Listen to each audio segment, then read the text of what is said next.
SteelSeries, we make the headsets, mice and keyboards that the world's best gamers win the most with. And we've been doing it since way back.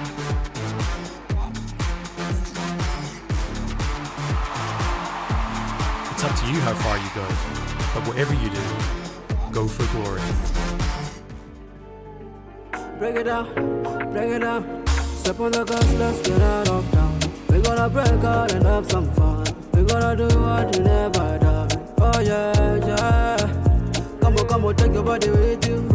It's a money weekend. Everything we wanna, we go do. We go do. And slash, we go do.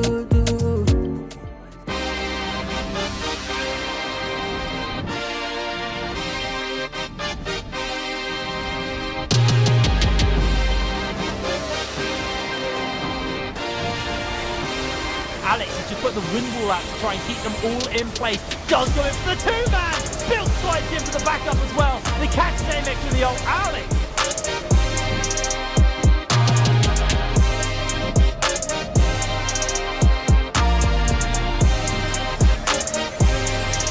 Could this be even more funny? Garu Killer hitting forward. It's 3, it is 4. This could be the Penta, but Stumpback and Lenny denies it.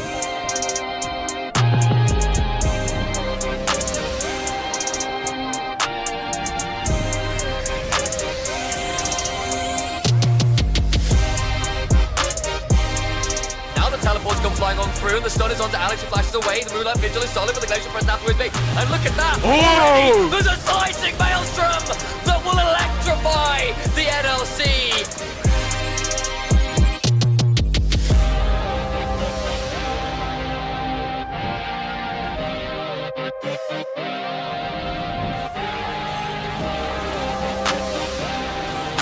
That lands on multiple members in the pit, then it could be catching Plismek. Bucci interrupting the engagement, the double stun coming down, he gets being focused, and the damage will blow him up.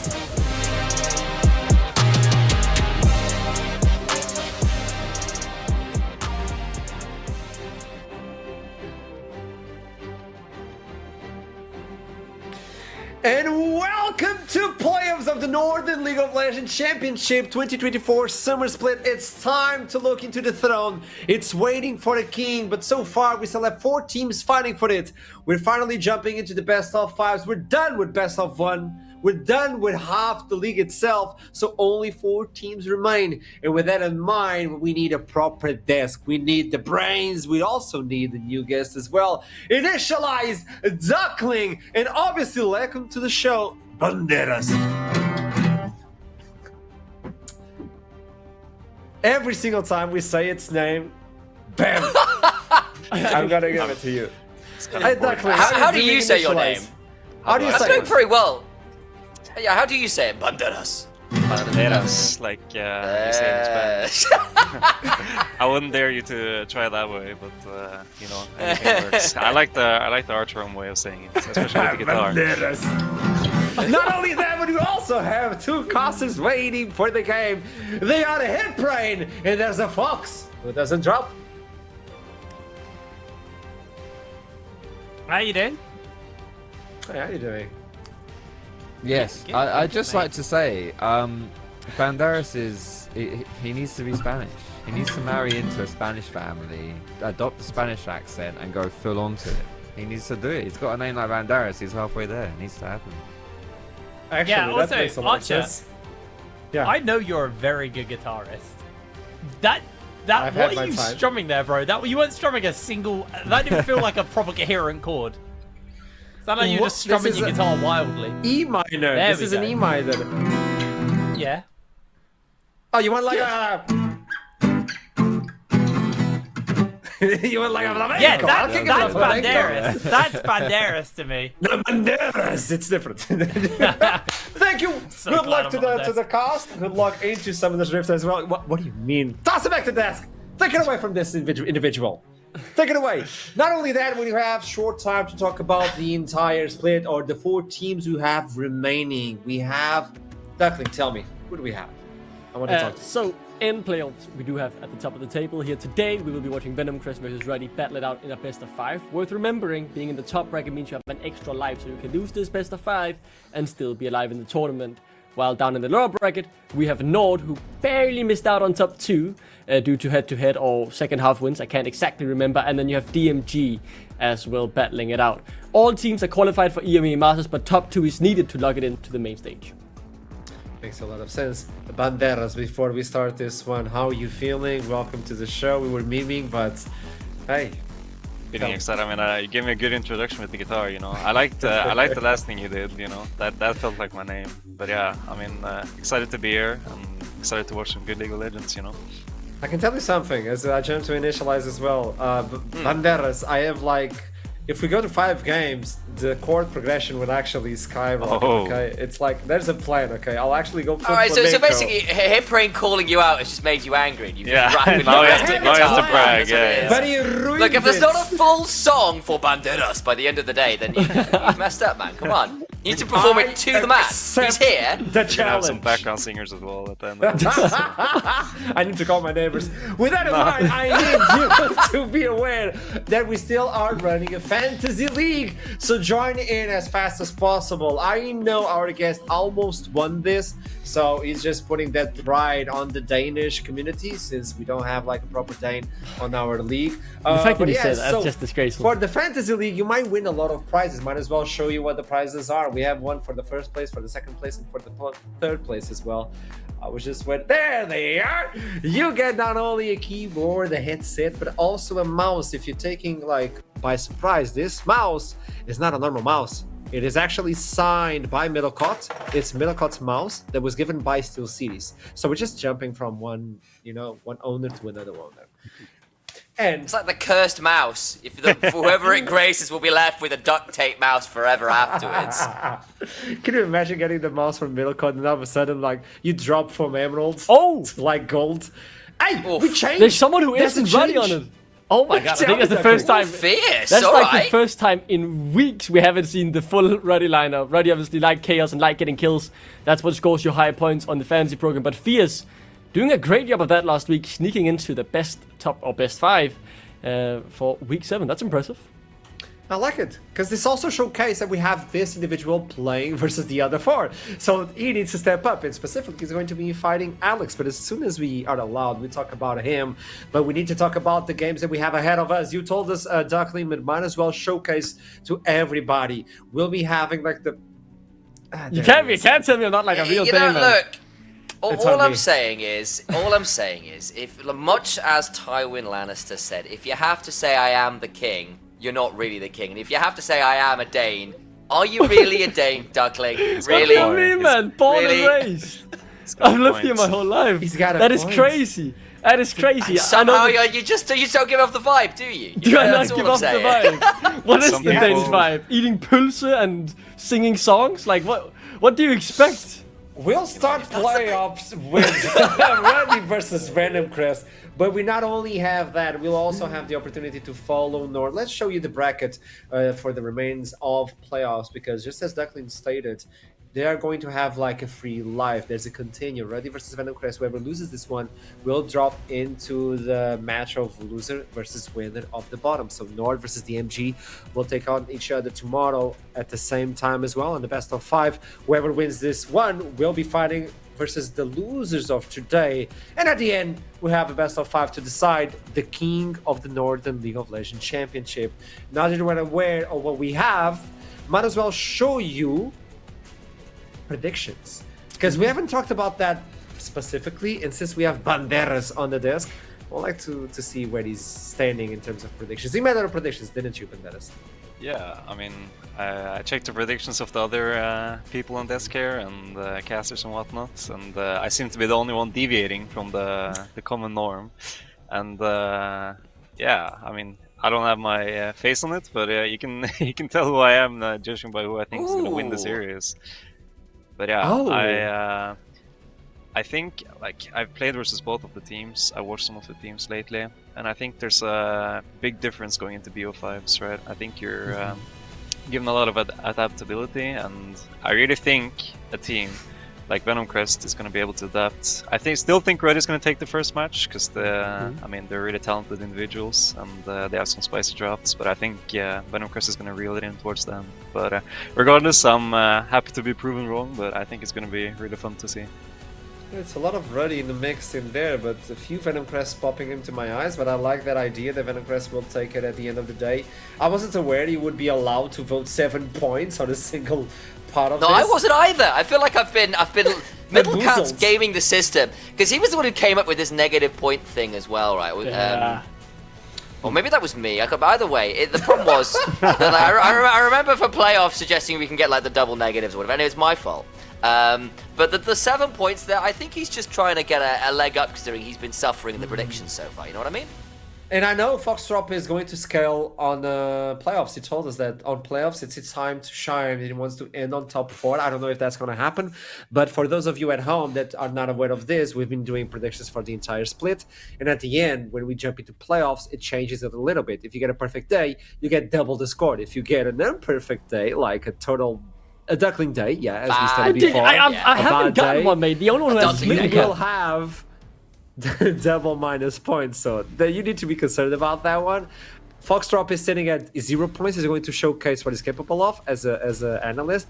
The guest, Banderas, if you win today, if you get a perfect day, you put the guest in like, I don't know, 4th or 3rd place. That's going to be a big jump. You mean when I win today? When you win today. Oh boy. Fighting words. Okay, but we need to understand who's going to be fighting and how can they win. Ruddy versus Venomcrest. We've been talking about these two teams, but might as well jump into what they can specifically do. Obviously, we should start with Ruddy. It makes sense. This was the team that everybody was saying, hey, they're a little chaotic. They might end at the top 4, but I don't think they'll make it. And there they are. First place, Kings of Chaos. This is a complicated one to deal with. Who wants to start to talk about Ruddy and how they play? I can take the mantle on that Chaos, right? Ruddy is a very aggressive team, is to put it bluntly. They're creative in the draft, so they're likely going to surprise you there. And then within the first 3-4 minutes, they're going to look to surprise you in game as well. In particular, the two signings I've been most impressed with is Katurkin and Alaric. At the very least, in those who are easy to spot in the game because they're the one who makes the action happen. Alaric has a sack that has been now perma-banned as a support player, which is really incredible to see. Him and Katurkin teaming up, invading early on, trying to get some kills and get a snowball rolling. And once that snowball is rolling, it is really, really hard to stop Ruddy. So if you want to beat them, you're gonna have to stop them from thriving in that chaos zone. Yeah, definitely. Go ahead. I think on that note as well. Go on, mate. I'll let you go first. Thank you. No, I think, I mean, from what you can see from this team, they have some really spicy players, right? I think Alex and Alaric are some of these, of course. But I think also having players like Nata and now Built, seeing how Built has progressed lately, he went for more of a spicy type of player. But he's become way more consistent. So they have these two consistent carries on their team, and it gives the openness for the jungle mid duo and the support to go crazy as a 3-man, you know? So it's interesting and fun to see what they do. Yeah, I think that's exactly it. And then on top of that as well, you're looking at a team that has trusted themselves to not only play better than their opponents, but also have like picks and enough confidence in order to play out a style that other people just aren't ready for. Who expects a Zac support at that level? They are the team that pulled out a Vayne top. Katurkin in general having so many wild carries to his name. Alex having the Z.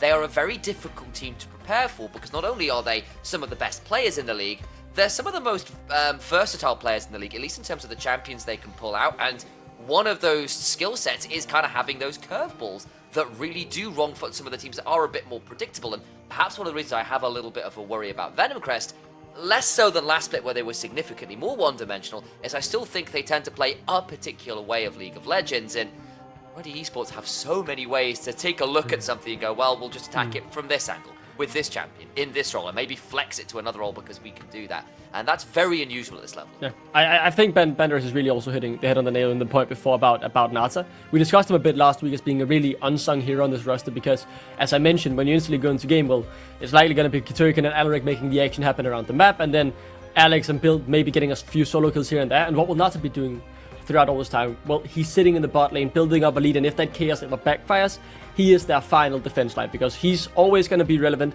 He's very good at getting a few solo kills even when he goes up against AD carries one-on-one, getting a few plates, getting a small lead, and that is sometimes enough, because if the aggression then fails from Alex or build, you can rely back on you have a stable AD carry who's scaled up well and is able to carry you through the mid game till your other carries catch up again. And I think that's a big part of that success, right? So they have that fallback plan in Nata, and Nata being able to play the lane on his own and even still build leads allows Alaric to then pair up with Katurkan and look for this chaos in action that they also will find. Yeah, I mean, definitely. I think it's like you say, like the unsung heroes. I like that terminology. If a team doesn't have the good balance, you know, like you can't have 5 players going crazy. Like there's got to be some people holding down the fort. And if you want players like Alex, who likes to skill check the enemies and likes to go crazy in lane, then you need these unsung heroes who will always come out consistently and give them the breathing room to do that.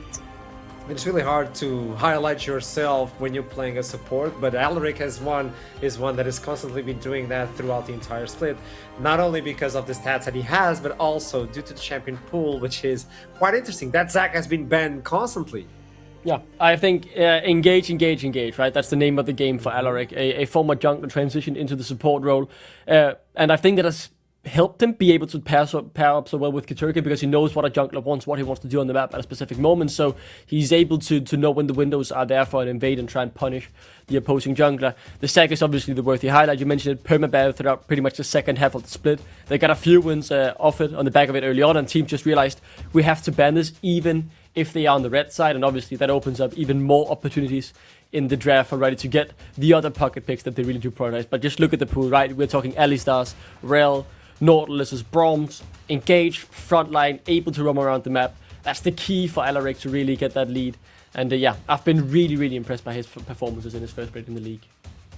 And it pairs up so well with one of the very much sung heroes of the team, namely Katurkan, who has pretty consistently gapped every single other jungler in the league bar none. He has been such a menace. This is a very different style of champion pool. If Alaric has asked to be that engaged, that roaming support who is there to start things off, Katurkan is there to finish them. He has got all of the AP junglers you care to name, with a little bit of Sejuani put in there, and anybody who's been watching any competitive League of Legends will tell you Sejuani isn't just some passive tank at the minute. She is there to go and brawl and get things messy as best she can as well. But the Karthus, the Rumble, the Talia, all of these champions have proved to be so incredibly dominant. Look at all of those numbers. He is number one in so many of them. The only one he's not, as you'll note with most of the Ruddy members, is the kill participation, because they are so used to getting those 2v2 kills, those 1v1 kills, that the kill participation is always a little lower because people are doing their own stunts. It just so happens that Katurkan stunts tend to involve getting massive individual leads and turning into an additional threat that most teams have no answer for. Yeah, definitely. I mean, you see him being so dominant on the AP junglers who, you know, have been dominating the meta lately. Like, you've had the 80 millionaires being prevalent, but a player who's really good at these AP junglers and is really good with his tempo is able to take over the games. And you see him also having the option of like playing Sejuani, being like the engage for his team, like if they want to do some other route for support, and him not being the main engage, for example. But it's really crucial, like we talked about, the fact that they have good synergy, like they're able to know what they want and go for these invades, like taking the raptor camps, like just playing good tempo with AP junglers. He has been a beast with those AP junglers, but not only that, we need to look into Venomcrest as well. Interestingly enough, we were able to communicate with them so they can talk to us about what they can expect for Ruddy in the matchup. So why not take a look at this one?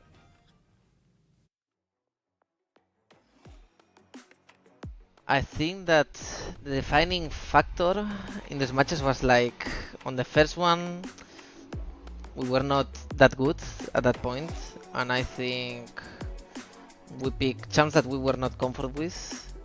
Like, we did really bad preparation for that game. And for the second one, we troll drafted, let's say. Even though I think the game was pretty long, like we could have won it if we played better, but still, like, there was pretty good handicap, like, in the draft, so that's it.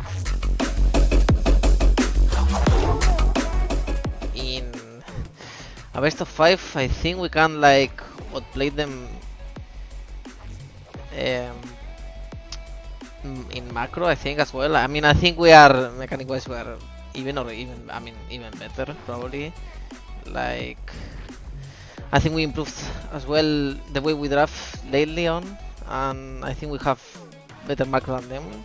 Like it happened in the second game as well, as we showed. But we have to be on point. Like we have to be us and not troll about it, like we do sometimes or a lot of times. And that's it. It will be, I mean, not easy, but good. And where do we have the leads? I mean, as I said in the other question, I think it's mostly in the macro part. Like I think we play better macro-wise compared to them. Like I feel like sometimes they look like kinda solo queue style, or they do a lot of movements that are not that coordinated. I mean, we also don't do them sometimes, but I think it's more on them. Like they do them more than we do it.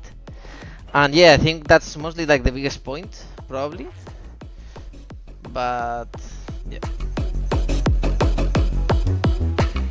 The strongest aspect of Ruddy, I think, is like they know a lot about their comfort picks, and they have a solid style. Like they mostly play that style, and they have been repeating it for the whole split.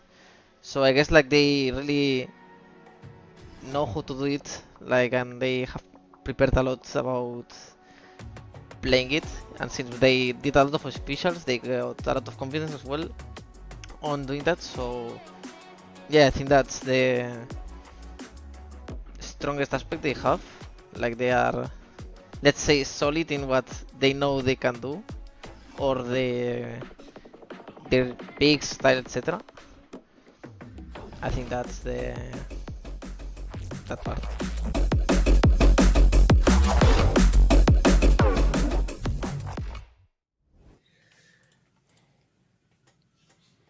You need the confidence if you're going to be fighting versus Ruddy, and apparently Venomcrest has that confidence. But this is also the team that we're really close not to make the playoffs. This is an interesting take. Okay, you might have a lot of confidence, but you were really close not making playoffs. Yeah, I think that's fair. This was a team that started off really strong and then, along with a number of other teams, was fighting to get to that top 4, but there was a huge scrum and a race at the end of the split to make it on in. I think Venomcrest are deservedly here and deservedly in the position they are in, but it hasn't been an easy road, and they are a team with very high highs, but when things do go a little wrong and they do end up falling into passive play states, they're often reliant on a couple players to really get them out of the hole, and if they don't manage it, then they can look a little lost.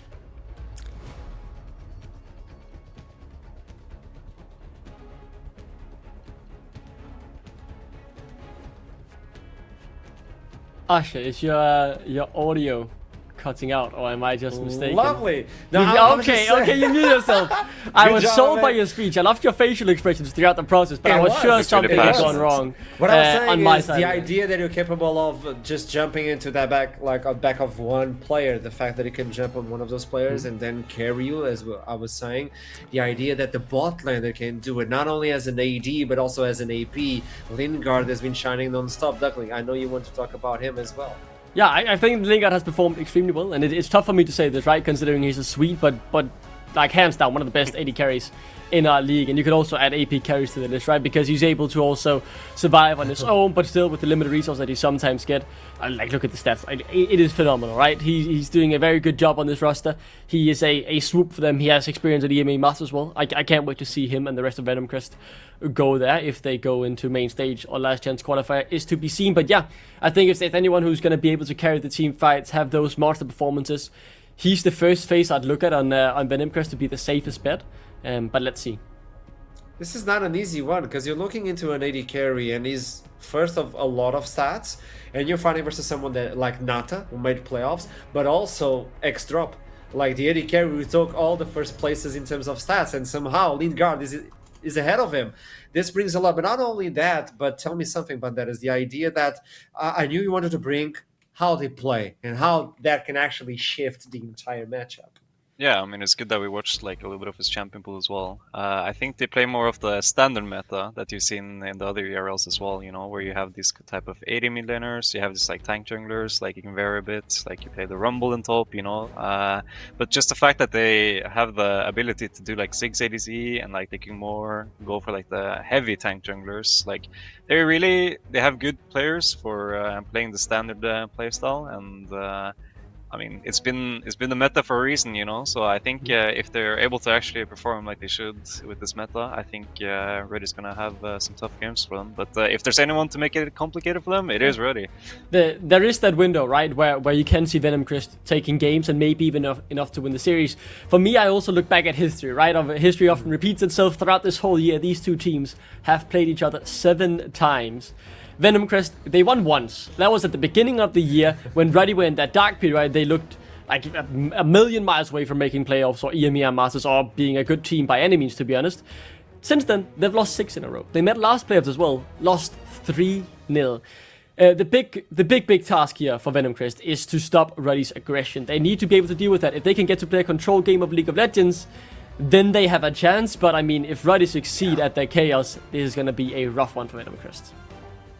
I mean, one of the big things for me with that as well is that was with a different roster, right? Venomcrest shifted up a lot between spring and summer, so their one win wasn't even with the current roster, which makes things quite tricky. And yes, we're coming in at best, I think Bandera shouted out saying, look, things are very different here. For me, last split, that hurt Venomcrest more than it gave them strength. But I think it'll be interesting to see exactly how they look against Ruddy. We are still, I believe, on 14-13, so we haven't seen the big shifts that have come through on 14-14 in terms of some of those priorities. But I still think Ruddy's versatility for me in terms of the styles of drafts they can come out with should still give them a bit of an edge. But it's not like Venomcrest don't have their own ways of getting something wild and weird into the draft, particularly down in that bot lane with Lingard we highlighted. Bans have kind of mostly come on through. I'll note that Tristana's still up and available. I don't think it's been played that well in the NLC, but if there's anybody I would trust to play it, it's probably Alex. I mean, I think that Tristana has been played well by Hunt. I will throw him into that conversation as well. He's been absolutely incredible on it, but Alex has had some good games as well. My immediate notice is Venomcrest have decided not to ban the Zac out, something that we've seen even on Red side throughout the past 3-4 weeks, been banned every single game. But with the brand being first pick, we've mentioned that Tristana being open fierce looks to be a likely candidate to carry that throughout this game. But yeah, the Zac being open, let's see if Ruddy pick it or if Venomcrest have a response. If it does get locked in instead, though, they go for the Sejuani first pick. Yeah, I mean, definitely. The fact that Zac is open is Venomcrest kind of testing limits, you know? They don't want to have this ban stay and having to ban it all the time. So we'll see if Ruddy pulls it out and stops them from not banning it. But yeah, Sejuani, Tristana, interesting. I'm a little nervous about giving Fierce to Tristana because he got the Tristana once, and it was generally considered a mistake. He got 11-0 KDA and cracked heads with it. And while the Tristana win rate in the NLC hasn't been that high, it's telling who's been allowed to play the Tristana. Because mostly if it's against a good player, you just ban it. Now, I think Ruddy are allowing it to go on through. They're locking in the Ezreal here. Nata is a good player of it, but we are in Europe, and people have been willing to switch that into the mid lane. There's the Zac as well. I know Built plays that top, so there's some room to flex a couple of these picks around. I think actually that the initialized shout there is actually very good, right? Because Venomcrest might have something up their sleeve to try and counter this Zac, well then you just move the Zac to top lane and the counter won't be as effective, right? I think that is certainly a move, but so far, very, very standard here from Ruddy in terms of what we have come to expect from them. And aggressive support, getting their hands on the Zac is a huge W. AP jungler, not able to just sit and mind his own business in the bot lane for the first 15 minutes. Like, this is stock standard Ruddy. It looks very good for their side, but as we've highlighted already, Venomcrest also liking their draft so far, so both teams I think should be feeling pretty happy after this first pick phase. The Renekton though locked in, and let's see if they ban out some top laners to deny a good matchup. Yeah, I mean, from Venomcrest side, you see they need some AP soon, and we know the ADC plays some AP carries. I'm assuming it's going to go into that role, especially since they still pick top lane this early, you know? They don't go for the Gwen. Yeah. So I assume you're going to see it there. If not, you're not going to be able to match the front to back, right? That's what Ruddy is going for, it looks like, from now. But the Zac can go anywhere, you know, so it might change, so we'll see. Yeah. But Yasuo ban, interesting. Yeah, I think the Yasuo ban makes a lot of sense when you look back to how they wanted to play the Yasuo Malphite just at the end of last week, right? Because it would actually be pretty good here. Malphite into Renekton, you get that tank matchup. You do have a lot of CC and knock-up as well with Alaric then playing the Sec and the Malphite engage. It would be very easy for the Yasuo to thrive, and you still have AP damage and build. So I think it's a very smart ban to make the Malphite not as good of a pick. The set as well just shows, that Venomcrest, they're taking this game against Alex very seriously, banning 3 mid laners out here. And more importantly, they are champions that if you are good, if you are feeling it, you can absolutely take an AD carry to task in the mid lane. Generally speaking, AD carries in the mid are being picked there a lot at the minute because they are very low variance. You're going to get a consistent high level of play and they're quite safe. Great turret takers, ranged matchup, pressure, all these things. Having the X factor of a Yasuo just hits a wind wall from someone, or hits a tornado from miles away, or Zed finding those all-ins can make that question mark kind of come into play when it comes to making the Tristana work in the mid lane. So I understand the ban. On the other side, Ruddy getting rid of the Kai'Sa, which is a solid AP option, especially as you flex later into the game with things like the Nashes and the Void Staff coming on through. And the Ziggs as well, very, very potent in the bot lane right now, so I understand those bans. They're going to pick in the Rakan in that 4th pick and leave that last pick weird AP option available to Lingard should they wish to go to it. Ruddy debating the Varus here. Will be double poking a bit of pick, though Varus in general has fallen away a little bit from the highs he was at, say, last year in particular. But where do you put this Varus as well? Or where is going the Ezreal? Like a lot Varus of questions top, coming again. in From Think about this. I want to toss this specifically to Banderas because we're looking at a team that has a lot of potential towards the late game.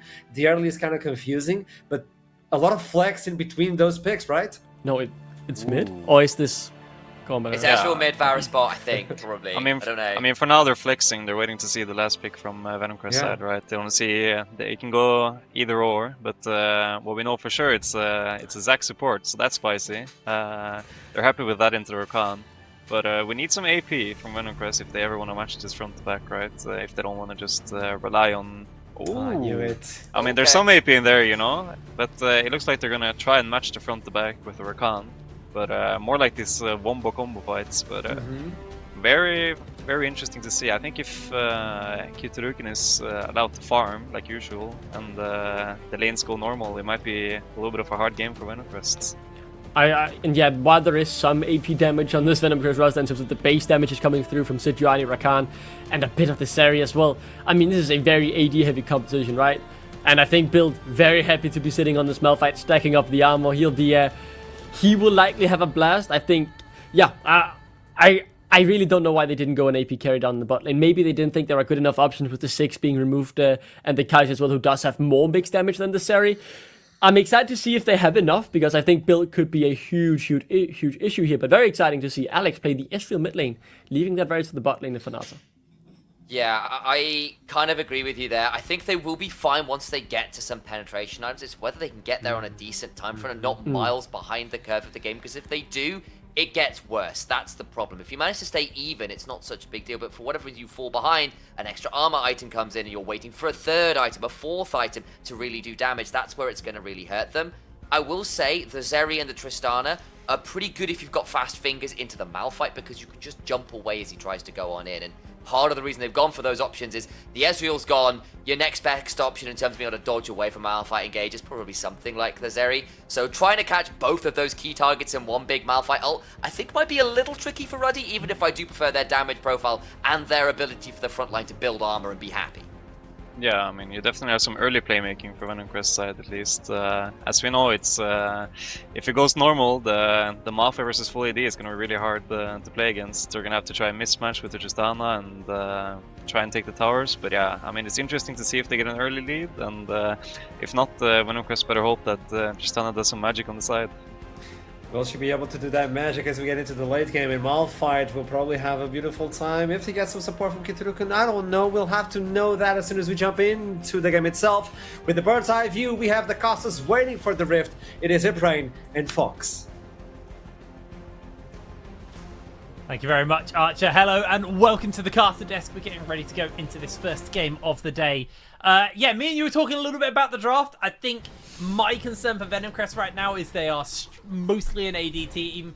Zeri, yes, technically does a little bit of AP damage, but, you know, not enough to really justify it. I think Ruddy have a very well-rounded team off the back of this. They got a lot of poke as well with the Ezreal and the Varus combined in there. I'm pretty comfortable with my Ruddy assessment for this first game, if I'm going to be honest with you, Foxy. I would agree, to be honest. Straight out of the draft, at least, it looks as though Ruddy has an upper hand here. I think that the binary damage profile from Venomcrest is difficult. It's difficult to navigate when you then slam it up against the Malphite, who's going to stack armor. And Zeri can do a bit of hybrid damage, is a bit of a hybrid threat, but she's quite low range, and this isn't really a team comp you want to get close to. That's going to be tough as well. Zeri's all about zipping around, moving around, doing that kind of disgusting stuff, but into the unstoppable force, you're not zipping around and moving around anywhere. So that could be tough. That could be tough. Venomcrest might struggle with that one. But Ruddy, they're the best team in the league for a reason. Venomcrest were good, right? They were good in the regular season. They're a good team here in the NLC. They only lost 4 games in the entirety of the split, and 2 of them were against Ruddy. So 50% of their entire wins are against this team. It's going to be a tough matchup. They have some good early games against Ruddy in the past, but it's kind of faltered off as the game's gone on. And given the draft, I don't think if you take this game late that Venomcrest will be too happy with that. So bit scary already coming into this. I think it's very scary. I mean, the one good thing about playing into Ruddy is typically their games don't go late. They are a very aggressive team, but that's typically them closing the games out relatively quickly. My major concerns beyond just the damage profile is you're playing into a Brand. I've seen Brand just be such a disrespected champion recently, where people will just straight up eat all of the Brand damage in like a chokehold. Like, a Brand doesn't have to survive to win the fight. As long as they've just headbutted their keyboard and all full spells have gone out, like, you're going to absolutely melt through a team. So I feel like in a team fight scenario, you've got to play with that in mind. But you're playing into Ruddy. Ruddy at some point are just going to want a 5v5. That is their playstyle. We've seen a little bit of macro coming in towards the end of the season, which was a major concern of mine for Ruddy, was we only saw them kind of just out mechanical people and out hands fight people. But we started to see more macro, but they will always default to this team fighting style. And that would be my major concern right now for Venomcrest going into this game. You know, you're lacking a weird, you're lacking like an AP threat on the team. You're going into a team who is honestly built to team fight with the Malphite, the Brand, the Varus, the Ezreal. It's a tall ask. It's a very, very tall ask for Venomcrest going into this first game.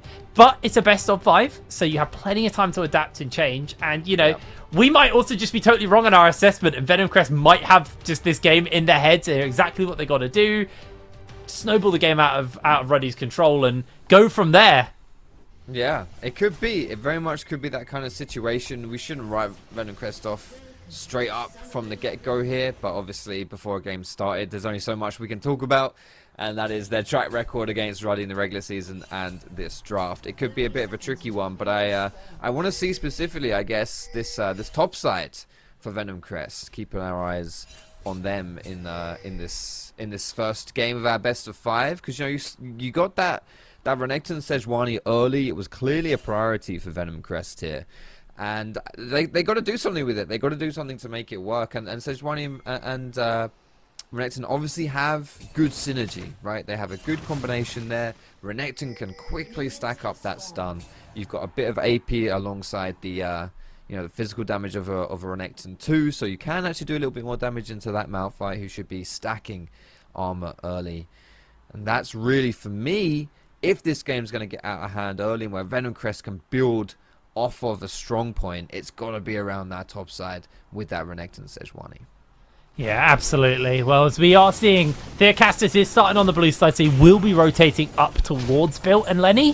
So expectations are, that might be the game plan, but he is also racing versus Kit Rukan to get up there, and on the Brand, who are one of the fastest clearers in the game, he will definitely be topside and ready to gank before Theocastus is. So for me, eyes on Kit Rukan to see whether or not he's kind of predicted and read that play, or if he's gonna maybe let that play go down. We'll have to also see, depending on the lane state and how that all really kind of trails off as we get a little bit later in. I love that skin. What is that? An excellent skin. That's sexy. That's a really nice one. Yeah. Cool. Yeah, this is it. So Nelly's probably going to be crashing this first wave in, and then by the time it will reset, it should be in a good spot for Theocast to come up topside. We'll have to keep our eyes to see whether that's what's going to happen here. The rest of the lanes here should be relatively chill. Not too much going down here. We do have, though, the curveball of Alaric, who has really good engage. So whether or not he wants to engage bot side, I think would be a weird one in 2v2. I don't expect anything to happen here. But his potential to maybe roam around and combo with Kit Rukin. Because Kit Rukin, you know, as a jungler, as a brand specifically, loads of damage, can definitely do things early, but kind of lacks that engage, right? Lacks that reliable, easy engage where you can just jump in on someone. So maybe he can pair it with Alaric to make that happen. Kit Rukin's going to get spotted out here, though, in his topside jungle. Oh! First blood over to Ruddy. As we were seeing that little invade go down, I'm assuming Alaric got a really good engage onto Lingard. Flash and cleanse burn. As actually Alex, looking for some damage onto Fierce, comes for the flash forward and just takes Fierce down. Ruddy 2-0 off the start. Okay, so let's lay out what I set up for this game. We want to look topside, nothing happening mid or bot, no good engage probably happening bot side, and we've seen no action topside, 2 kills coming from mid and bot, and an engage from Alaric. So just as I predicted. Hold on. Not as in danger, but he's getting a whole lot of damage onto Simpy. Can't land the Yeesh because of the flash. As Lingard's just done a bunch of damage to Alec, but we are seeing Built getting jumped onto here. The brand passive does land on a Fear Castis. Lenny's putting damage into Built, but Built surviving and tanking as much as possible now. That's going to be the flash forward from Kit Rukin. He does get the stun down. Fear Castis gets the lockdown with the permafrost onto Fear Castis. No flash available to Kit Rukin. Theo does have his, though, so I think it's just a 1-for-1 top side. Venomcrest, they got what they wanted, but it did come at a cost. Yeah, this is what we were more actually expecting from this game, that play topside, but it was well read from Kit Rukin, who got there and challenged the play and turned it into a 1-for-1. So actually wasn't really the big play that Venomcrest were looking for to set that foundation for success in the lane phase here. On the plus side, however, Lenny was the one to get the kill, and it was Kit Rukin on the other side who got that, so that will work in his favor a little bit in this lane. And we'll have to see how it develops, though, because I think so far that's not really going to be enough. You know, the minion wave wasn't in such a spot that's going to screw Built over either. So now you're just in a bit of a tough spot here, right? When you look at the lanes and you look at the positions of mid and bot, you got kills on both those ADCs early, and that CS gap in mid lane especially already is getting a little out of control. Yeah, that solo kill really accelerated Alex. Simpy's coming over just to kind of give Fierce a bit of healing, but also just help him catch that wave and make sure that it doesn't get shoved in too hard. But the problem is Kit Rukin and Alaric is going to pick up this crab. And this will be a pretty easy dragon if they want to take it. Can then move over towards the grubs as they get a lot of damage onto Simpy. Simpy has to dash away to safety. Don't really expect them seeing go any further forwards as Kit Rukin just going to start this dragon up. Has a bit of time until those grubs spawn up as well, so he should be able to finish this one up nice and quick. And the question is Alaric going to come over and help secure this objective? Or are they going to maybe just look to give it up? There goes that dragon. First one, very easy to take if you're brand with that percentage health damage. Makes dragon pretty easy work. And with that strong top side, it will just be a handshake between dragon and these grubs. So for Venomcrest, that's nice. Definitely don't want to lose both objectives early. That is just the absolute worst thing that can happen. And plus, Renekton probably will be in the side lane a fair amount this game, and so having grubs to improve your tower push and make you more of a threat in that side is certainly a beneficial one for Venomcrest there. Unfortunately, I would say though, like, if you could choose, I'd absolutely want to try and deny this dragon stacking from Ruddy here. I think that could be really scary, especially when you consider right now, if we've got the Chemtech dragon coming up next, we've already had Ocean. The only other options for Soul this game are Infernal, Hextech, and Mountain. All three of these are insane in team fights. Absolutely just bonkers when it comes to skirmishing as well. Not souls that you want to pass over to Ruddy. No, I'm a big advocate for grub stacking in the game. I think especially if you can get 4 grubs. that buff in late game, especially, okay, cool, dead crocodile, but that buff, very, very potent for taking towers later. You've got double ADC, so towers are going to go down very quickly already. I'd like to see Ruddy try and emphasize that over the next dragon. I mean, it is only a chem tech, so way less priority. The only person who really benefits from that is going to be Alaric, giving him more tenacity and a bit more healing off his blobs. Zach can already feel very obnoxious with the amount of healing he does to himself, so buffing that by 5%, can't always complain. Oh, 6% now, isn't it, actually? I think it's a bit higher. Yeah. Well, to be honest, the value of the dragon itself is less in... Minimal, yeah. Yeah, it's more about getting towards the soul. That's the idea here. Yeah, it's very dark here in the bot side jungle, as highlighted by Azova. And bot side's gone missing, so Ruddy might be face checking into some danger here. Are they in that bush? They are not. So what's happening here? Okay, I thought we were setting up for some intense kind of like collapsing and like super covert operations here. And it wasn't. They may have like started out in there, I guess, and then just gave up and recalled. But some patience there by Ruddy, just not give up. Oh my word, Fierce. Yeah, that's tough right here. Simpy not going to be able to help out. Going to try and get that shove on the minion wave, but this could be dangerous.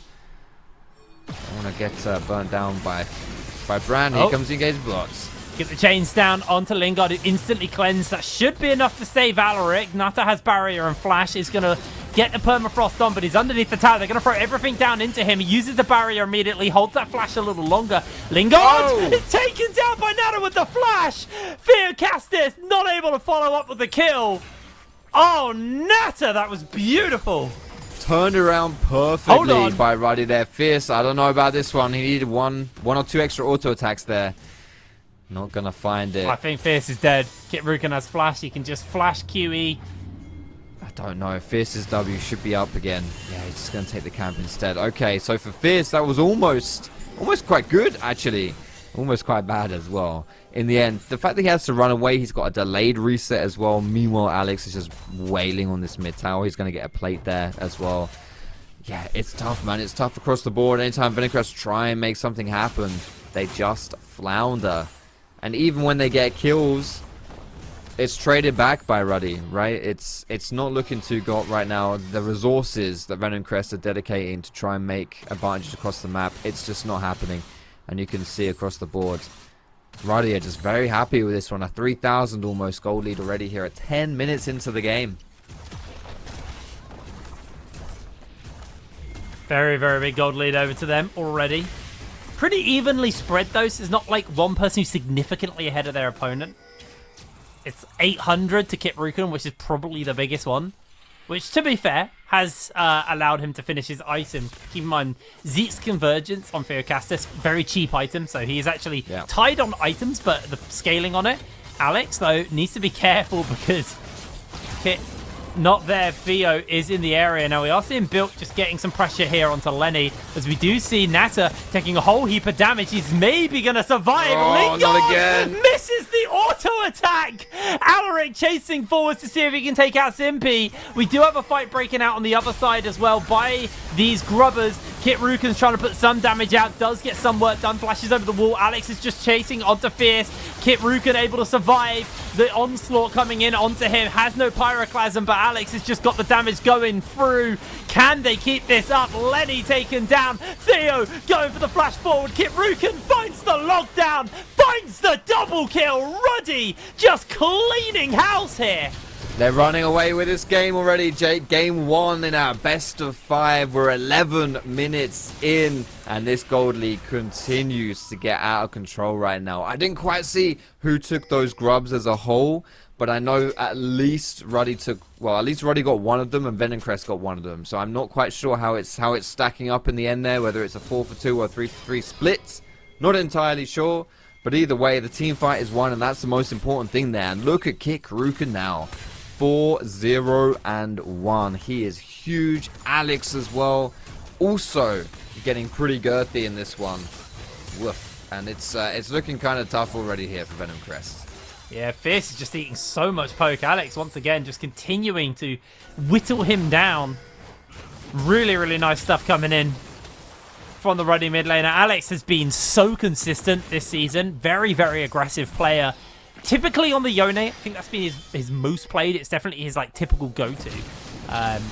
But even though he's not on a aggressive melee mid laner, this time on the Ezreal, he's still shifting into melee range. Like, this guy, very, very confident, incredibly aggressive, and it is working here for Ruddy. Is fierce, seeing a lot of damage. Alaric zoning Simpy off the dragon. It's going to be dragon number 2 over to Ruddy. I don't think Theo is going to want to risk it. No, And the dragon stacking getting scary. Cloud Dragon over to Ruddy. Oh, Cloud, I completely forgot about one. I was listening with the different dragons. Sorry, dragons nowadays. What's going on here? Here comes Venomcrest. Nata gets a whole bunch of damage off onto Lingard. Does try and get that empowered Q. Doesn't make the connection. Theo eats a little bit of damage on the way out. Ruddy. I mean, Alaric's passive still hasn't been popped. So even if they killed him there, they have to get through the passive. And I think that gives Nata enough time to trade back. The problem is, for Venomcrest, like, that's a 2v3. There's 3 Venomcrest members and only 2 members of Ruddy right there. Which means, you know, Kit Haruka can just do whatever the hell he wants in the rest of the map because he doesn't have to fight with his team in order for his team to win. So this CS lead for him now is going to be, that's going to start getting a bit out of control as well. Yeah, it's just tough. It's just tough. And here comes another engage. Built does have his ult. Yeah, I think he should be okay. He's got flash, he's got ult, he's even got a brand coming in. Only hits one with the Unstoppable Force, flashes away. Kit Ruken's putting some damage into Theo. Gonna show out that Pyroclasm, and Lenny's going low. In comes Alaric with a knock-up. Gets the double slam down. Simpy limping away from the side of Ruddy, but I do not think this Rakan's gonna be around for long. Grand exits over the wall to safety, and Simpy actually gets away with it. Yeah, he's gone. And that's Ruddy just going to be leaving him there instead, turning towards the Herald. And yeah, Bill obviously was the one getting caught out there, but you could see by the way he was holding his ult, he wanted to turn that one around. The turn was pretty meh, mind you. He actually missed Renekton with that Unstoppable Force, but it doesn't matter. Ruddy was there in return. They made the play happen, and another teamfight victory over to them right now. Plus his Herald, which should be mid-tower getting broken down as well. The important thing with taking these objectives, like, it's not just the value of the objective itself, it's denying it from Venomcrest with these objective bounties. So they're not giving up anything. Now they're starting to invade the jungle as well. It's going from bad to worse here for Venomcrest. Yeah, it's starting to get a little bit rough for them. Question is where are we going to see this Herald get used? They got a bit of time until that dragon, so they could just save it for that, but they may just go for the 2 towers here. This top tier 2 obviously being worth 700 gold, a massive injection. Good job by Lenny there actually to hold the wave so the crash doesn't come in. Q goes wide from Kit Ruken. He is going to throw some damage out onto Lenny, but Lenny with the Dominus able to survive. Honestly, Lenny played that very, very well.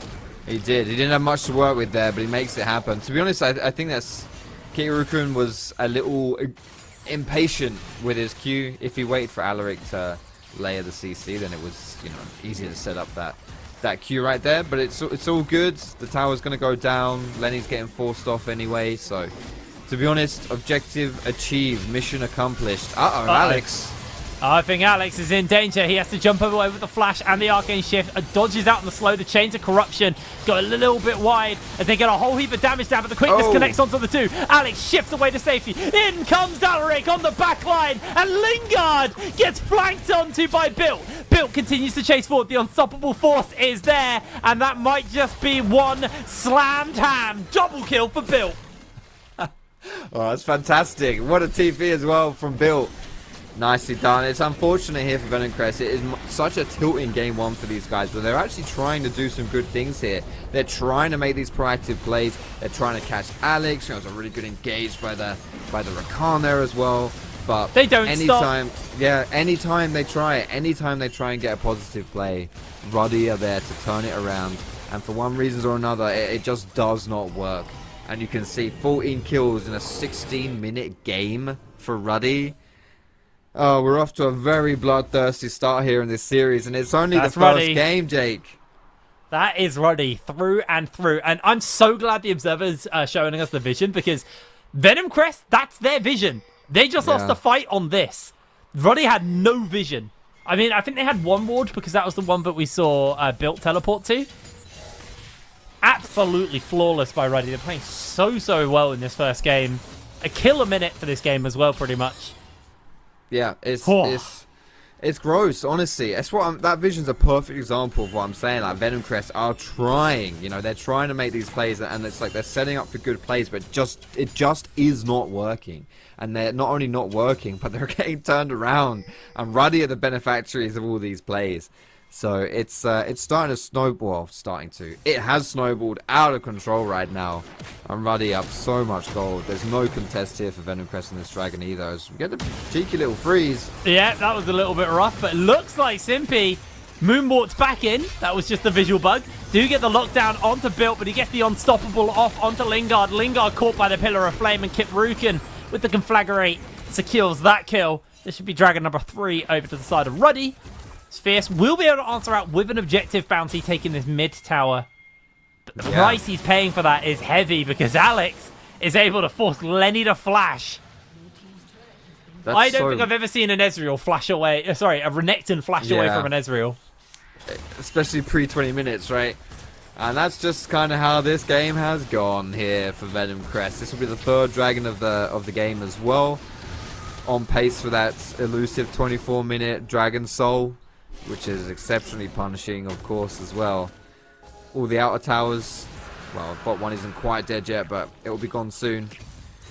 So much gold in the pocket right now for Ruddy. It's tough. It's tough, and I don't think the scaling even works in Venomcrest's favor either, right? We talked about it. There's not a lot of magic damage into a Malphite. You got 2 ADCs scaling. Brand scales pretty hard as well. Got a good team fight. I mean, look at Built's build. I don't want to sound like a doomist, but time to look towards game number 2 with the Venomcrest. I mean, Built, Frozen Heart, Sunfire Kate, Thornmail, well, Bramble, building that Thornmail. This guy's so much armor. Lenny just can't go deal with him. He is literally a mountain to move at the moment. Lenny not going to be able to stop anything there. Gets himself the Warden's Mail as well. More accurate Malphite. This is such a dream build. This is like, if you're playing Rammus or Malphite, these are the games you dream of, right? Like, you just want the whole team to be doing AD. You got a 0-2 Fierce. I think Fierce will just die on Built. Like, there's no way he's going to be able to cut him down. Incredibly tall order. It's a toughie for Venomcrest right now. What do you even do? I mean, I think what Fierce has been doing is probably the best. Trying to get those objective bounties on those turrets. But can we even 2v1 this? I don't think Built dies here. I think he literally walks away. Yeah, he's fine. I mean, he's got the Unstoppable. He's got Flash. He's just standing in the middle, taking a fair amount of damage. That Kraken Slayer somewhat buying off, but Built gets the slow down with the Q. That's going to be the jump under the tower from Fierce. Built jumps away to safety, has Flash. If he hadn't been Buster Shot, I actually think they got the kill there, but they invest 2, and the ultimate price is this could just be the Baron, well, definitely the Baron over the Ruddy, may even be a kill. Alex has just jumped into Theo's pocket, keeping the damage onto him. Nata doing a whole heap of damage, able to take down Lingard. It's simply slowed by the hail of arrows. Double kill going over to Nata. Theo goes down as well. Built, he's healed back up. He's feeling comfortable. I think you're right. This might just be a game 2 angle here for the side of Venomcrest. And there's no shame in that. Oftentimes, if we're saying, yeah, this game's donezo, it feels kind of, you know, yeah, maybe not the right mentality. But when it comes to a best of 5, it's perfectly acceptable. Just to be like, okay, yeah, maybe this one ain't it. let's move towards game number 2. We'll write this one off. And, you know, Venomcrest, I know this is an exceptionally one-sided game. 10,000 goal difference at 20 minutes in. And Ruddy have made a lot of teams look silly in the NLC here in the summer split. But Venomcrest are a very good team. You can see the scores there. Ruddy were 11-3 in the regular season. Venomcrest were 10-4. They certainly have the capacity to bounce back in this one. And it was Banderas on the desk who said the same, right? Like he said, he believes in Venomcrest's tenacity. You know, they're a composed team. They're a solid team. That they can come back in a series, even if it takes them a little while to find their footing. And they certainly don't have any footing in this first game. So the question really is now for Ruddy, how long is it going to take for them to close it out? They've got Nash. Dragon Soul's going to be coming up in just under 2 minutes. Is that going to be the trigger for them? Yeah, it's I feel like they drafted themselves into a corner in this game, and it has bit them in the backside, unfortunately.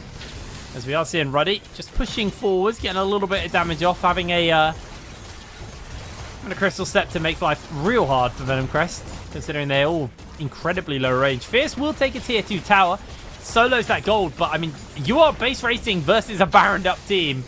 I don't think Venomcrest want any of this heat. They're gonna get it either way.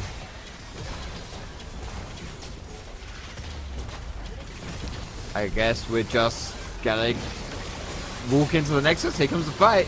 Yeah, they're going to jump in. They get the ultimate onto 3 there from Built. He's tanking towers. He's got like a double kill. Goes over to the side of Kit Ruken. That's going to be the next one picked up by Alex as Fierce tries to jump in. Another gifted over to Nata. Simpy is not padding those stats. Down goes the Nexus. Game 1 over to Ruddy. It wasn't quite the way we thought it would end, just walking into the base and finishing it off. But to be honest, that's just the way this game went. A 23-minute game. That is a very short game here for game number 1.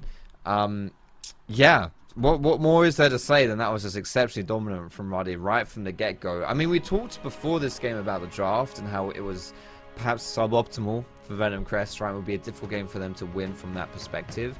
But to be perfectly honest, I don't even think we got to a point where the draft mattered in that game. I think it was all about the execution and, yeah, just the way the game played out, you know, in the first kind of 10-15 minutes. You know, for example, you've got Sejuani Renekton as your top pairing and you're trading kills with Malphite Brand. Like, that shouldn't really happen, right? It's just, it was just a Ruddy masterclass at showing us Ruddy things in the way Ruddy does. Yeah, that was definitely the kind of like ideal Ruddy game you get going early in your individual lanes just through being better players, and then you translate that into just a kind of snowballing team fight 5-man that roams around the map taking people out, and Venomcrest weren't ready for that. I do again think they drafted themselves into a corner with this draft. I think you need to make sure that you have that kind of one major AP damage threat on the map. I don't think the Sejuani was really it, especially when things like the Lilia, the Zyro were open in the draft for them. I don't know why they didn't pick that, because Lilia realistically has the engage, not, you know, as non-committal, let's say, as something like a Sejuani, because ideally you want to be like Flash Q, Zhonya's ulting everyone as a Lilia, but, you know, you have the clear speed to match, you have the AP damage.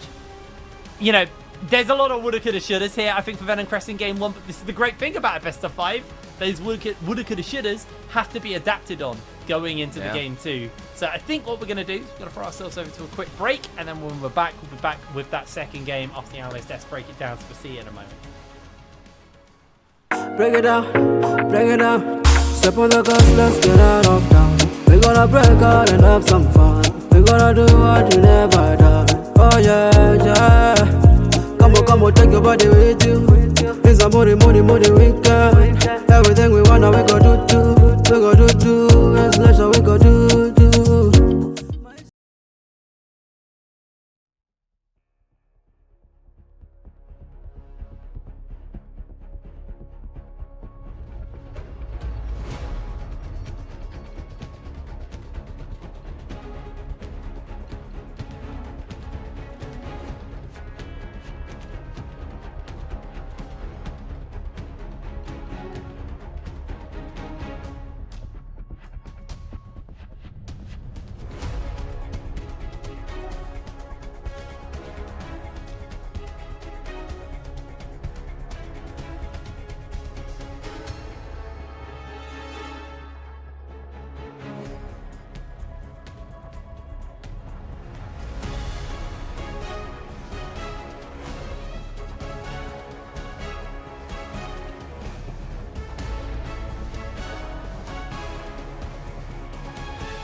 complete and absolute domination from Ruddy on game 1. There's a lot to talk about, and at the same time, we don't have a lot to talk about because they played, but Kituruken, yet again, an outstanding jungle performance, Banderas.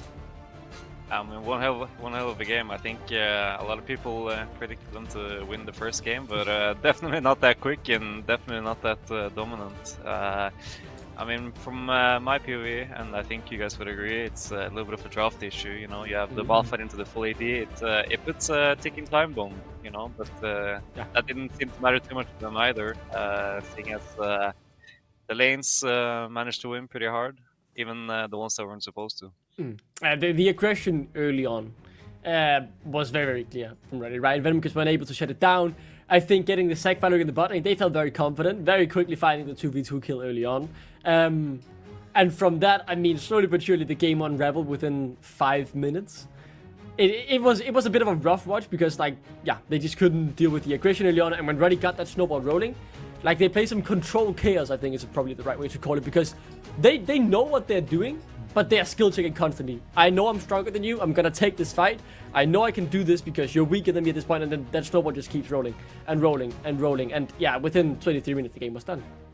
Well, I mean, that's always been one of Ruddy's strengths, right? Is their ability to spot windows and then take a go at going through them and asking those very quick questions of people, because it is a pop quiz. Effectively say, okay, how quick can you answer us as we do something like this? And they get in at 320, had a 2v2 kill and a 1v1 kill mid, and then they go top lane, and Katurukan turns up early and turns around what was supposed to be a clutch Sejuani gang topside into a 1-for-1, and then moments later he comes back up top lane again as Katurukan and gets a 1-for-none when the level 6 comes on through. And so even the lane where you got a kill falls behind as well. So you've got one every lane before 5 minutes. At 14 minutes, they were up 6,000 odd gold, which is absolutely ridiculous.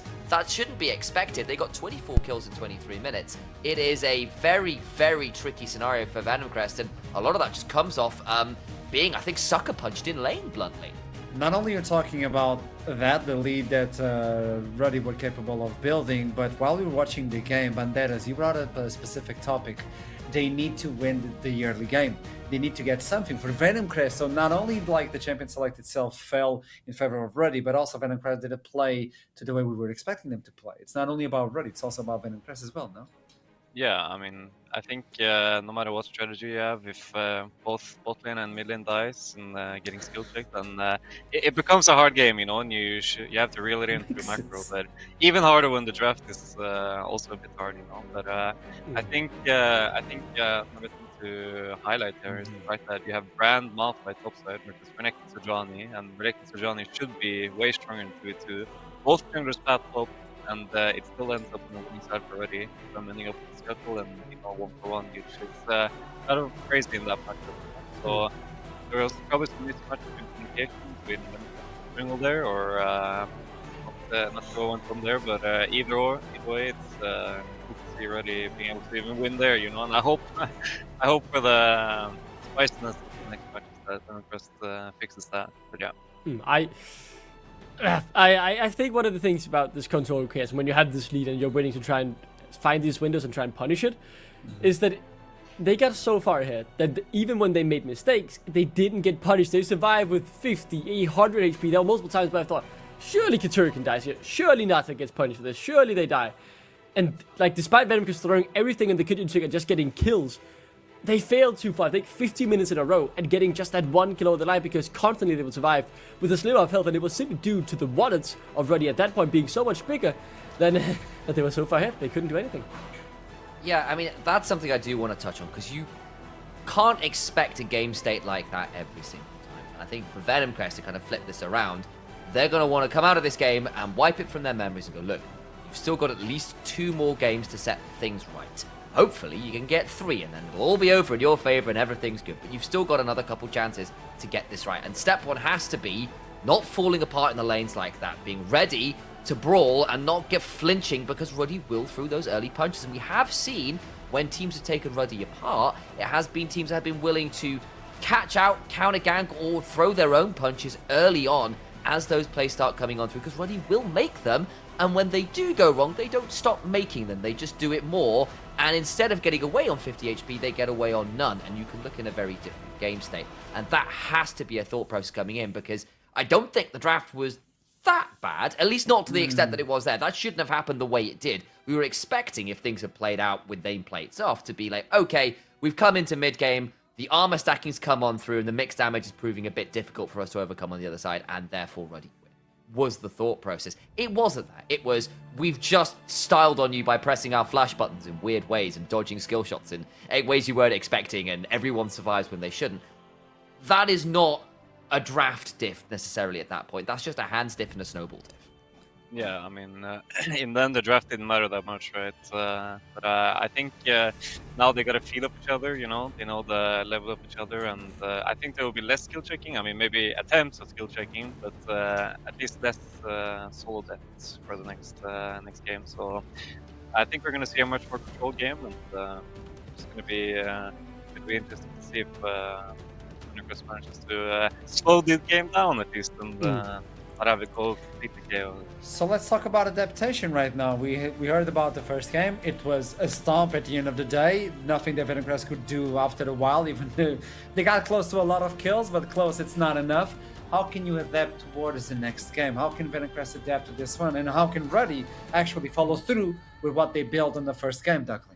I think there are many things right for Venomcrest that could have gone better, especially in the draft. I think the sack, you need to ban it. It was clear Eric felt confident on it. That early 2v2 they found clearly just shows, you know, yeah, maybe they still believe they can deal with it, but I think it's a clear thing that they need to ban, to be honest. He just feels way too confident, and like he pushes the champ to its limits.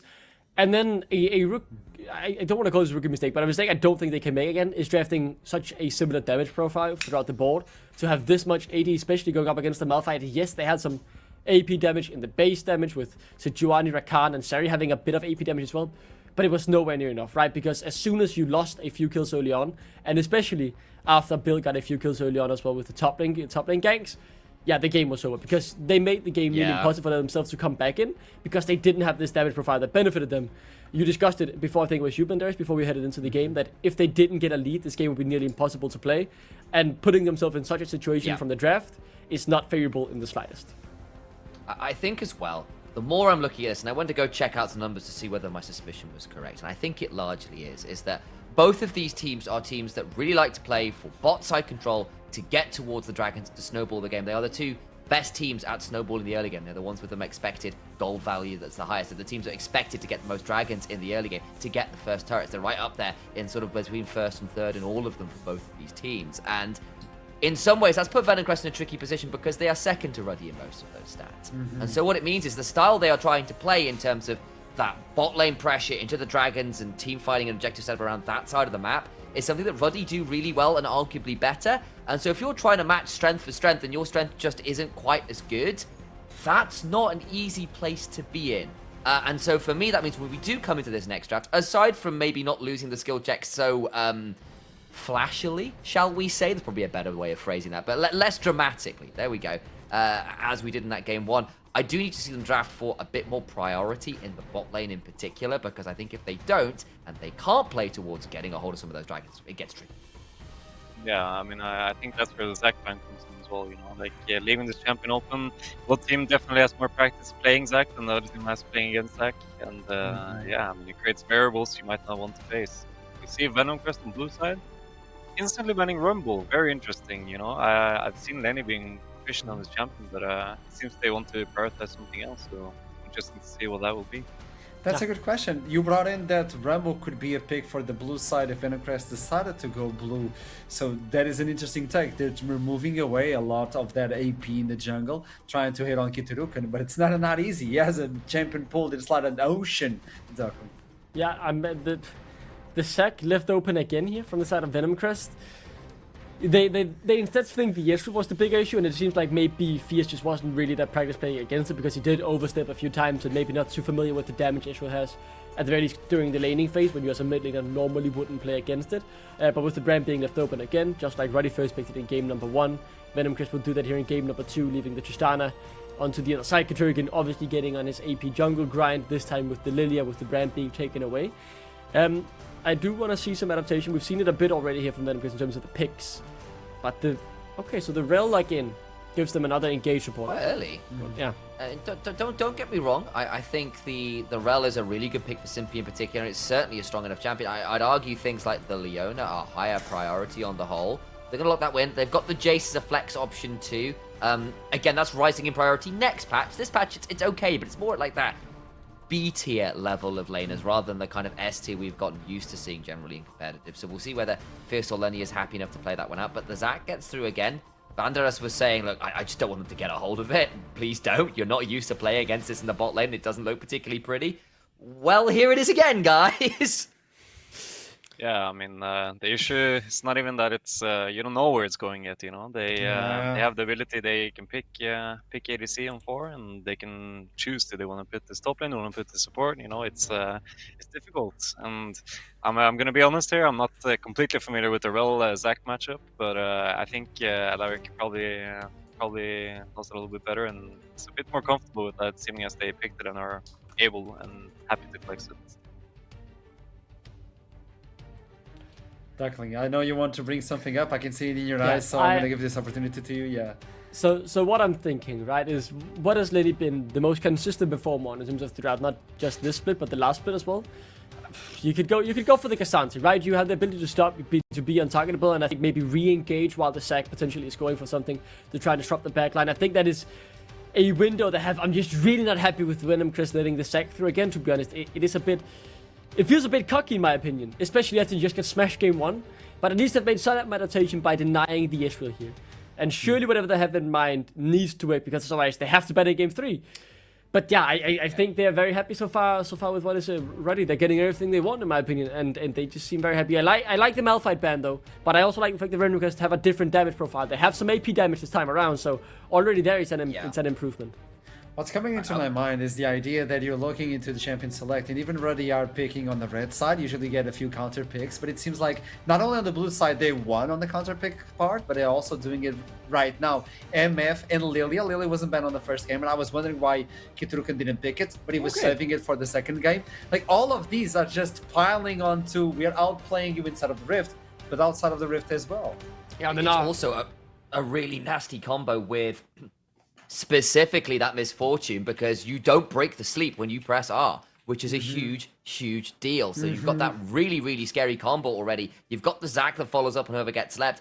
This is a big teamfight combo, but it's honestly true from both sides. And Lingard gets a hold of the Ziggs, which was banned away from him last time. It pairs up very well with Rel. You've got a poke combo of your own. And Bill gets his Riven last pick. What a matchup we've been given at the top, and I think maybe Banderas can add some more flavor to this. It's not a matchup I'm too familiar with, but I am interested to see how the now works out, right? And Lenny, a lot of pressure on him not to play the fights correctly. Now, a very hard champion to pilot in the fights between Mini and Mechanar, especially as they don't have that much engaged. Yes, you have the Rail, but Lenny will also have to take some responsibility in finding the right angles for the fights to happen on their terms. So a lot of pressure on him here, and going up against Build's Riven, a very exciting matchup.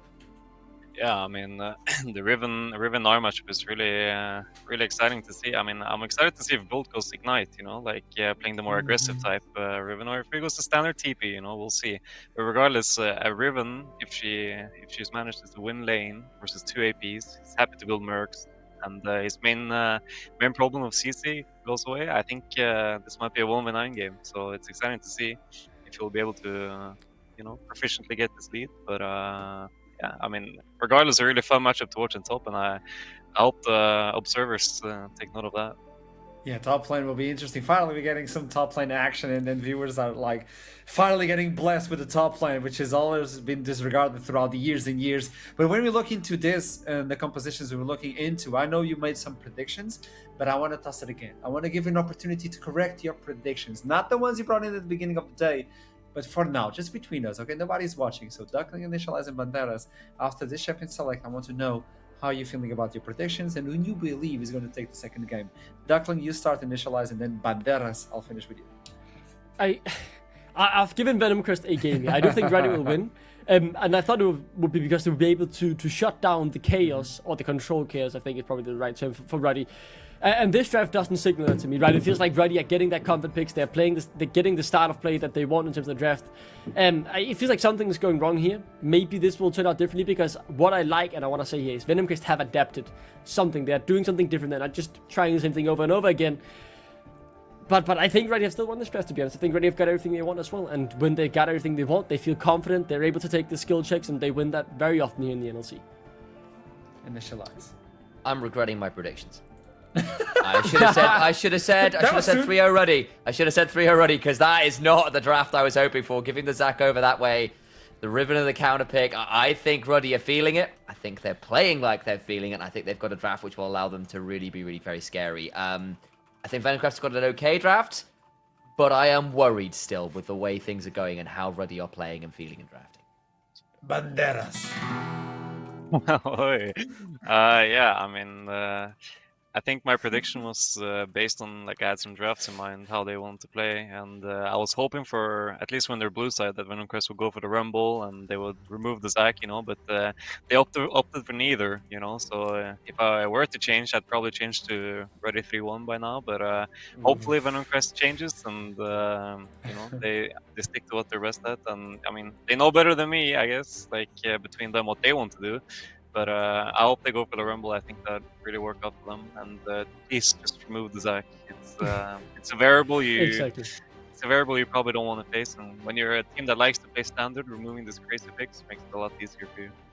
They stated on the Q&A that they were going to win on the macro. On the Champion Select, it doesn't look like it, but as soon as we jump into the Summoner's Rift, will they be able to reset their mindset after the first game? It's over for the castle. Let's toss it to Hiprain and Foxtrot. Tell me, what do you think? I think Riven is an incredibly fun champion to watch. I'm very excited for that one. Yeah, I mean, Ruddy throwing the gauntlet down, giving Built his solo queue champion, but Riven typically not something we see in professional play very often, so it is always exciting when she comes out. I'm curious to your thoughts on it all, though, Foxy, because we got an interesting draft once again. We do. It's nice. It's really cool when you can throw curveballs into it, and I think when you're up 1-0 in a best of 5, it's a good time to do that as well. And I think, especially before I get into the specifics of what I think about it, if this works for Ruddy, that is now something else that Venomcrest will have to consider in this pick and ban, right? And they've already adapted. We're one game in, they already adapted by banning out Alex's Ezreal, right? Which means they gave Tristana over instead, and Yone was the ban before, so yeah, this could be absolute draft nirvana for Ruddy if this Riven works out. And I think it's great. You got last pick for top side. It's something that Ruddy don't typically do a huge amount of, because Bill isn't really the guy for Ruddy. And it's a great matchup. It's a great matchup to pick your one-trick solo queue champion. So I want to see him. I want to see him succeed. I want to see him do it. And really pop off with it. He has played it before here in the NLC. He got one game on it versus Blue Whites, and he won. Doesn't really count, does it? But yeah, I know, I realize that. But this is it. It's like that kind of champion, into NAR, where you can have that favorable matchup and just put another point of pressure for Ruddy in that top side. Well, it's going to be a very, very important game here for Ruddy, because like you said, the outcome of this game can really change the outcome of how the draft looks going forwards. You got to think about this Riven, if it works. Obviously, the Riven normally only really picked up into certain matchups. This Nara is obviously a good one for her, so it removes the ability to play Nara if played well, or you have to then waste a ban on it if you want to pick that Nara up, but then you're kind of informing them what you're doing. It's going to be a very interesting game number 2. Game 1 was super dominating. What I will say is I much prefer the all-in-all the draft that Venomcrest have put together in Game 2 than their Game 1 draft. I think they have now that threat in the AP. Maybe stacking a little bit too much of the AP threat this time, though, having the Ziggs and the Brand. If I'm going to add my little footnote to that.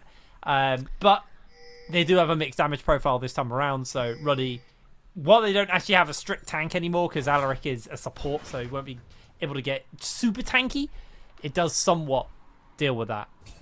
Yeah, it is interesting, isn't it? They had a real lack of AP in game number 1, and they've answered with double AP here in game number 2. So certainly won't be able to complain about that. There'll be no lacking on that damage profile. The thing that I'm a bit worried, I guess, for Venomcrest here is their lack of mobility as a whole. They're pretty much just champions that run around, especially their carries, I should say. They run around, don't have great, like mobility tools, move speed, gap closers, whatever. They have some, but they're quite unreliable, like a Zig Satchel, for example, maybe the Hex Gate or whatever it is for Jace. And this makes the engages from Zac, like a Flash Q maybe from Keterukan, the bullet time from Misfortune, and just Riven as a whole if she can get in, because she struggles when she gets kited. I just think this team from Venomcrest could potentially be complete sitting ducks in these team fights, and they're going to have to execute this pretty flawlessly.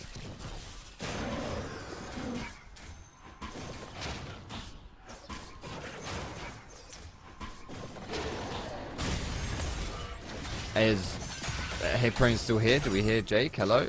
I was muted. He Ignore was me. muted. Okay. Yeah. Welcome back.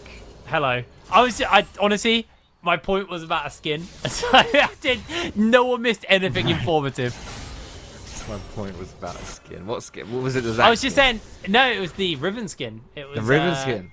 What's that? the Exile? one. Exile? Yeah, it was one of my first skins. It's an OG skin, yeah. It is an OG skin. You got some really smooth Riven skins, but they go for the old one. Might have to hold that fort though, because Ruddy getting ganked here by Theocastis, and that is going to be Nata trying to evade, able to secure himself one. He dodges the Q from Theo. Lingard's putting damage in, but he trades out.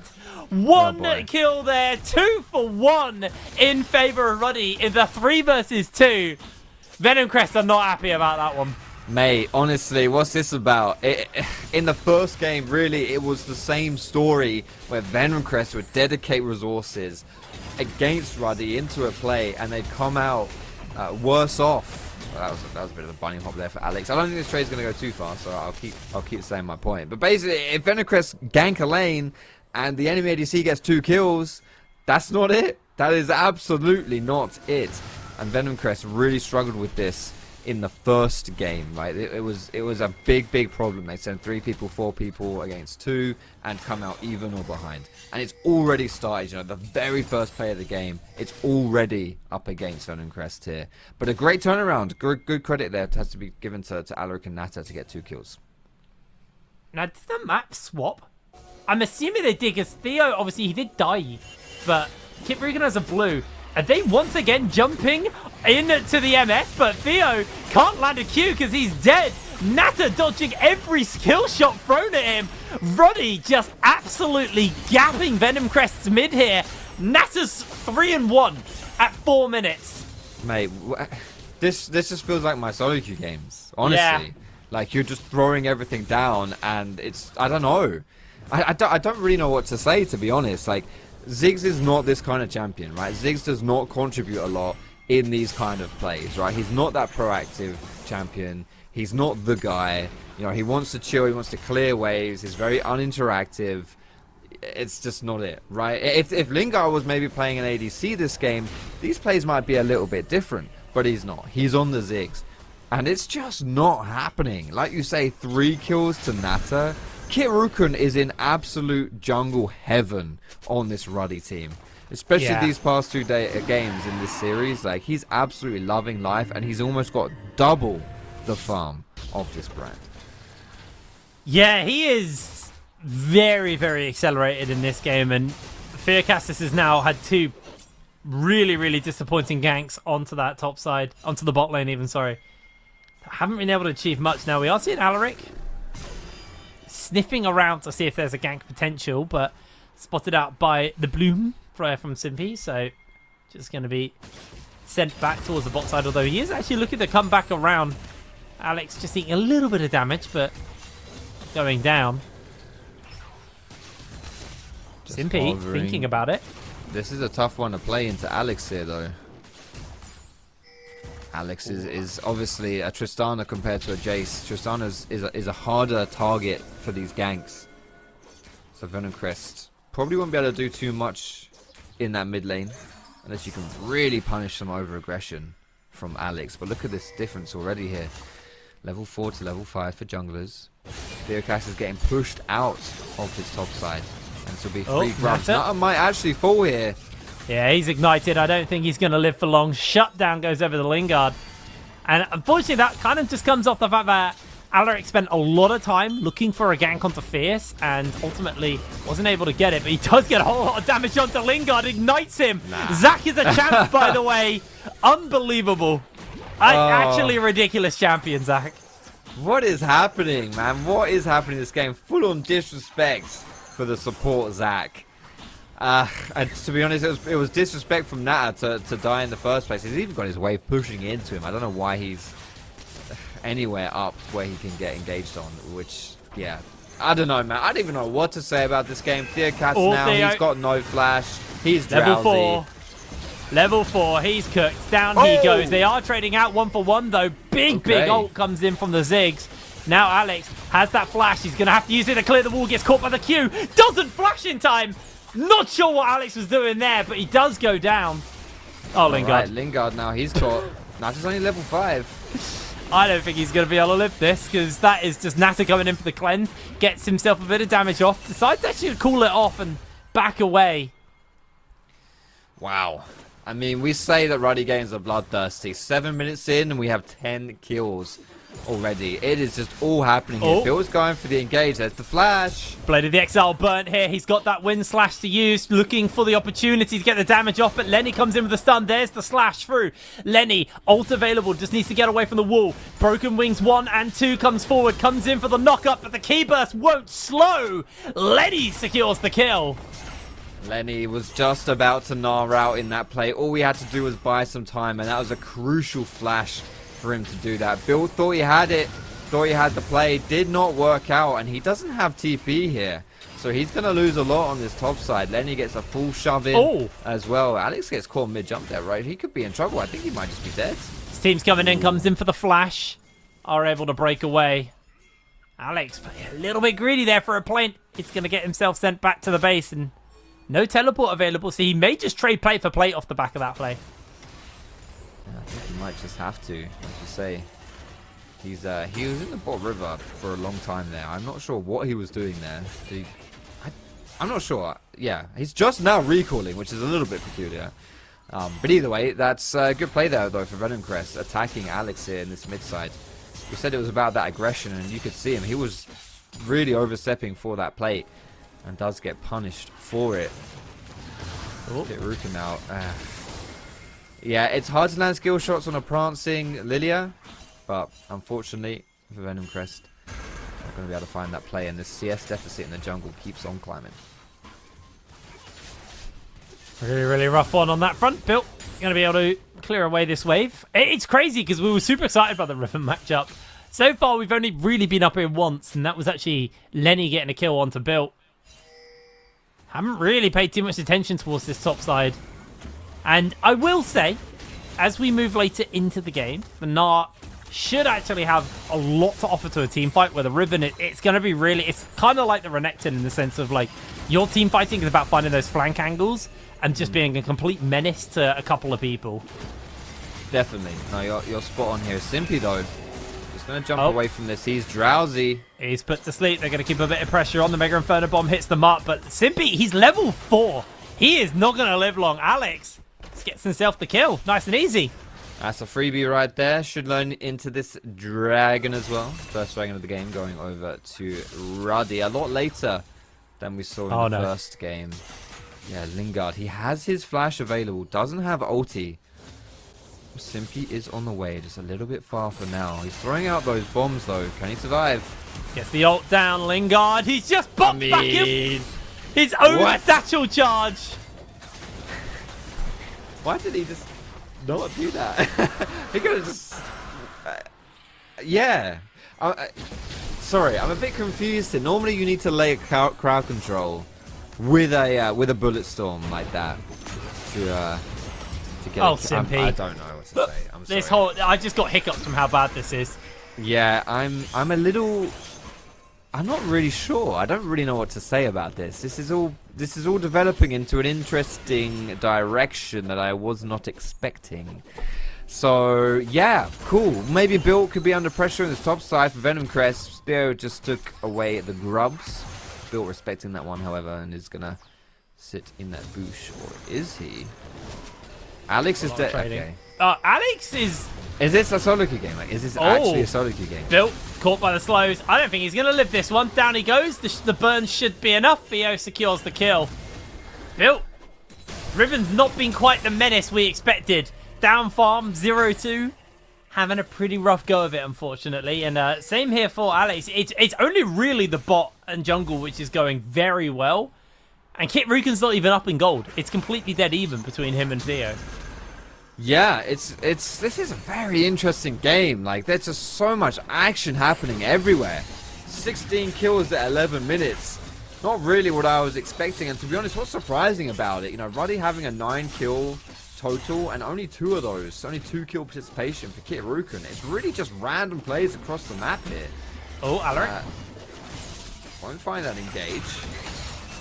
So I think for the first time this game, we're not going to get a kill happening, which is shocking. Yeah, it's just crazy. It's happening everywhere, and nowhere is safe, Jake. Everywhere is getting some action. Looks like now the attention will probably shift towards that Herald, which spawns up in the next minute 30. Alaric is constantly looking for an opportunity to find that opening and find that pick onto Lingard and Simpy, but isn't going to be able to really achieve anything off there. They are going for their recalls off the back of this one. Nata now does have that Bloodthirster and a BF sword. As actually, hold on, Bill's going in on Lenny, but Lenny is about to gnar out, and he is just squashing him. Gnars him back. The broken wings haven't been used. He flashes over, gets himself them charged up, misses the Q, dashes away out of the boulder toss, and lands the wind slash as we are now into mid lane. Fierce just getting really, really chunked out, but it's going to be able to make a way. I say really chunked out. I'm lagging quite heavily. He's all right. He's not even remotely close to getting chunked out. No. It looked like he had to flash out, but that was just a buster shot. A bit of a whiff there from Alex, using his ult to actually save Fierce in that play. Pretty close topside play, though. Honestly, I'll give Bill some credit for that one. He's 2 levels down and nearly made it happen. As Simpy now, he's caught out of position. Alaric pops the ult. Yep, there it is. That's going to be the sleep as well. Nata going to put himself some damage in and just secure another kill for himself. Lingard being chased on to the Swirl Seed. Goes a little bit wide, but they are going to continue the chase. Lingard flashes away to safety, I believe, just to break out from that one as Alaric getting chased onto by Theo. Theo Shiz going to force the flash out from Alaric, and it looks like Ruddy able to limp their way away. I say limp their way away. They just get their way out. Yeah, very aggressive already here. 40 minutes in, trying to tower dive. Fierce got to be a bit respectful. You know there are people down here, dude. Yeah, they get the slow in onto him. He's just going to eat a whole heap of damage. Acceleration Gate gives him some movement speed, but now that's just going to flash forward, keep the pressure up onto him. No ultimate available to Nata, so he should be able to get away from this one as the Swirl Seed goes wide. There is a Make It Rain coming up somewhat soon here for Nata, but it's either built on Nata who gets this kill. And there it is, Nata to secure. Yeah, Nata really had to strut his stuff on that one, didn't he, to chase down the Jace when you only got tier 1 boots versus tier 2, plus that acceleration gate. Gets there in the end. And all this time, while Fierce isn't mid, Alex is just pounding away, getting that one down. Lenny's going to gnar out soon, but Alex might just be, yeah, he's in trouble too. Able to jump away, though, as now that is going to be Flubber getting himself taken out. Not really too much for Ruddy are going to be able to do about that one. Lenny 2-0 on the Gnar. Kit Rukin is going to secure vision for his team, but I don't think he's going to be able to secure this Herald anymore. Yeah, that's it. Theo should be able to pick this one up. 4 people in the area. Teleport top for Lingard, just to get in the top side of the map and push the wave out. Get this into a favourable spot to take this Herald. It will be going down to Venomcrest. They have already taken this bot tower, and obviously you've got a Ziggs with the satchel charge. Doesn't take much. It does not take much to get it within the satchel charge range here. As Lingard should just be probably on his next wave, actually, taking down this top tier 1 as well. Yep, there you go. The power of Ziggs. Yeah, Jake, how did we get here? with the start that happened in bot side, right? Where Nata ate like 2 ganks in 5 minutes and got 3 kills out of them. How is this now even like a close game? I mean, obviously Nata himself is because huge, his mid but and top have been gapped a little bit this game, unfortunately. I mean, yeah, it's strange. I also will say, honestly, I don't want to pile on the hate for Ruddy, but while we're here, this is an uncharacteristically inefficient game for Kit Rukin, I will say. Yeah. He's one of the players here in the NLC, especially the junglers, who does not waste his time. Right, like he's why he's so good in my opinion is like he's always keeping his tempo, he's always efficient. But I'd say this game he's not really found the plays too much. He's been farming, obviously, which is great, and he's Lilia, so that is to be expected. But he's not been really having a huge amount of impact so far. 11 kills, 3 kill participation. Yeah, this man is the MVP of NLC for me, in my opinion, and he's quite quiet in game number 2. Yeah. I think that's partly because his mid and top were kind of getting a little bit ruined. And he, on the other hand, we do get the sleep, so I'm going to have to hold that because that might be the efficient play from Kit Rukin. Theo can't do much. He gets the Pyroclasm off, but Lenny catches himself shut down. Alex very much back in this game. Built got a kill as well there. So, Ruddy, they're 2, let's say, lagging lanes. Very much back in this game off that. Yeah, Fierce was able to push top but not get too much as Nata can just collect that. And I think that is the real boon of this play for Ruddy, is Nata wasn't involved. You're still able to make positive things happen on your team without your super fed ADC. So great stuff right there for Ruddy to kind of just get a little bit more control into this one. There's a TP flank coming here for Alex. Alex is going to get this tower, but he might just die for it. Yeah, almost he's guaranteed. got Demolish. This actually hits the Q on the waves. That will slow Alex down a little bit. Alex, no buster shot available. Has got the flash Fierce, just keeping the pressure up onto him. Still holding that flash as long as possible. Flashes away from the Magnet Storm. Simpy charging in forwards. Gets the lockdown onto Alex. Alex is still alive. He's still pumping out the damage. Kit Rukin comes in to tidy up. Alex held that line so well. That was so good by him. I thought no, he was going Fierce. to instantly die, but just about. Just enough for Kit Rukin to come in and pick that one up as well. Plus, he gets the tower there, right? And he ate a TP from Fierce. So, all in all, a fantastic play from Ruddy. And we can really just nail down the times when Venomcrest start losing control of the game is when they have to send multiple people or dedicate things like teleport. If we consider them all just like different resources, right? They have to dedicate more resources to a play than Ruddy does. And they don't come out with the lead on it, right? Like, it happened all the time in game number 1. It happened early in this game, and now it's starting to happen again in this game as well. And Ruddy are starting to pick up the control once more. Lovely little play there. Can Ruddy gain anything more with it, though? Because that was just the 1 kill and the tower. They are now rotating Alex up towards the other side. Simpy looking for Nata, is going to get caught by the knock-up. The flash from Alaric, really huge build. Key bursts onto everyone. The wind slash comes in and Nata secures the kill. Another one going in for Built. Lovely engaged by their support. Alaric, honestly, this series has been so clean of it on the Zac. He has. He's been solid, absolutely solid on this Zac. And to be honest, like, Alaric is, I mean, he plays Zac, obviously he plays Zac jungle. But it's not been his like bread and butter, you know. It's not been what he's known for so far. As Built now, I'll hold this thought. Trying to juke Fierce, but versus a red buff as well. I'm not quite sure it's gonna work here. Clears the wall with the broken wings, dashes away, but the acceleration Gnar. gate's coming in. The Gnar comes in, Built clears that wall. Lenny goes the wrong way, but down he goes. A little bit too weak, but that's again. This happened last game.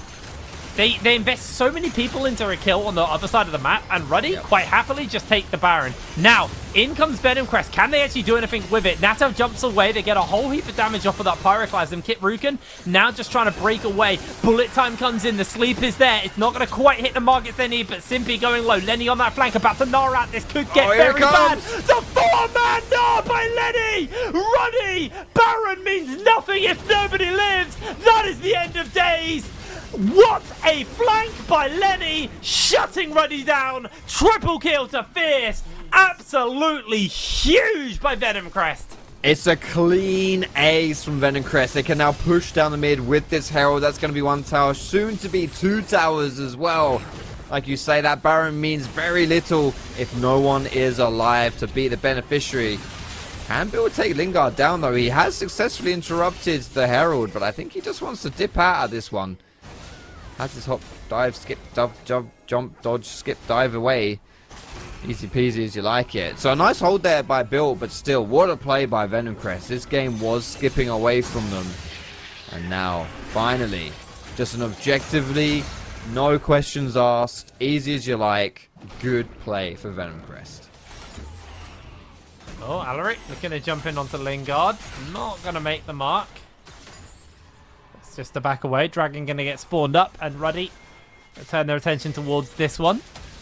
Very, very rough Baron play, though, because they want to be able to crack some towers with that.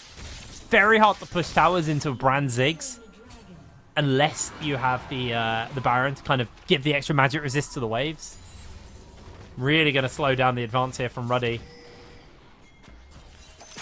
Probably just going to be a bit of a farming game for a bit now. Yeah, and this is it. I wonder how Ruddy feel about just chilling. Because it's not something Ruddy does. They're not a chill team at all. They're constantly aggressive. They're always looking for plays. But this is kind of that time of the game where they might just want to chill out a little bit, to be perfectly honest. We also haven't seen any big bullet time ultimates come through from Nata, right? And I think Ruddy are looking for that combo wombo. Oh, then he could be in trouble. Oh, able to just about get the hop away. Whew. You can see that Ruddy's still looking for it. They still want to try and force a fight versus Venomcrest, but Venomcrest, their team is incredibly stall heavy. It's hard to really do much unless you bait them into the fight. Yeah, I think that's fair, honestly. Venomcrest, they have the engage with the rel. Aside from that, they don't have the greatest tools to pull the trigger. Ruddy, on the other hand, you know, along with the Zac and the flanks coming through from Kitruken and Built, have slightly more tools, I'd say, at their disposal to start a fight. The thing is, like, it really just depends how you qualify Gnar as an engaged champion, right? Because some of the times he's a fantastic engage, right? Like we saw in that Baron fight. If he can Gnar out, get on the backside, and just do some really good stuff. But it's unreliable. Speaking of something that isn't unreliable, though, is Built getting... He is in a lot of danger. He's losing loads of health. Does dodge away on some of that damage, but he's doing a lot of work here. Not going to be enough. Fierce. 6 and 1 on the Jace. Now, there is a cost being paid here because Lenny goes down. That's a kill to Kitruken, and someone needs to come over and defend this top side. It looks like it's just going to be Lingard on the Ziggs. And again, they get the kill, but I don't know if they can really do anything about it because Ziggs will just one-shot the wave.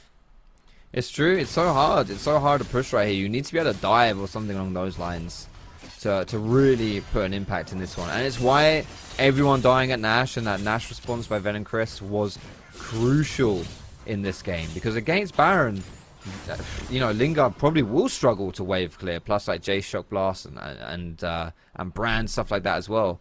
Like against Nash, it's tough, but with no Baron empowered minions, this is just so easy for Venomcrest to stall this game, right? It's so easy. The downside is though for these guys, however, like they're stalling and that's great, but they're on a 2-minute timer. That's when this next dragon spawns, and it's gonna be Soul for Ruddy if they pick it up. So they won't be able to keep stalling that one out. They will want to contest it, especially a Hextech Soul. I think the game will be pretty quiet up until that point, but once that 2-minute hits down, it's all going to kick off. Yeah, Nada now finishing up his Infinity Edge, so he has 3 heavy raw AD items. A lot of just base stats to him. These ults are going to hurt from Nata. Level 15 as well on the MF. It looks like Theo is going to be able to gain control of the area with that crab going down. I think it's just going to be, yeah, like you said, a waiting game for the next minute 30. Because Fierce, I just think it's too much for a lot of the Ruddy members to handle right now. 3-item Jace, that's terrifying. No, he is huge, and the great thing is, like, he knows he's going to be matched into either Alex or Built, so he's able to just get Ninja Tabby, right? Those plated steel caps can will do a lot of work in these fights. Simpy needs to be a bit careful here. I think he's alright, just chilling here. So we've got a classic 1-3-1 on both sides right now. Again, just buying time. 50 seconds. As Bill... Uh-oh. He's going to try his best to do some damage, but he is losing way too much health. The Wind Slash comes in. He does get a big shield, but now mid. Fight breaking out. We do see that come in. Massive bullet time interrupted by the Magnet Storm, but it comes at the cost of his life. Lenny tries to jump over the wall. He is about to gnaw out, so Alex has to be careful. Dodges away from the wall. Because now Lenny, I don't think he's going to be able to find any more of an opportunity. They trade out 1-for-1 across the map. Ruddy going to be kind of okay with that one, but that Magnet Storm, massive interrupt. It's great. That's exactly Simpy understood what he needed to do, right? Alex just jumped forwards. Why are we looking at a brand recalling? Lenny's in danger. Game over, Alex. That's huge, actually. That means Lenny has to reset and TP in. It's a good chunk. This is it, right? Exactly. So now that we've got a little bit of time here, Ruddy are going to use that window, use that time. Can Theocast get in? The blast cone is up. They know he's there. Can they disrupt him? They're playing interrupt. Theo wants to get over that wall. They're going to try and make their way in, but the soul has already been secured. Watch Theo, though. That pyroclasm could be everything. Alaric's just zoning him away. Alex forces the Zonius out, and they've already secured 2 kills onto Bill on his Riven. Huge play. Alaric slices over the wall. Will have his passive pop, but I don't think they've got the damage to kill him. Lingard's going to go for the kill onto the blobs. Bye-bye, Flubber. He's down. Simpy getting jumped into by Alex. He just flashes into the pocket. A bullet time is going to melt through his health bar. That's the ace for Ruddy. That could be the base. It's inevitable at the end of the day, isn't it, for Ruddy? They're going to pick up 5 kills, and this will just be barreling down the mid lane. It was a rough game. It was a tough game. Ruddy looked like at points they may have just dropped the ball and given Venomcrest a way back into the series. But that is, as is standard for this Ruddy squad, they find a way through the skirmishes, through the team fights. 2-0 in our best of 5. Yeah, a much less one-sided game, but still a 6,000 gold lead over to Ruddy at the end of that game. A really, really big game from them. And I think, you know, there were questions towards Bill and Alex, but they made up for them later down into that game. Their early game was a little bit rough. That Baron play was probably the thing that really gave any life to the Venomcrest game. But ultimately, it wasn't enough. They weren't able to really gain anything off the back of that. They were too slow on the soul. Alaric, on that Zac, just had the whole team on his back. His engages were absolutely stunning. He made sure Theo couldn't get into that pit.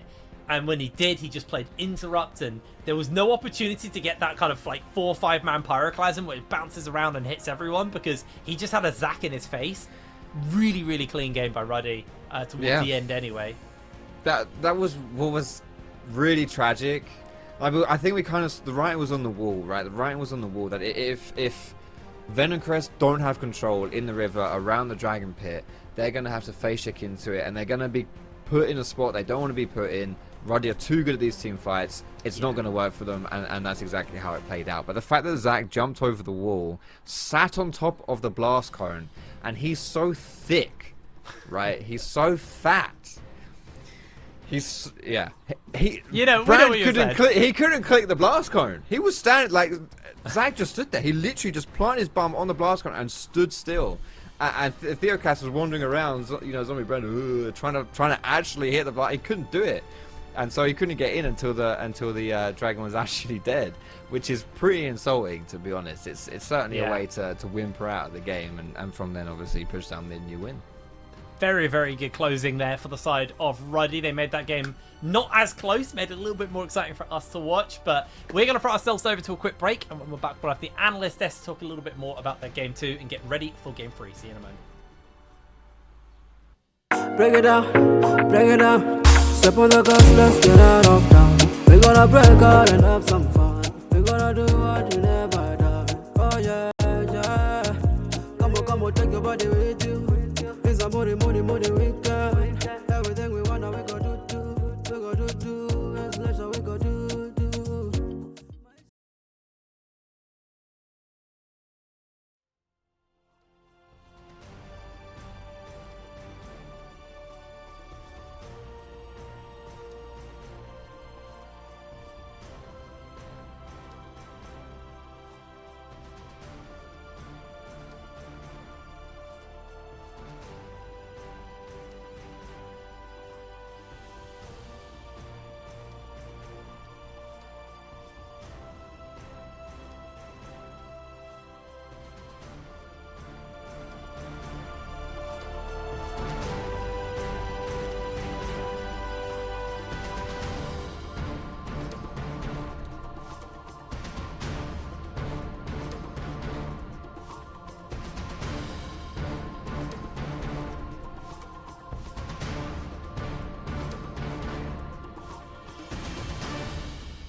Match point in favor of Ruddy. Venomcrest fighting for their lives. We've seen something different on match 2 on the blue side, but still, we need to remove the Zac. We need to talk about Zac. Yeah. Right, folks? That's exactly the thing I wanted to mention. Like the first thing, just ban the Zac, man. Give it up. You aren't countering. You aren't stopping him from absolutely destroying you, finding good fights. Just accept it. You're not beating the Zac. Ban it, man. It is that simple. And I thought they did some adaptation. And this was a way better game. And we saw some of the windows that they will have to maybe win in the next game. But come on, bro. Just ban the Zac. It's not that hard. Like, I think especially because they thought they could get away with it, right? They draft very different Lingardets on the Ziggs. They've got the Rel, which you can try and interrupt maybe the Zac engage you time you crash down. All those kind of things. And they split the jungle. And they have Theocax turn up bot lane early. And they die. And Nata gets 2 kills. And then he turns up again about 2 seconds later, not clearing camps, about to do it all over again. And Alaric jumps on the brand and basically solo kills him, and Nata gets up 3 kills. So not only have you tried to deal with the Zac and failed, you have instead donated over 3 kills and buffs to Misfortune early on in lane, who then comes back to lane with all of the gold she could ever wish to possess. And it all gets really, really bad from there. And of course, from that point, we thought it was just going to be a rerun of Game 1. And it wasn't for a number of other reasons. But honestly, in another game state where that Zac wasn't there or Alec wasn't playing with that kind of level of panache, it would be a very different game. And that just tells me, get rid of it. You're not playing well into it. You tried to split the map. You tried to gank it. And it just got worse. So don't.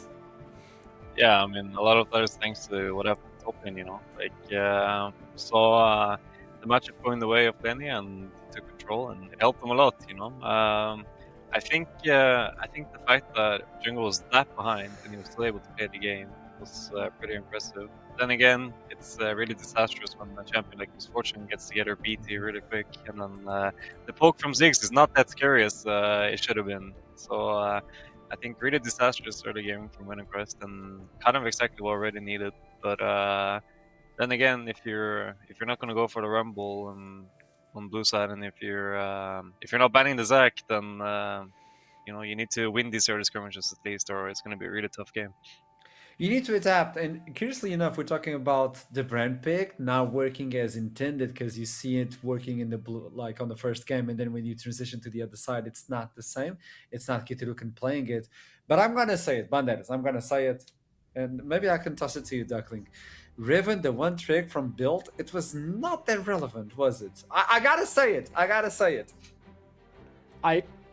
I think you're right. I think it showcased Toxic. I think you showcased the windows this game, where Venomcrest had the chance of sneaking in wins and getting on the board. Right, we saw it in particular with Build. It feels like he's a one-trick Riven. There's so much around this Riven, but we haven't got to see it fully utilized in the NLC yet. I hope we see it one day. But it feels like a bit that Build is turning his brain off a bit too much and just saying, go ham, skill check.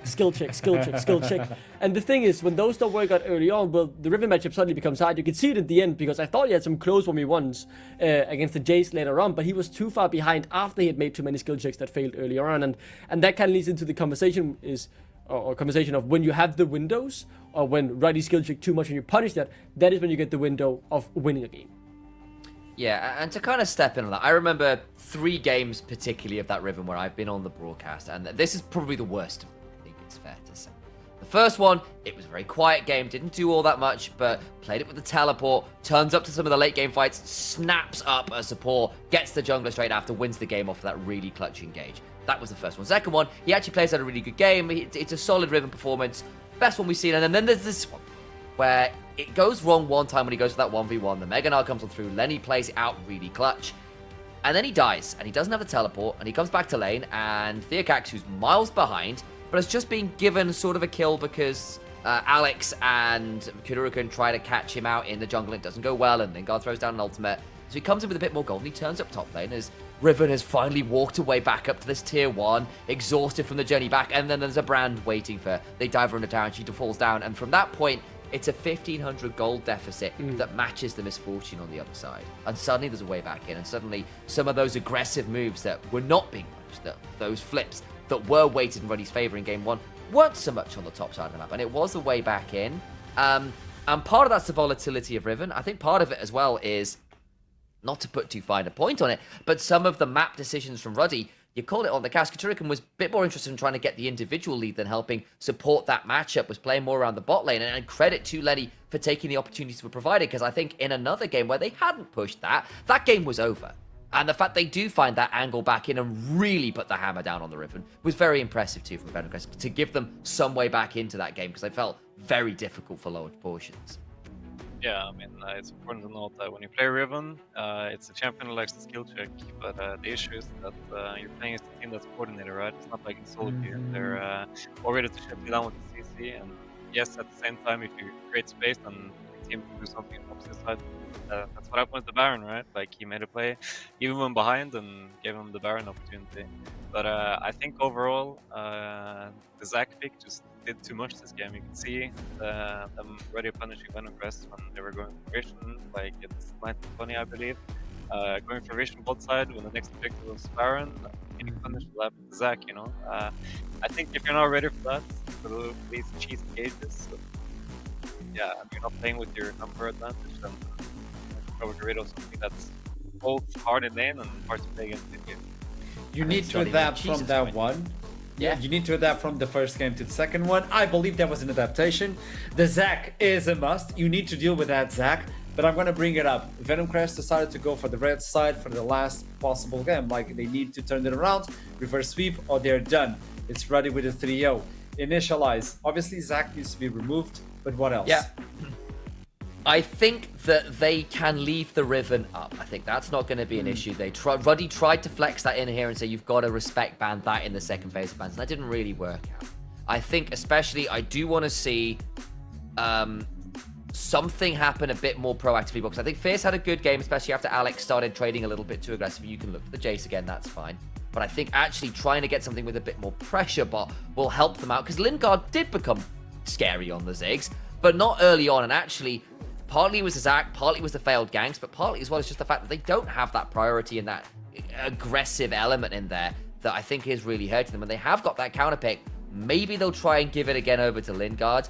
We'll see whether that works. I think he probably has the best champion pool for it on Venomcrest. But we'll see whether that will earn them something with a bit of priority, which I don't think they've been finding that easily. Yeah, I mean, at least don't beat the full AD comp versus Malphite that early if you're going to pick top lane. Yep. But yeah, I mean, if you're not willing to pick Rumble, then you should probably go red side. So I think that's the correct player for them. Just now, please ban Zac as well, and then and please don't pick full AD into Malphite, and I think we'll have a game on our hands. Yeah, I think, yeah, as we discussed just a bit in terms of, you know, the over aggression we sometimes saw from Ruddy. I think it is, as you highlighted very well after the Baron play, the fact that they actually had the chance of getting out, had to just tuck the tail between the legs and just ran for their life. At the very least, I think 3 of them would have made him out. Maybe the one would have been caught or had to sacrifice themselves, but they would have been able to get out with quite a few Baron buffs. But instead, they had this, you know, oh, wait, we can skill take this. I think we might win the fight. And they tried to go back with the bullet time, the little team lullaby as well. And all of a sudden, Lenny shows up in flank and says, hello, guys. I get a 4-man Gnar ultimate and just wipe the Baron off the Rift.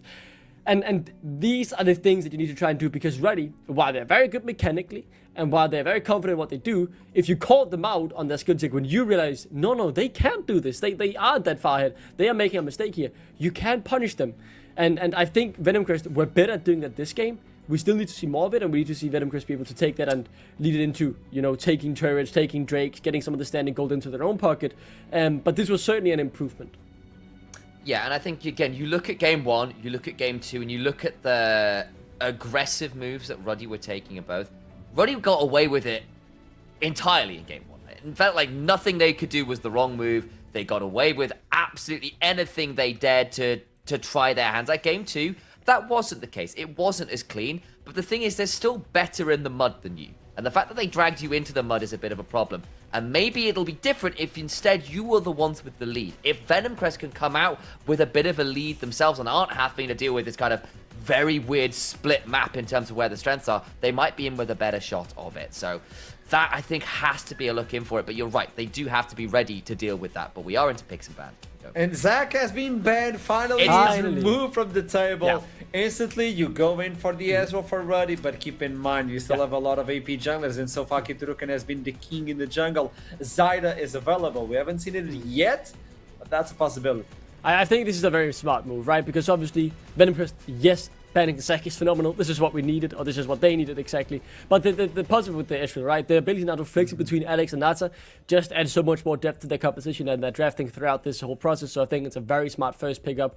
Worth noticing the brand that has been locked in first pick before on blue side is now open instead, though Venomcrest decide to get the item of Theocax, something that he has played quite a lot throughout the split. Yeah, I mean, good adaptation from Venomcrest, playing the Zac and the Rumble. No brand first pick for Ruddy this time, and it seems like Venomcrest wants it either. You know, they're happy to trade the Iron brand, and yeah, we're gonna get a Tristana Ezreal matchup again. So hopefully we're more comfortable in this time, and won't get too spicy early in favor of Ruddy. But obviously on this side, Alarie gets a hold of Rel. It's not Simpy he's going to be able to get hold of that. They try to maybe claim that one from him a little bit. The Ezreal's still a flex. Strictly, we've seen enough of that with the Rel to know that's a possibility too. But I think Ruddy were very happy to take that Ezreal, knowing it's a flex and saying, actually, we feel like we win that match at mid lane. I think Theocax has struggled this series. In fact, honestly, the member of Venomcrest who has been the most consistently attacked and probably the member who's not performed at the level they've been hoping for has been that member. He's tried a few different styles now. Started on the Sejuani, ended up on the brand last game. This is another look again.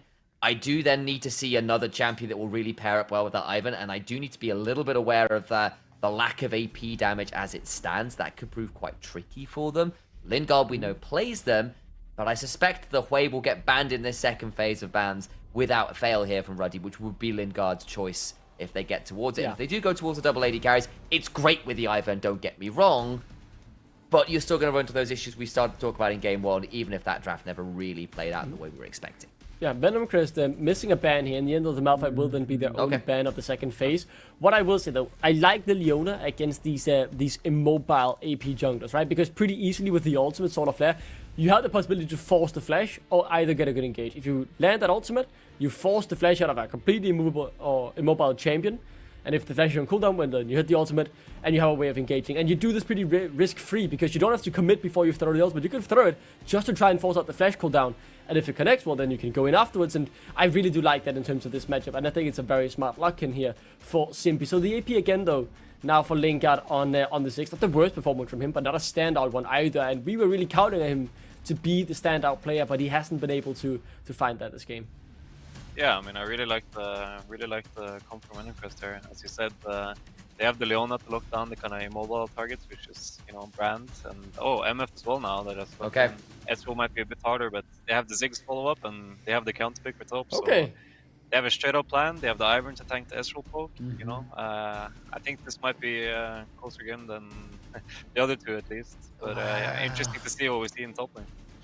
Yeah, and I think the fact that Built's being asked to blind pick here as well, the blind pick options for top lane on the patch, Rumble would be one of them, but I feel the Renekton is another one of those. It is still counterable. Lenny does play the Gnar, had a good Gnar game. We saw a brief hint of a Camille there, but it isn't going to be locked. They've gone towards something a little bit more standard. It was a great showing from him, so I understand that. I think these comps are pretty evenly matched. I will also note, as you kind of noticed, the Leona can potentially make the MF's life a little bit harder, but if you don't catch at least the MF on the ultimate, or if you only catch her and not the other two carries, the teamfight wombo is still really nasty from Ruddy. It just feels like Venomcrest at least can match it this game and have actually got really solid frontline with the Daisy, and of course, eventually you're going to hit this point where the Ivern empowering that Tristana will make her an absolute menace for Fierce. Yeah, Lenny really putting pressure on himself here, right? Playing the Gnar, because you have to be very careful. The Renekton, good early game damage. If you're in mini Gnar and the gap is closed, well, you could very quickly be burst out, especially if Katuri can pace a visit to that top side. I would have expected something like the Kazanzi here, because that relieves a bit of the pressure. You had a bit more frontline as well. We know Lenny is fantastic on the champion. You're able to get out of many tough situations, so I think the Gnar is simply just due to the confidence he has after that first game on it here today. So let's see if he manages to pull it out. I'm very excited for this top lane matchup again, because he has to be careful and play around this Mega Gnar perfectly, because if he gets caught mini Gnar, he is very likely dead. Ruddy is looking at match point on the first round of playoffs. This is the winning bracket, by the way, the top of the bracket. And for Venomcrest, all their damage is relying on Yordles. It's a small chance. There's hope for that team. Let's toss it to the Castles in Pride and Fox. Thank you very much, Archer. I am going to be that guy. I'm sorry, Duckling, you're about to catch heat. It looks like he's in his pajama top. I just noticed that right now. It looks like he's in his pajamas. He's a cozy boy for these playoffs. Yes, let's talk a little bit about the draft and the game. I again think Ruddy have drafted a very good draft for themselves. I don't think they've been drafting badly. The Riven was a bold pick. Didn't really pay off, so I'm glad to see them move off the Riven.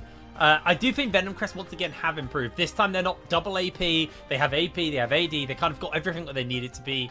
The Ivern would be a pretty effective support, providing he doesn't just get completely flattened in the jungle.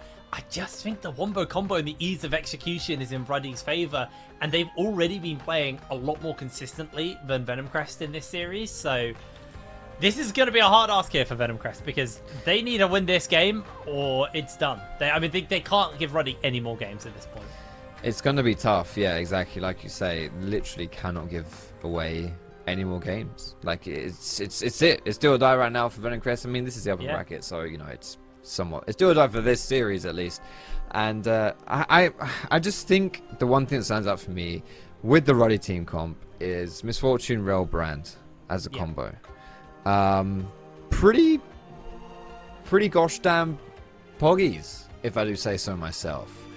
That is a nasty combo that is going to do absolutely nasty things, I would say, if given the opportunity to. So, yeah, it's a little bit scary from Venomcrest side. I'm still trying to wrap my head around, like, how you can still give that all away. But this is, I think, it really just comes down to the fact that it is really hard to draft versus Ruddy. Because there's so many tools that they have. There's so many power picks. We talked about like the Riven and stuff like that. Obviously, you didn't need to ban that one away. But there's just so many things that you need to get rid of, you know. And you're gonna. It's almost like a guarantee that you're gonna have a tough draft versus them. So it might be a tough one again. But to be honest, I do think this is the best Venomcrest draft that we've seen today. Yes, absolutely. And even if they lose this series, they just slip into the lower bracket off this, so their season isn't done.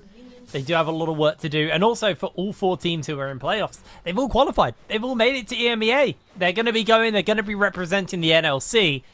It's just about getting as high up as possible, getting that victory under your belt, and be that higher seed going forwards, because that is going to also impact your EMEA performance. Yeah, absolutely. And we all know the regional leagues have some pretty good teams in them, so don't want to be finding ourselves in too much of a low bracket there. That's so cute.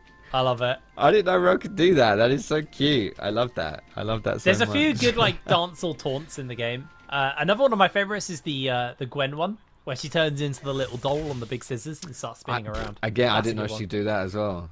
Oh my goodness, I love this. This is so cute.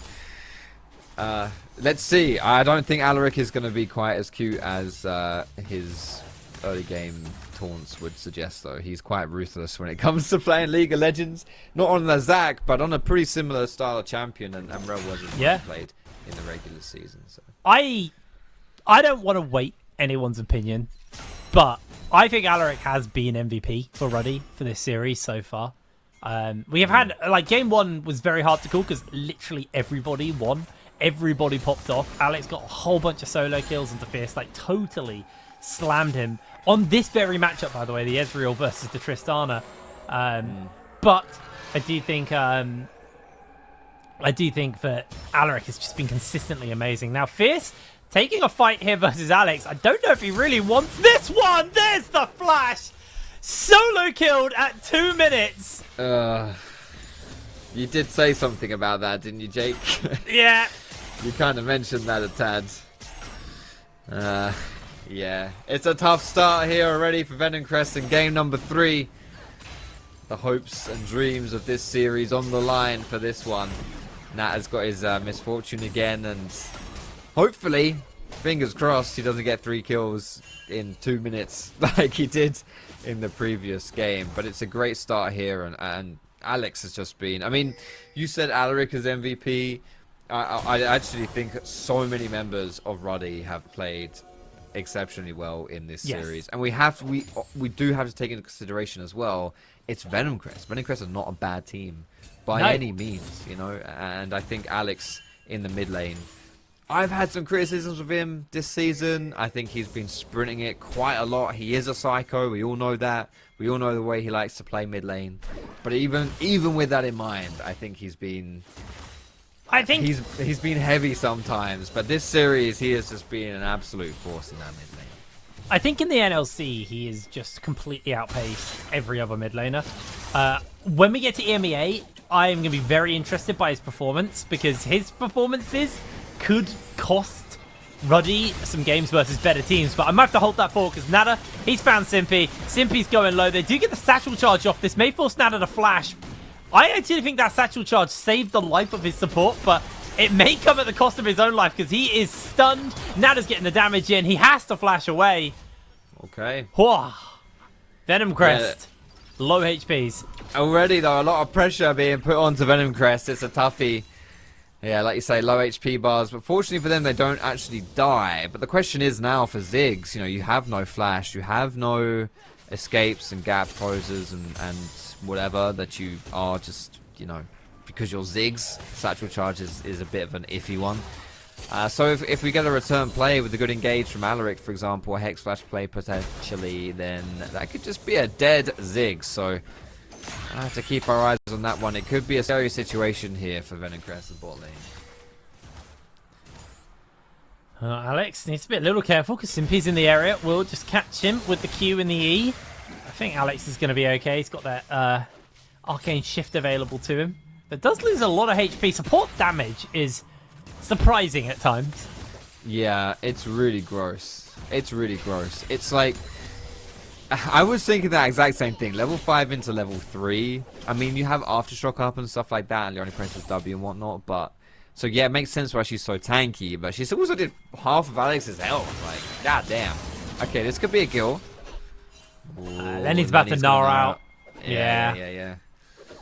It's that skin again. I need to know what this skin is. Beautiful. Oh, Lenny leveled up, so Built had to flash. Oh, that is rough, actually. Built did not have that 6. A massive wave crashing into him, so he's got a bit before he gets that Dominus. That was honestly the difference maker between Built maybe getting the kill or just straight up dying. Now he's hit the 6 mark, but Lenny's got flash, so Lenny's going to be perfectly happy with this one. He's in the driver's seat here. I think he's been a bright spot for Venomcrest in this series. Yes. First game when he played that Renekton into Malphite. Yeah, I mean, that first game, I don't think we can really talk too much about it. That was a slaughter. But in that second game, he was great into that Riven, and in this game, it's a good start as well. Alex, though. Actually, dodges away. It's a whole heap of damage. Yeah. I think that may have saved him, though. That rocket jump, that extra damage may have just killed Alex, actually. So, probably quite a necessary jump away right there. But again, so many trades happening in mid lane. And this is what happens, right? It's blood in the water. You know, these flashing health bars, these aggressive trades. It draws the attention from the other members of their team. Alaric actually is engaged on in mid lane. He needs to be a bit careful. I think he's just able to walk away, though. Yeah, he should be alright. I don't think we saw a lot of attention go down towards this mid lane just due to the fact that the grub spawned up. Infernal Drake is on the map, so there is a world in which we may just see Venomcrest go over, but it's not a particularly fast dragon. Ivern damage is surprising, but it is also still on Ivern, so I think he's going to be a little bit slow on this one. Bullet time actually comes out here from Nata to make sure he's not under any dive threat. Does mean, though, Venomcrest, I think, just going to get this dragon uncontested. This will be their first dragon of the game, I believe, as well. Of the series, sorry. The series, yeah, they're jumping in. Built's in danger. Kit Rukin gets caught out. Has to flash away. Lenny, honestly, if he lands a boulder toss, may have kill pressure.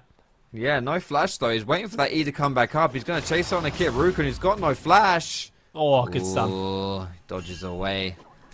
I mean, yeah, 2v1, baby. Let's go, Lenny. Good stuff. Plus, they're getting Dragon on the bottom side. And suddenly, I mean, I sound like a broken record. I've been talking about this for the entirety of the series, really. You know, when people dedicate, well, when Venomcrest dedicate resources to a play and they come out either equal or behind, and they dedicate more resources, I should say. This time around, it's Ruddy who do that, right? They put 2 people topside, don't kill Lene, get built, killed, and then lose Dragon on the bot side. It's the perfect play for Venomcrest, and a great early game boon here for these guys. Yeah, really big from them. But ultimately, still 6 grubs in the pocket of Ruddy. Alex, bar that one play, still doing pretty good here versus Venomcrest. And this down in mana, sorry, not down in mana, down in waves.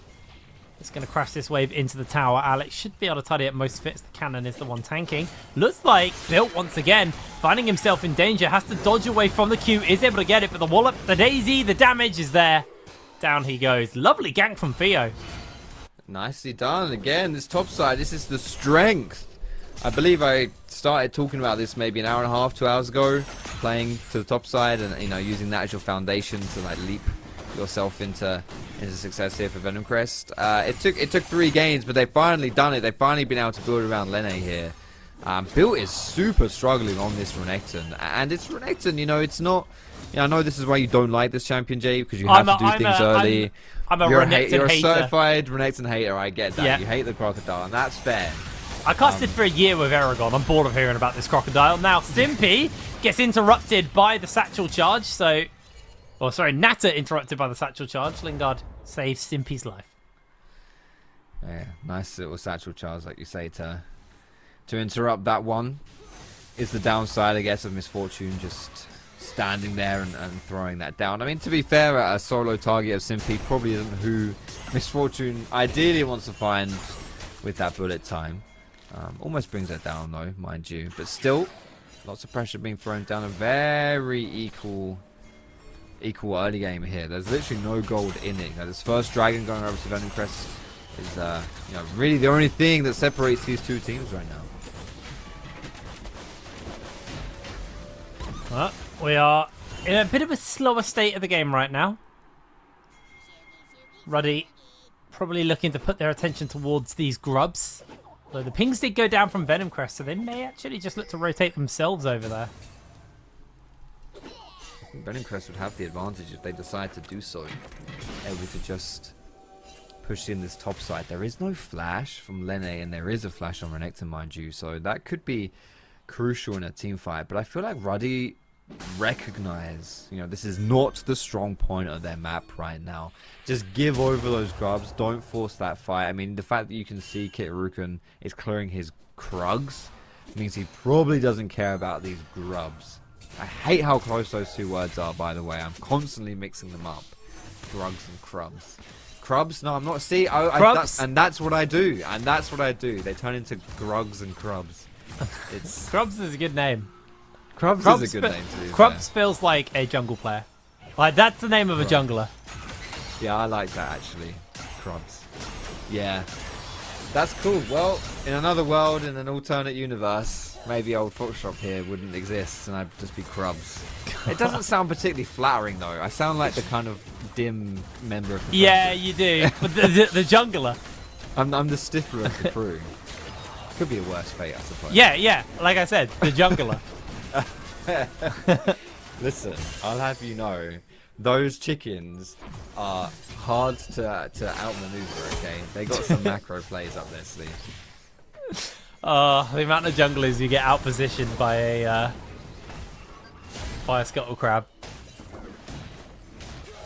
To be fair, I miss skill shots on that thing all the time. It's actually well good at juking. It does that thing where it dashes, right? It is actually shockingly good. I'm not gonna lie, genuinely. I will stand on that. That is a hill I'm prepared to die on. Okay. All built. Nice. Little dodge there. Still down a level to Lenny. Lenny very comfortable in this lane.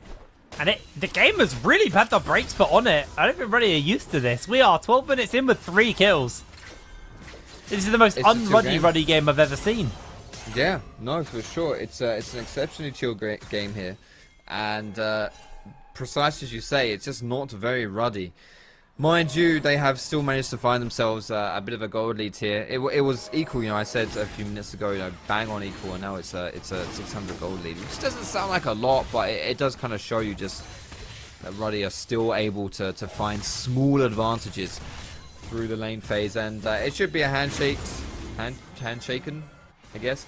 Dragon with the grubs here, so 3 grubs for each team, a dragon for each team, and the Hex Tech. Yeah, it could be a big one here as built. Oh, wow. Built actually taking a lot of damage. Alex, unfortunately, due to Daisy being in existence, wasn't able to really help out and save his top laner. Daisy eating a lot of those Ezreal skill shots. Fierce just going to catch this wave, shove in, and Kitruken making its way over in case a potential play is available. Does get hit by the Q. Not going to chase, though. I have to say that I feel like Dyrkax is having the best game he's had of the series. He just looks a lot more comfortable on this Ivan pick. Like, he's very much the kind of supporty... God, how should you describe it? Like, that supporty, like... You know, the Sejuani type of thing was a little bit more like him as well. But, like, the brand, for example, isn't him. You know, like, he's not a carry Maokai's. Yeah, Vi, Maokai, exactly. Ivan, these kind of champions, he's much better on. And in this game, I think he's doing well. The fact he's even farming more on the brand is kind of shocking, to be honest. But, yeah, we'll provide a lot of utility as this game goes on. I'll give it to Theo. He's been very good at counter-invading and stealing camps whenever Kitruken goes in for a fight. But Kit now finds himself taking a whole heap of damage. The Mega Inferno Bomb connects! He goes down! Didn't even Pyroclasm! That's it. Just like that, man. It's so easy. You lock it down. It was... Duckling said this, right? He really likes Leona into these low mobility mage junglers like the brand. They're so easy to catch out of position, and Leona has, you know, that solar flare, maybe the E as well if she wants to jump in. Like, it's just so easy to catch people like Kitruken, to catch champions like that, and it's fantastic. It's a great pick right there, perfect timing as well around this Herald. We'll see where they decide to use this, right? Because that is the big question. I think putting it down mid is a great shout, but it looks like they might actually... I don't think they should put it down in this top side. This tail's already quite low. Oh, Alex. They might just get the dive. Big Mantis Storm coming in, though, for the interrupt. Nata flashes over the wall. Bullet time comes through. Simpy does run the interrupt at the cost of his life, potentially. Massive shield comes in from Theo, though, but Simpy still being chased onto. Nata pulls the plug on the chase for the kill, and it is just going to back them off. Alex survives another day. Ruddy finally find that opening to get a kill. Was Fierce takes out Kitruken. All right. Just finds Brand out of position, looking for the re-invade in the bot side to counter the invade that Venomcrest had control of the top side of the map, right? It's pretty standard stuff. You lose control of the top side, you try and take control of the bot side. But it was read perfectly by Fierce, and he does get that kill. Had to use his flash as to kick Ruken, but still, easy kill right there for him. Fierce has been a little bit quiet this series, okay? I feel like we may have jinxed him a bit by putting him on the team of the week before, you know, that graphic before the series started. So apologies, Fierce, for that. That one's on us.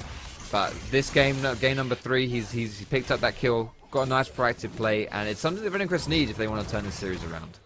Yeah, very needed pick up by them off that one. As oh, thank you for showing us the Blade the Ruin King. Orc damage. 700 already. By the way, he's not had that long. He's only recently picked it up. It is interesting because we do see a couple of people go different things on the Trist. I still prefer Kraken over the Bork build, but Bork is also fine, especially if you are expecting to be dueling, and realistically he's going to have Alaric and built in his face. So Bork may just give him a bit of survivability, also that health % damage off the back of it. See how the rest of this one shapes up here as well, because this Herald is actually on Theocax, right? So I think it's quite nice to put Herald on like a solo laner, because then, you know what, I'll hold that thought. It's lands. Loga. Didn't even get the Pyroclasm out again. Kitruken having a rough game, but Built teleports in. Don't think he's going to chase any further. He doesn't want this. And again, it's more resources for Ruddy, but Venomcrest coming out on top. It's the story of this series. Look, because Fierce is just staying bot side, going for that tower. I don't know if he can pick it all up because it is on full HP, but he is a Tristana, and it is not plate territory either, so it's squishier. But yeah, he's just going to get that tower completely for himself there, easy as you like. And that is the Herald Slam down in mid too, which should just fall. That Bullet Storm, Bullet Time, I keep getting that name wrong today. Isn't going to be able to save it. Yeah, boom. Lenny's flashed in onto Alex. Oh, Alex, he almost finds the kill onto Lenny. Lenny about to lose that shield. They do catch the Q from Theos and then packing Kit Ruken. Coming back, looking for a bit of revenge. Misses the Q. Is going to throw the Pyroclasm down onto Theo. Simpy now trying to break away from this one. Brilliant satchel all over the wall, though, by Lingard. Will guard his team from getting chased onto. Dragon is up. Ruddy probably want to move over towards that one and try and start stacking these souls. That's it, exactly. Both teams on one dragon apiece, so both teams have a vested interest in trying to make this happen. I have to keep our eyes on it because this is the problem, right? We've seen Ruddy able to stack these dragons and it's caused huge problems for Venomcrest. In game number 1, Ruddy weren't even able to get to the soul because they won before they could, right? They won in like 23 minutes. In game number 2, Venomcrest lost because of a contested soul fight. In this game, it looks like things are going to be a little different. Although, to be fair, it doesn't look like much of anything's happening right now because I'm frozen as heck. Yeah, same. I really hope everyone at home isn't watching like the most insane team fight and we're just yapping over it. And you're just a terrible play-by-play who refuses to acknowledge this fight is happening. Yeah, I can see the items changing. So I think Alex is in spawn. He's completed his mana immune. Now that's a Mura mana. So that's cool. That's sexy. Oh, but, Dragon's gone down. Yeah. Theo got it. That's Dragon for Theo. This is the most interesting cast I've ever done. Or if it's just us. I think we might be back actually. We are back, but the game is paused because we're on a pause screen here. Oh. Coming back to us. Unfortunately, we are having a few issues with VMix today. I don't know why I'm talking about you. Don't know. We're having a few issues with our stream today. Hopefully, we won't be able to take too long to get back into the action. But that was another dragon over to the side of Venomcrest. Venomcrest, honestly, out macroing Ruddy right now. I think typically whenever a brand is in the game, I always think there's this like almost tradition. And I've been seeing this over in NLC and here, well, here in the NLC, but also over in the LPL. There's a lot of people just disrespecting what brand can do, and they will just let them get a big ult off, and even if the brand dies, it doesn't matter. But like, Simpy is just constantly catching Kit Ruken, catching them out, making sure they can't press a single key, and then they just get one shot. And Kit Ruken right now is really struggling to have any impact in these team fights here, because he's just not able to press that R key. And yep, we're gonna actually go back. Spoiler: Venomcrest get the dragon. I mean, that don't look right to me, Jake, mate. I don't know. Something fishy is happening here. This is a Mexican standoff between Venomcrest and the Hextech Dragon. It's actually lore accurate. I would be like that too, Yordles are scared of dragons, especially the Hextech ones. I think a lot of people are scared of dragons, no? Yeah. Dragons are terrifying. Depends on the dragon. Does it? If it's the bearded kind, I'm not really scared of them. They're just little guys. That's true. That is true. But if you were like, you know, a cricket. Yeah, okay. If I was a cricket, I'd be terrified of a bearded dragon because I'm literally their main meal. In fact, I'd probably be more scared of a bearded dragon than like a Smaug dragon. Because the chances of you getting eaten by a Smaug dragon are pretty slim. And if you're Smaug... Hold on. Okay, what happens though if big dragons were real, and we're talking like, you know, proper big dragons, but they were like whales and they ate like plankton. But, like land plankton is crickets, basically. I guess so. That is the weirdest sentence I've ever said, by the way. Land plankton is crickets. I feel like the logistics though, right? Because the ocean, the sea is just a vast nothingness. Essentially, you just like right, just go through it, and then you're just hoovering up all the plankton. You can't do that on the ground. Bro, you never driving down the M25? Your car gets splattered in bugs. All a dragon needs to do is a couple of circuits of that, and they've eaten their meal for the day. If that's the case. That's a fair play. I mean, to be fair, no, I've not driven down the motorway and had crickets being splattered on my windscreen. Well, I don't know what they are when they're popping on the windscreen, but it's all insects, isn't it? I mean, yeah, I guess so, but I don't. Yeah, maybe because I don't drive boy racer cars like you. I'm not so low to the ground, Jake. I'm a little higher up in my Soccer Mum Peugeot 2008.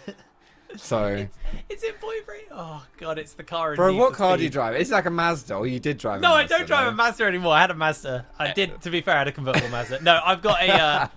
Oh god, my car does not suit the paycheck I get from NLC. By the way, I drive a Nissan 370Z, which for anyone who doesn't know cars has no idea what I'm talking about. For anyone old enough, it's the newer version of the main car from Need for Speed Underground 2. That's kind of why I bought it, because I love that Need game. for Speed Underground 2, what, the game from 2003? Yeah. I should hope it's a newer version. Yeah, well, yeah, it's not that much newer though, to be fair. They've done a that's newer alright. one since the 400Z. It's awful. We do love a classic. We do love a classic. Okay, turret. Okay, so the observers indicated that tower died. I assume that's what that little wiggle was. Thank you, about. observer. So we lost the top tower. That dragon fell. Oh, that something happened there. Oh, there's a ward place there. Thank you, observer.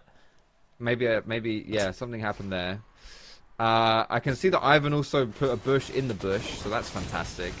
I mean, it's 3-6 still, so we haven't had a kill go down. We haven't missed too much, just the tower. Yes. Cool. Excellent. So we're back in it. We're back in the action. We don't need to talk about cars anymore and bugs and stuff like that. Let's talk more about League of Legends, shall we? It's still a very close game. 300 gold separating these two teams at 20 minutes in, despite Venomcrest having that gold lead. But they do have that extra dragon. To be perfectly honest, the gold lead, it means nothing. The kill lead, it also means nothing. It's all about who can get this next fight happening. And to be honest, with Ruddy's combo, they're looking very scary. You know, we said it in the pre-game. Brand, Misfortune with the Rel Magnet Storm. It is spooky. The way you set that up, Jake, the way you set up these combos is you get control of an area, you sweep the vision, and you force the other team to come into you. I don't think, though, that Ruddy had control enough of this game to make that reality a reality. I butchered the phrase a little there, but you know what I'm trying to say, right? So as long as Venomcrest keep control of the map, they should be safe from that combo. Yeah, although they do find Alaric immediately. Kit Ruken's not the one caught out. This could be that opportunity we want to see from Ruddy. And Venomcrest walk away. They're going to be A-OK off the back of that one. Teleport forced out from both Lenny and Built. So it was at least an equal trade of the summoners on that front. But yeah, Kit Ruken not quite in position to punish, and Venomcrest get away. Yeah, I feel like potentially though, I mean, so let's flip the script a little bit there. If that was Ruddy making that pick onto a Rel, I think Rel dies, right? Because Ruddy would just go for it, right? They would go ham, they would not be satisfied with an 80% health chunk onto the Rel. And potentially, I'm not saying it's necessarily the wrong decision to not dedicate to that play because the rest of Ruddy was around. Perhaps he gets turned around. You obviously don't want to focus everything onto the Rel. But I would be lying if I said that there isn't a little bit of that idea is floating into my brain now where I'm like, are Venomcrest just a little bit scared here? You know, are they hesitant? Maybe perhaps a little too hesitant to really have that killer instinct to take them out of this game 3 with the victory. Well, the Wombo combo is a very scary thing to be going toe-to-toe with. When that Magnet Storm, Bullet Time, and the Pyroclasm connects, it's just a firework display, and you will get melted in a jungle chokehold like that. So I kind of respect Venomcrest for not full committing, because that was just a death chokehold if you full on fight there. We are actually seeing Alex on the bot side getting jumped here. Does not have flash, nor does he have his E. He might just be dead here. Kit Ruken's coming in, going to get some damage down, holding that Pyroclasm for the perfect opportunity. Fierce is popped. Nata finds the kill. Alaric's Magnet Storm doesn't quite clip onto Simpy. Simpy being slowed and chased, though, as in comes Built. Simpy will go down. There's the Pillar of Flame. There's the double kill. Ruddy, they trade out 2 for 1. Yeah, and what does Venomcrest get out of this? You know, Ruddy put so many people down to that bot side to make that play, and Venomcrest can't achieve anything, really. They already had control of the top side of the map, so it's not like they were able to go through there and, you know, get some of that vision down. I feel like that's just, yeah, just a great pick from Ruddy, you know, an almost consequence-free pick from Ruddy right there. And 2 kills over to Nata on this Misfortune. You know, she's, you know, 4 of the 5 kills for Ruddy. She really is She is the engine that will drive these team fights as well, especially that combo that we discussed. It's a good champion to get that gold onto, and with this dragon spawning, do Ruddy now fancy their chances at this team fight? Well, it is going to be that dragon spawning up. Dragon number 3 for Venomcrest. So Ruddy, I think they're just baiting a Baron rush, hoping for Venomcrest run into them. But in the meantime, while they're playing this dance, Fierce can just solo the dragon, secure that dragon's soul point for his team. And ultimately, Ruddy, I think they kind of just got out macroed on this play. They should have used the 2 kills they got to get control of the dragon pit. I think they wanted to pressure Nash to force Venomcrest to come to Nash and then not do dragon and something like that, and then Venomcrest get caught in a bit of a tiz wars and they're not sure what to do, and blah blah blah, whatever you turn the fight. Unfortunately, Venomcrest were much more composed than Ruddy were. Ruddy have to pull a trigger though. Yeah, Fierce they do. is just This is taking it. They're towers. going for it now. All right, they're going good. for the Nash. Here we go. I'm glad they're not dilly-dallying anymore, because they were wasting a lot of time on a posture which they weren't committing to. Fearcast not actually coming over. They finally know that this is happening. Fierce is going to look to teleport in. It's way too late. Ruddy, they gave up a lot for it, but the cost is going to be Alaric's life as well. Big ultimate coming in. Kit Ruken does a fair amount of damage to Simpy. Does still have that ultimate available to him. Are Ruddy going to be able to defend this mid-tier 1, or are they going to be giving up 2 towers for that Baron? I would take that, though. I think this tower especially is just Dunzo anyway, right? Like, you can't defend this one, especially against the Ziggs, who does that. Built! Oh, that's a big flash forward! Lingard gets the heal in from the redemption, but Simpy is getting melted by Natta's health bar. Gets the double up. Beautiful little satchel to disengage. Ruddy, they got to use this Baron now that they've got it. They're going to siege in towards the mid lane. Lingard, very low on both health and mana, is just going to get sent packing for the moment. Well, it was very close to bringing down Lingard, and that would have been big. It's not just a kill, but he is by far the strongest wave clear that we have in this game. As Lenny now, he's about to Gnar out. Can he turn this one around? Magnet Storm's huge. He does get the Gnar out in time. Natta's in the wall, but it doesn't matter. Kill goes to Natta. 5-0 on the Misfortune. An absolutely stellar performance coming in from this guy. Yeah, she's huge right now. She's massive in this game. 5 kills, 600 gold bounty. That bullet time does a lot of work. But to be honest, you saw as well, just when she's right-clicking people, that's chunking down as well. And now the question is for Venomcrest, which wave do you defend? Yes, Ziggs is very good at wave clear. Obviously, Baron complicates that. But you can't be in 2 places at once. And Ruddy are very smartly deciding to push in mid and top at the same time. Here comes the Ziggs for the rotation, but this tower should just be going down here.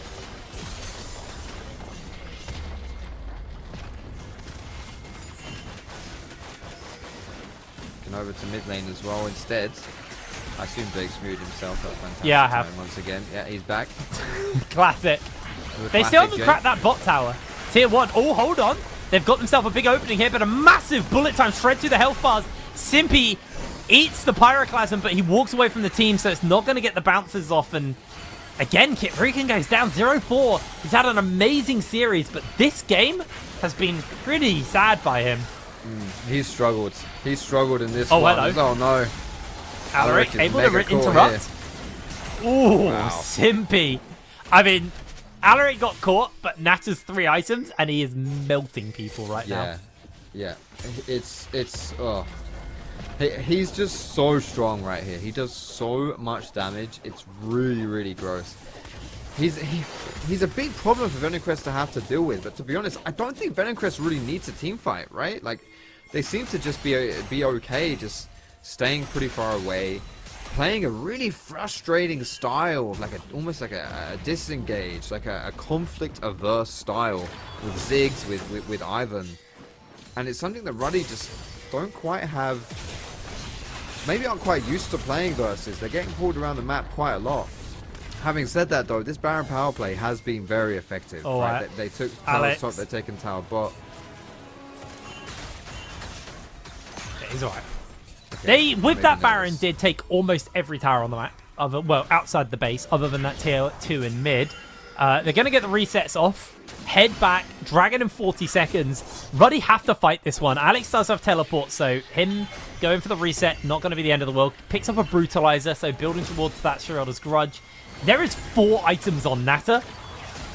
Kit Ruken has now got the Zhonyas, looking for the engage fight here. There's going to be a whole heap of damage. I want to see this Pyroclasm come out of the prime opportunity. Simpy finds himself caught. The biggest threat to Kit Ruken goes down, and Kit Ruken's ult is absolutely huge. Massive Zhonyas coming out from him. Flashes away from Lenny. Alaric misses the Q, but they do get the shutdown onto Fierce. That is huge with Natter down. Ultimate is big by Lingard just to zone, but Alex is still alive. Alex is still doing damage, and he's just shifting over the wall into the pocket of Fierce. Dragon spawning up relatively soon as well. Are Ruddy going to push for this? That was a huge turn, though, to pick out Natter. He was in mid lane pushing and kind of like, I don't know, floating on the other side, almost like a pincer against Venomcrest, but he is not the guy you want to do that. You want Misfortune Oh, this is risky. Yeah, this is Soul as well. If Venomcrest can take this one, I think it's just going to be a flip here. It's going to be the flip, but they're going to get Kit Ruken into the wall. He's down. That should be Soul over to the side of Venomcrest. Alex is doing everything to kite and fight his way around the edge. Fear's keeping the damage in, but it's a triple kill. Going over to Lingard. Soul in the pocket of Venomcrest. And this game is not done yet. Venomcrest, huge team fights right there. Able to pick up the Soul as well. That is absolutely massive. Natter is alive with the bullet time. Can he defend this wave? I think it's just enough. To Daisy. Yeah, Daisy should be able to tank this turret for some time, but without any minions, you don't do a lot of damage. And yeah, Venomcrest are going to dip away from this one, but really, ultimately, they've got what they wanted here. They're able to pick up that Dragon Soul. Man, Ruddy just dropping the ball on that one, and to be perfectly honest, it did come down to Natter dying in that team fight before. Like, just not great positioning there. Getting caught by Fierce, it's not bueno. And this is a Hextech Soul, Jake. This is a big one. With Baron spawning up soon as well. It could be the big thing in this team fight. Yeah, Hextech Soul is very, very oppressive when you're playing someone like a Brand or a Misfortune, because you have no dashes. You get hit by the slow. It's not about that damage. The slow is just so impactful. Ruddy, though, they are going to gain control of the area. Putting some vision down. It's going to get cleared out. Simpy and Theocastus doing their best, but Gnar's already gnarred out. So, Lenny, this is going to be timing out soon, which is really going to cause a problem for Venomcrest, not having that big Gnar ultimate. Half health on the Baron. It goes down very quickly. They do get the lockdown in immediately. We do see Alex, though, jump away. They frayed out already with 1 kill. Alex trying to do his work, trying to get that little bit of extra damage in. Daisy goes down. And Venomcrest have been able to secure themselves 1. Alex half HP. That's it. Meanwhile, Fierce is mid. I think this is Baron over to Venomcrest. Absolutely. This has got to be it. This is National Venomcrest. It's a free tower mid as well for Fierce. Everything they want and extra on top of it. Very nicely executed here. Venomcrest looking so composed in this game. Really smart plays as well, macro-wise. It's fantastic stuff here for Venomcrest. You know, this Baron power play as well could just be the end of the game for Ruddy, with Venomcrest hanging on by the skin of their teeth in this series. Daisy and Simpy are the 2 reasons Kit Ruken can't do anything this game. He is desperate to get that big Brand ultimate off, but he's just being zoned away by these 2 massive just walls of health that are standing in front of him. And yeah, he's great at taking health targets down because of that Leandries, but they're not the people he wants to be burning abilities on. You do not want to be one-shotting Daisy. I mean, you want to be one-shotting Daisy, but you don't want to be using all your skills in a fight to one-shot Daisy. You want to be able to use that on Theo or Fierce, or, I mean, Lingard's damage is phenomenal this game. This is the thing, right? Like, Daisy's essentially like a stepping stone to the rest of the team if you're Kit Ruken, but she's still going to be absorbing so much, you know, and it really does put a damper on that Brand. Oh, Alaric. Absolutely. Yeah, it's a tough one. It's a toughie here now for Ruddy trying to defend. They're being sieged across the board. It's not looking hot. It's not looking good at all. Venomcrest able to just push wherever they want. The only lane that's not in their favor right now is bot lane. The mini wave is way too far away. I think Venomcrest, I mean, they're going to be doing this one by the book. You know, every single lane, whatever. They're chilling out here. I don't know. I don't know, Jake. I want to see them really go for it. I think they're strong enough to do it. I think they're strong enough to just brute force this game down. But They're playing it safe, they're playing it chill, and they're trying to not overplay their hand. I kind of respect it. You are playing into the team who have 2 wins on you in this series. You know, if you throw this game by over pushing, there is no second shot anymore. You are on your last chance, your last life in this game.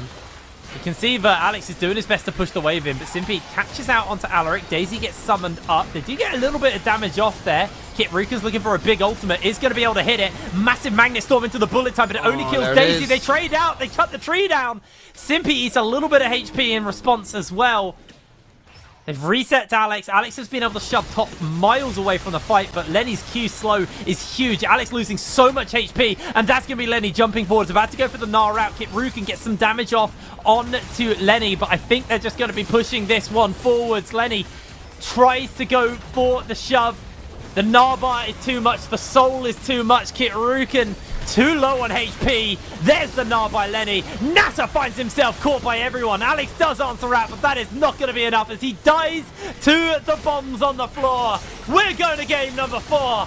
Venomcrest are going to take Ruddy down here with a triple kill on to Lingard. He may just go for the penta, but Built's going to heal all the way up. Lingard's putting the damage in onto Alaric. Can he find more? The minions might win the game before he can get it. The quad goes over to Lingard, but the game is ended.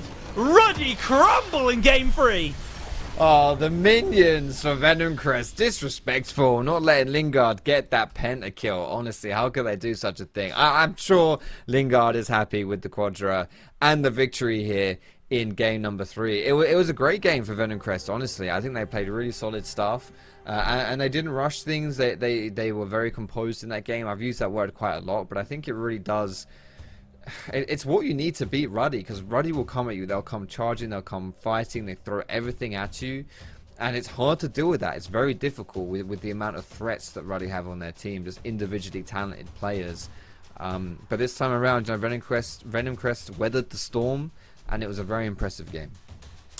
I'm gonna be my certified Renekton hater here. Stop picking Renekton. That champion doesn't do anything. I don't know why people keep picking Renekton at the moment in top lane. I know he can kind of survive the laning phase versus most of like the meta top laners. Cassante was open. Why weren't you playing Cassante? Could you imagine kidnapping the Ivern or Leona out of the fight? Suddenly they can't actually do anything because they haven't got that front line. I will rant all day about how much I hate Renekton right now, and I don't know why people keep picking it. But I'm going to avoid it. I'm going to evade that for now. We're going to throw ourselves to a quick break, and then when we're back, we'll have our Game 4 analysis. Well, set up analysis of Game 3, and then set up for Game 4, so we'll see you in a moment.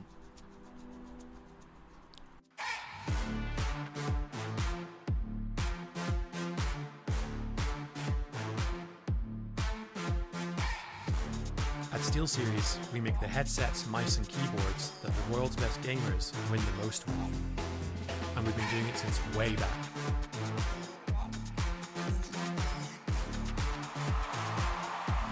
It's up to you how far you go, but whatever you do, go for glory.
Is this the beginning of a reverse sweep story?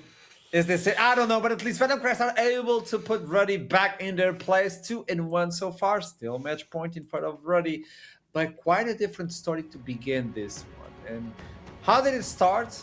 And please explain. Tell me. They listened. I'm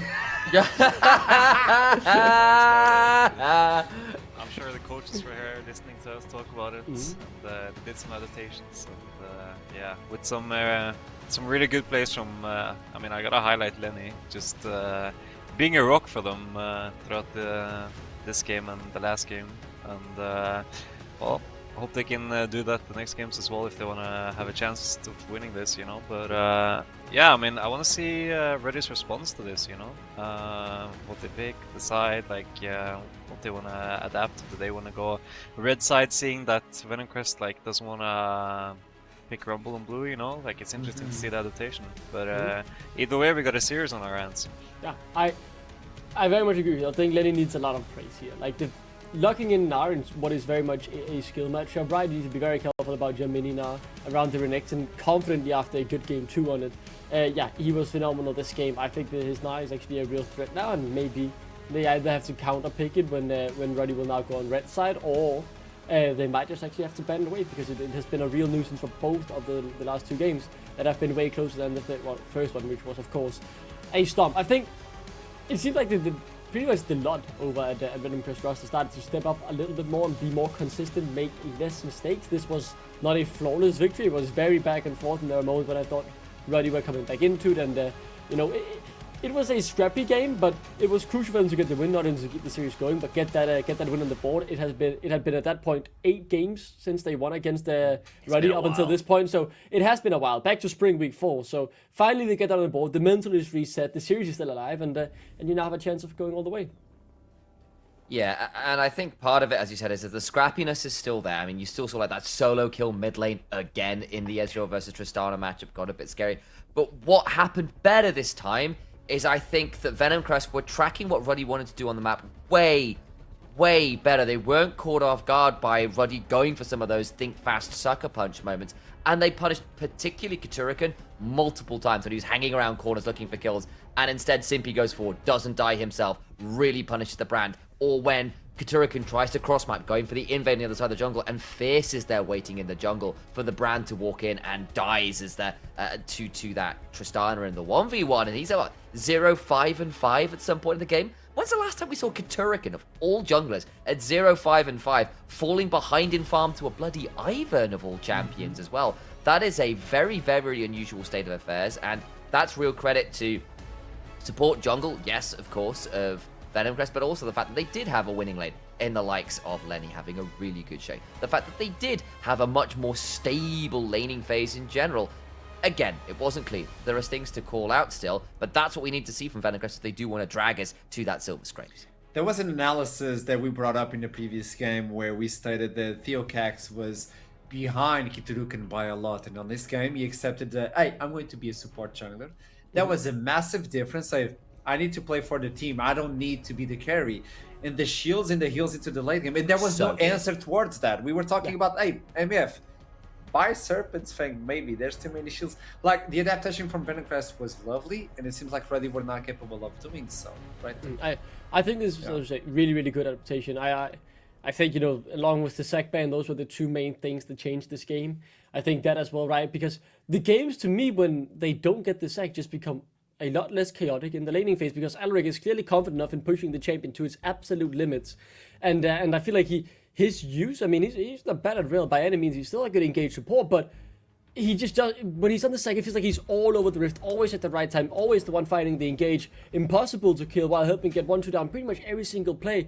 He's like this constant nuisance that moves around the map, and that just feels to be really removed when he's on this rail or other engagement board. Is by no means as aggressive, the chaos, and it helps Venomcrest keep the game in the control that they want to have, so they can scale up, hit their item points, play the game the way they want, and you know, they're basically putting the game on their own turf instead of keeping it on Ruddy's turf. Yeah, I mean, it looks like heavy comfort for him, so, you know, he's able to focus on the map and play that cleanly, you know, so if he has good mechanics on the champion, he can dominate the map through that. But I really want to highlight Fierce. Like, he wasn't talked about much. He did get solo killed, you know, it sucks. But I mean, he ended with like a 5k gold lead or something. I think he called out Kiturgan invading when he tried to cross map. When they gave away the Baron, he was taking the bot tower. You know, he was creating leads on the opposite side of the map, and he made sure that the gold lead was, you know, going good for Venomcrest. So just wanted to highlight that. I think Lenny brought some really good stability through lane, giving them a lead and a pressure point. But I think Fierce kind of took it to the next level and took the game away from there, so wanted to highlight that. Yeah, and on that one as well, you compare that to Alex, right, who got that solo kill on the Ezreal, which he had such a good game 1 on. Pretty minimal actual effectiveness there. Was like 2, 3, and 5, something like that. Actually quite a limited kill participation too. Compare that to what we saw from the Tristana. Much better stuff from Fierce. Glad to have someone else stepping up alongside the rest of the team. Now that we finished with the third game, it could have been match for Ruddy so they can move on the top of the bracket. But now looking into this fourth one, it's still match point for Ruddy, and they picked the red side. I was thinking about previously, why don't you just take the red side? Because you get the counter on the top side, you get built in a good matchup as well, and you can adapt towards what they're building. It always seems like Wolverine likes to play with that mentality of, hey, we're going to outpick you and then outplay you inside of the Rift. So when we look into this one, Banderas, where should we be looking for, and what can we expect as well? Yeah, I mean, I think they're definitely with the plan. I mean, if Venomcrest bans Rumble again, I think they're happy. And I think they're going to be looking to take away the Gnar now, while also giving Build the counter pick. And if you do those two things, I think Build will have a really good impact, and it might be a hard game for Venomcrest. So I think that's something Ruddy's looking to do. Just make sure that Build is well in the game, and again, look to skill check through mid and bot lane, and hope that Kiturgan doesn't get caught out as much as it did, and I think it's going to be a hard game for Venomcrest. Either way, it's going to be exciting. I mean, on that note, I wonder whether they might even just take the Gnar. You can blind pick it, I think, in the current meta. I mean, Lenny does play things like the Camille, which we have seen go in, and if they want to take that risk, you could do that, but I feel that might be another option that gives you a bit more lane priority. It's a range champion of sorts for large portions of the game, at least, so that might be another option for Bill, because he does play it, so you could look for a Gnar.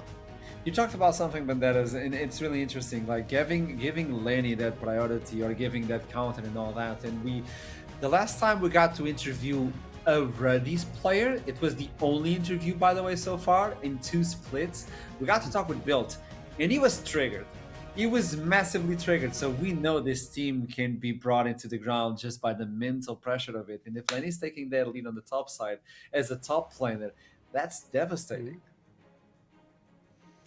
Yeah, I think Banderas, it's something probably you'd be able to. Yeah, I mean, just from a top laner's POV, you know, I think I think seeing the opposition, like, you know, your team is stomping and then you're kind of the one behind, and maybe it's not even that much your fault, you know, but it does put a mental pressure on you that you're the reason why the series is not closed out yet, you know, and it's just, now you're getting a counter pick, right? And it's the pressure's on you to perform. If you don't remove this ability of Lenny to still win lane, then, you know, we're going into game 5. Like, if Venomcrest takes that, and it's gonna be a lot of pressure on them. So interesting to see how we will handle this pressure built.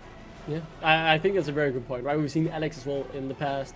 Has also been a player who, when things go wrong, they can very quickly turn very sour. I do think we've seen less of that in this Ruddy, but obviously this is the first time we get to see this roster in particular in the best of 5. Obviously, a lot of the core part still remains from the last split with Alex and Built, but new players around them. I think someone like Nazi here, someone we have to look at, right, to be the calm, veteran voice and all this, who's able to calm the team down. Remember which path they're on, still on the path towards victory, right? Just one more game and you're in the finals and into the main stage of EMEA Masters.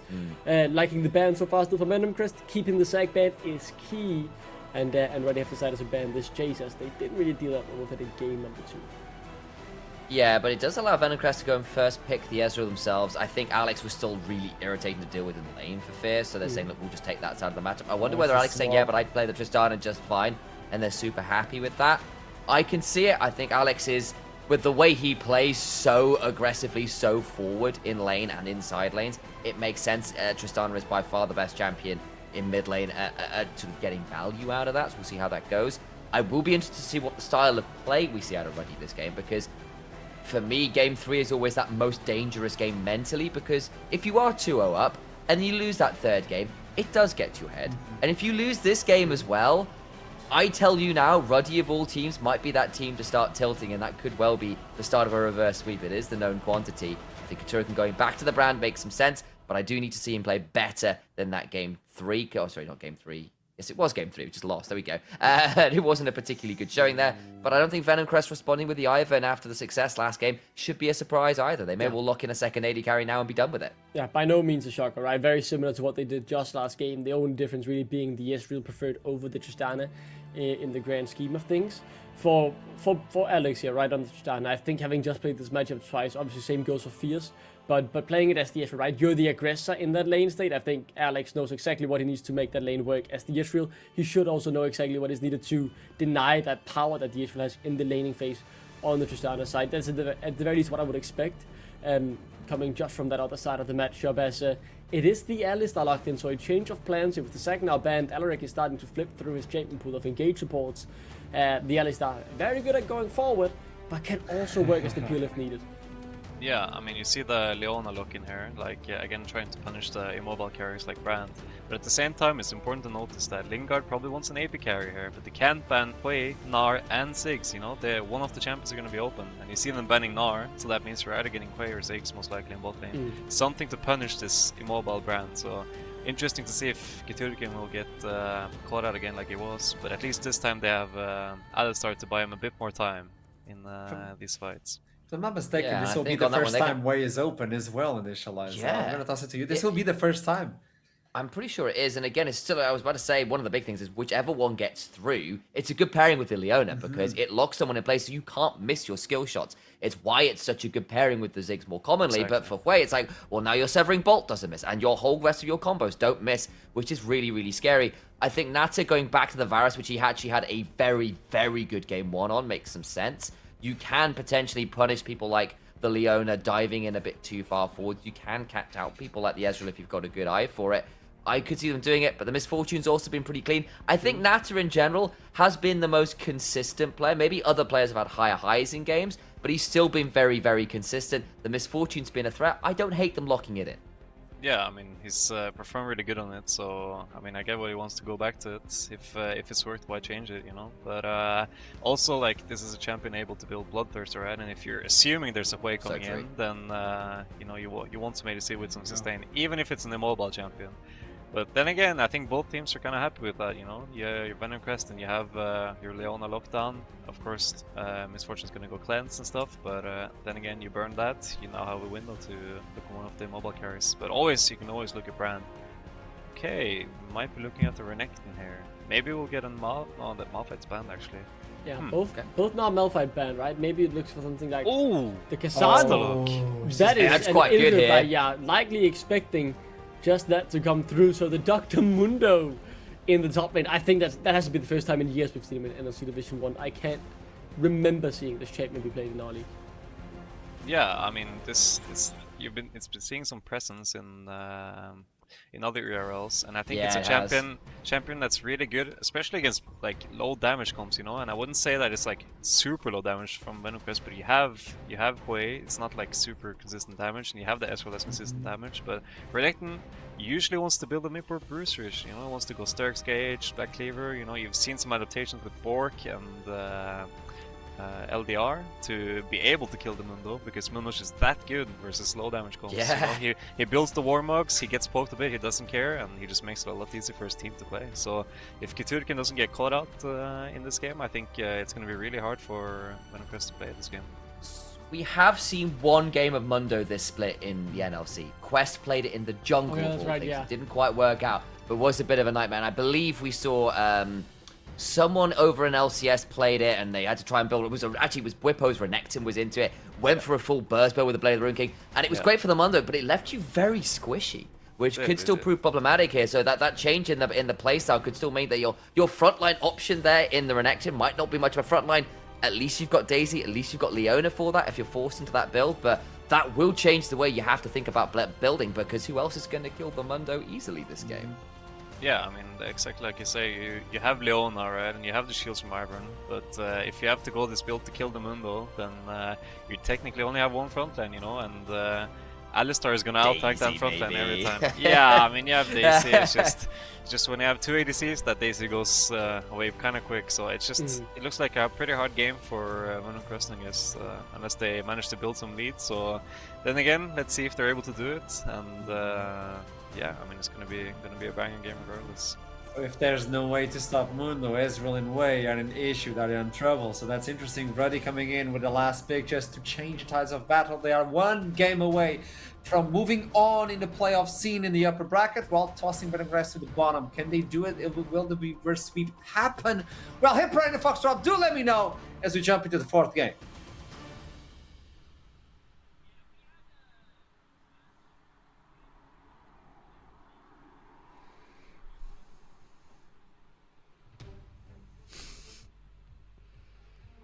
No, I hear you.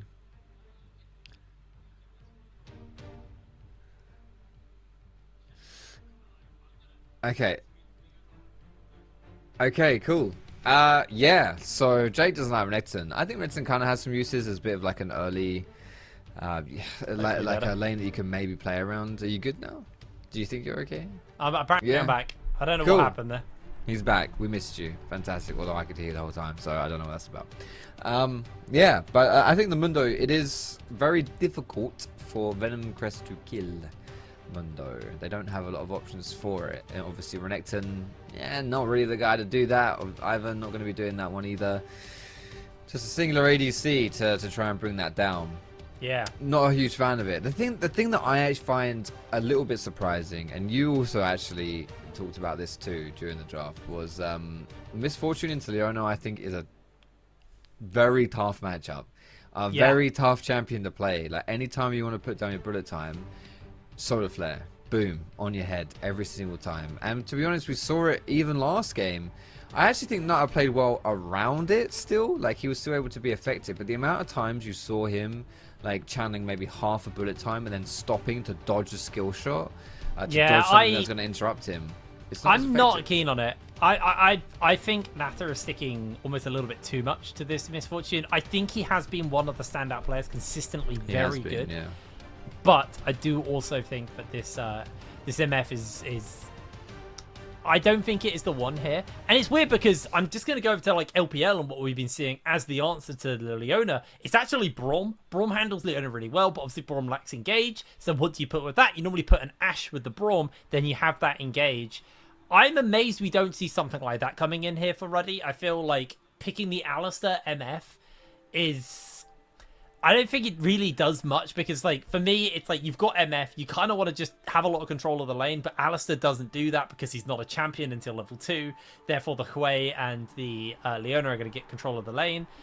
I do think this bot lane draft was maybe a little greedy by Ruddy, but I will also give them benefit of the doubt because I do think Alaric and Natter have been the two best players this series for Ruddy. I would agree with that. I think alongside Alex, I think Alex, we've got to put some respect on his name because he's always been bringing it to fierce in mid, and has even, I mean, last game didn't he get a solo kill like 2 minutes or something like that? Like he's been wild. It's kind of been the Alex of old, to be honest. He's stepping it up and taking the game seriously now that it's playoffs. He's been great. But to be honest, Ruddy as a whole have been great as a team. Apart from that last game was just not it, to be honest. But here we go into game number 4. Venomcrest able to claw one back there in game number 3, looking now to even up this series and bring us to the all-decider, game number 5. They've got a lot of comfort picks, I would say. Lenny, Theo, Simpy, and Lingard on an AP champion as well. I'd say, you know, these are all pretty standard stuff for what we see out of these guys. Ruddy looking to kind of just get some revenge, I guess, on Venomcrest. I would not be satisfied with how that game went down last game. You had opportunities to win and you just blew it. If Alex solo kills Fierce on this side of the matchup, Fierce is going to be a sad boy. Yeah, we jinxed him. I put him on the you know, team of the week, right? So it's not his fault if it happens, but yeah, it would be sad. And to be honest, it would be a very Alex thing because I think he is just... I just think he's that good. I just think he's that good. Simply taking a lot of damage bot side. I mean, we said Alistar's not a champion till level 2. He seems to be doing pretty well so far here. I guess Hui really needs 3 spells to be able to actually be that very annoying champion. So I guess that's the reason why Alaric has been able to play this lane. Does get a bit of damage off onto Natter. Yeah, not too much happening here. Pushing in top side and mid for Venomcrest, but you know, it's the first clear, it's the early days, nothing's happening here, it doesn't matter too much. I think this Mundo is actually a really interesting pick. We don't see it a lot. The Des mentioned it's only been picked once before in NLC, and it was in the jungle. I think it's not a terrible jungler, to be perfectly honest. Like, he clears relatively fast. No. There's no way they're getting anything here. But I think as a top laner, you know, he's going to be stacking health, and so it actually kind of can be vulnerable against champions that do either percentage health damage or that can put out a lot of consistent damage. But Venomcrest do not have that. Banderas said it, like, it's going to be so hard for Venomcrest to play this and to actually bring built down. He could just be one of these, you know, Mundo goes where he pleases type things. Yeah, I mean, I think Built has probably had the weakest performance for his team in this game, in this series. Sorry, I think the Riven was incredibly greedy. It didn't really pay off. It kind of had its moments later, but I think that was partly just due to the fact the rest of the team were really fed. His last game on the Renekton was just, I mean, disappointing is definitely the word. But we'll have to hold back as Simpy finds himself getting caught out. Beautiful lockdown there by Lingard, because I think Simpy would have had to burn a flash to get away otherwise. He may have even just died if that's stun connected, yeah, because there's an ignite on the other side as well. Oh, mate, what the hell? That feels crazy. It hit him mid. It's so genuinely, Hui is the most obnoxious champion in the game at the moment. I absolutely loathe him. Absolutely loathe him. The thing that I dislike playing versus him, obviously, as a jungle player where you're engaging a lot, I guess, onto laners when you're ganking them, and especially as the game goes on, like, he's vulnerable-ish, but he will always just trade back. He's a bit like Brand, you know, like, even if he gets caught, he just throws all his buttons and he'll trade. Here comes the fight, though. Oh, Natter's in a bit of danger here. Should be able to break himself out. Got the flash, got the cleanse. Alaric also got that flash, but he is not going for the escape. And that is first blood over to Lingard. Alaric maybe just being a bit too greedy on holding that flash. Yeah, as meanwhile, Lenny's getting ganked, gets hit by the bookcase. There's the Pillar of Flame, trading out 1-for-1. A bookcase, mate. I don't know what I'm saying. Briefcase. It's briefcase. Close. That's the one. Thank you. It's close, but a book. Can you imagine that? Oh my goodness, that'll do at least 3 times the damage as a briefcase. A whole ass bookcase. Depends on the size of the bookcase. It does. To be fair, it's like a length of a piece of string. I'll give you that. Exactly. But in general, you'd say it's a bit sturdier. You know, probably. Yeah, I mean, if larger. I walk into an IKEA and someone says I'm gonna yeet a billy at you, I'm out. A billy? That's one of their brands. It's one of their like sub factions of furniture. Is it? Does it cover multiple furnitures? Yeah, there's a couple of different billies. Yeah.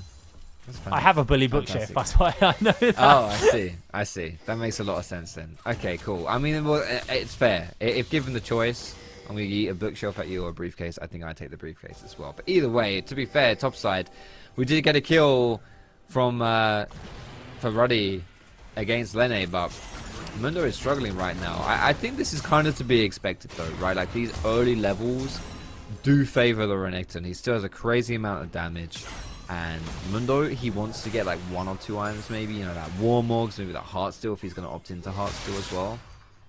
He's not there yet, you know, so for him to be down like 10 CS, it's okay, it's acceptable.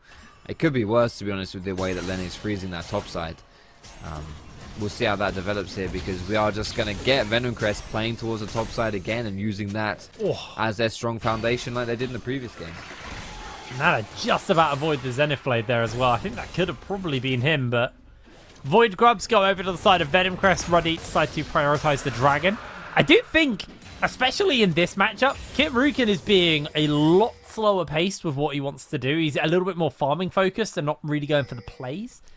He does that, mate. That's Kit Rukin in a nutshell. He does that. He plays for tempo, he plays for farm. He doesn't play for his teammates that much. The fact that he's got... You know, he's already done 2 ganks. He did that gank down bot side, which didn't quite work out. But he doesn't waste time with it. As here comes the engage. I think Alaric has to be careful here. Yeah, he's the turnaround. Yeah, they're going to look for the lockdown. Nata can't really do much because that fear will interrupt his ultimate, and now Daisy's been summoned. Nata cleansed and flashes away. Should just be able to break out from this one. Alaric caught out by Lingard. Yikes. Ooh, okay. And it was Ruddy who went for the proactive play there. So for them to come out bottom is not ideal. 2 kills already for Lingard. He's loving life right now down on bot side as its way. That this is a champion that scales ridiculously hard with items. Can get a whole heap of damage as well. And already having 2 kills in his pocket. He's not really meant to be winning this lane too much either. And I think he's someone we're going to have to keep our eyes on. 1,000 gold difference now overall in these gold differences. And I think that's half of that. It's weird that we've seen this Ezreal answer for the Tristana. We've seen a couple of different things, but that is going to be the one as Alex gets hit by the True Shot Barrage and fails to jump over the wall. That's alright. He's out of here. No one saw that, right? He's gonna go. Oh, no, he's not out of here. Ooh, that's actually kind of... That's kind of something, actually. He's still going to have to channel the recall, but he might lose some significant farm here. Kit Rukin is going to be able to pick it up instead. There's a lot of bad guys here, though, for Venomcrest. Looks like they're going to be alright. Yeah, nothing happening. There's a cannon wave that Alex isn't going to be able to pick up. Unfortunately, Kit Rukin was there, right? So he's still going to get that XP, get some of that gold as well. And he is doing a much better job this game of playing more towards himself and not getting out-farmed by an Ivan like he did last game, which is unfortunate. It was kind of an uncharacteristic off game for him, however. He generally is a lot better than that. Here comes the engage. Nata's able to avoid and evade. Daisy's been summoned in. They are going to put some damage in, but Alaric, he flashes the ult into his team. Simpy gets caught by the bullet time, is going to be able to break away. Oh, Alaric, it has not been your game. 3 kills for Venomcrest, 3 deaths for Alaric. Suboptimal start right here for the Alistar. He doesn't even have his ultimate available right now, right? So he is just... yeah, he's pretty squished in all these plays. Easy to focus down. Hopefully, once he reaches level 6, he can find himself a bit more of a positive situation there and not have to die so fast. Alex is... Taking some chunk. Here's the flash in. Oh, they kind of missed everything from Kit Rukin, and that means he's going to go down. Alex kind of screwed his jungle there. Okay. So, right. I'll tell you what happened here. Yeah. Kit Rukin tried to do the Q flash E for the snare, and he failed every step of it. And then he bust a shot out of his Pillar of Flame, and all he had was auto attacks at that point. It was an unfortunate play for Ruddy for sure, considering what they dedicated, right? 2 flashes for Ruddy as well. It's not great. It's not great, but a perfect turnaround though. Well played from Venomcrest. You know, that's now big leads across the board here for Venomcrest. 3 kills for Lingard, and you know now Fierce is on the board, getting towards that Triforce, building up that Mura mana as well, stacking that tier. These grubs are up, and if Venomcrest are able to take these, it would be 6 grubs. So far in this series, we've either completely traded handshakes, like 3 grubs apiece. Oh, that's it. Just hold that thought. That is in trouble. He's been caught. That's him, Dunzo. No way he survives this one. Simpy is knocked underneath the tower. They do get some damage down. Kit Rukin throws out the Pyroclasm. Gets a whole heap of damage onto Simpy, but he is not done yet. Daisy's doing work onto Kit Rukin, and it's a double kill for Lingard. Oh, boy. Oh, no. It is Ruddy. not looking good. They're dropping the ball on this one. Already 11 minutes in, 8 kills to 1. 3,500 gold. 6 grubs. Oh, this is a tough one right now for Ruddy. Terrible start. Venomcrest, you know, we don't associate these guys with the bloodthirsty playstyle. And they've really brought it to Ruddy in this game number 4. Perfect start.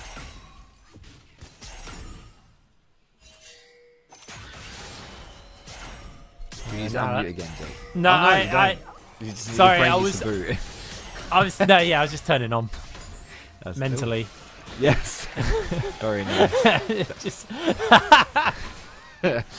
Oh no. Screen's looking at Misfortune. I feel that, mate. Oh god, I love casting with you, bro. At least it wasn't Tristana. Different streamer. I'm not a streamer. Fantastic. That is 2 dragons though for Ruddy. I think they'll be happy with that. 6 grubs for 2 dragons is not terrible. I think, to be honest, as the season's gone on, I think maybe grubs are a little bit overrated. I think they're easy to take, which is why they're very attractive for junglers. But they are, I don't know, I feel like as the game goes on, dragons just tend to really influence the game a bit more. Yes, absolutely. I am a massive grubs advocate. You have a brand. He's the best grub taker in the game. And you have lost 6 to Theo. Kit Rukin, honestly, is getting Ivern gaps on a brand, which is a little rough. I mean, this is also down to the fact they're giving over the Leona consistently. Yeah. Leona's so good into the low mobility. I feel like there was Ruddy hovered. They hovered the Varus. I would prefer the Varus over this Misfortune. I just think they're too immobile as a team. You know, MF wants to be standing still. It just... I don't know. I got a lot of criticisms about the last 2 games drafts here from Ruddy, but Venomcrest, Lingard switching it onto AP champs is just been the best move they've made. He is looking really, really good on the Ziggs and really, really good on this Hue. But we might have to hold the fort because Alex able to dodge away. Fierce doesn't have ultimate, so he'll be a-okay. But we are now seeing Built getting run down by multiple members. Does not have the ultimate. Is going to be forced to flash under the tap. The lockdown comes in. In comes Kit Rukin. Can he find that Q? Can he find that lockdown? The Pyroclasm has come down. Lenny's eating a whole heap of damage. But Kit is taken to such low HP. Able to save it. Able to get away. Simpy, headbutt pulled. Nata will be back in the game off this one. There's a kill in his pocket. His 2nd of the game. And Ruddy, I was getting real nervous for them, but they do find a way to fire back. Alex, though, will lose this tower bot side. Fierce, really taking over on the Ezreal this time. It was a great fight in the top side for Ruddy, but they lost mid and bot. Both of those towers are now gone. So all in all, I'd say that's a victory for Venomcrest. It's not terrible, at least. You trade 2 kills for 2 turrets pretty much any day of the week. You can see that gold lead, 6,000 now at 15 minutes into the game. Venomcrest not in position to contest, but they are going to teleport in. I don't think we're going to win this fight here. Let's see how it's. I think they're just going to have to sacrifice the cow. Down he goes, but he did get the eye. Ruddy almost left that behind. Almost. Yeah, I think that's worth it though. 1 kill for the Herald to pick that one up, especially since you're not going to lose anything.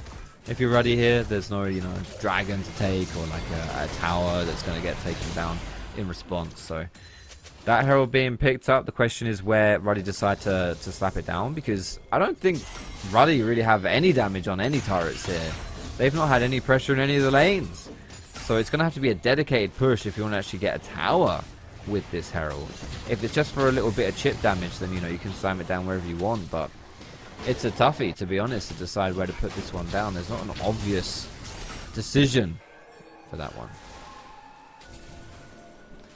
Absolutely. Now, 1 minute 30 until the Cloud Drake spawns up. So, I would like to see Ruddy try and get some control of the area. But I just, again, when you got Theo and Simpy on Leona Ivern, it's really, really rough to push forwards into them. And Theo is going to secure that permanent vision with the Scuttle Crab. So then they're going to know this is what's going to be going on, at least somewhat. Alex just playing the weak side for the moment. Maybe Nata looks to come in. Has that bullet time. You got to put a whole heap of damage in. That's the bullet time on. He does get the big heal, though, as Fierce almost gets the kill onto Alex in response. Alex does still have teleport. Theo heavily chunked out, but will have time to reset before this dragon comes up. Doesn't quite have the damage yet to one-shot the Ivern with that bullet time. So Theo will just walk away from that one. There is the question, to be honest, as this game goes on, like, is it worth getting anti-heal for things like the Redemption? Because that Redemption is doing a huge amount of work. Does this H/slash work? No, it doesn't. Okay, that Redemption is doing a huge amount of work, but there's not really much else healing in the game.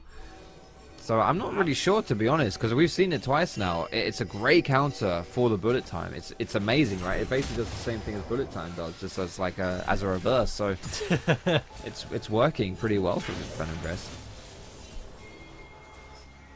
Oh, looks like Alaric getting flanked here by Simpy. I don't think either team's particularly interested in this dragon. Well, I don't think Ruddy think they're capable of taking it. I mean, Alex is very far behind on this Tristan. They're not really able to achieve anything. It's a 1,600 gold lead over Fierce.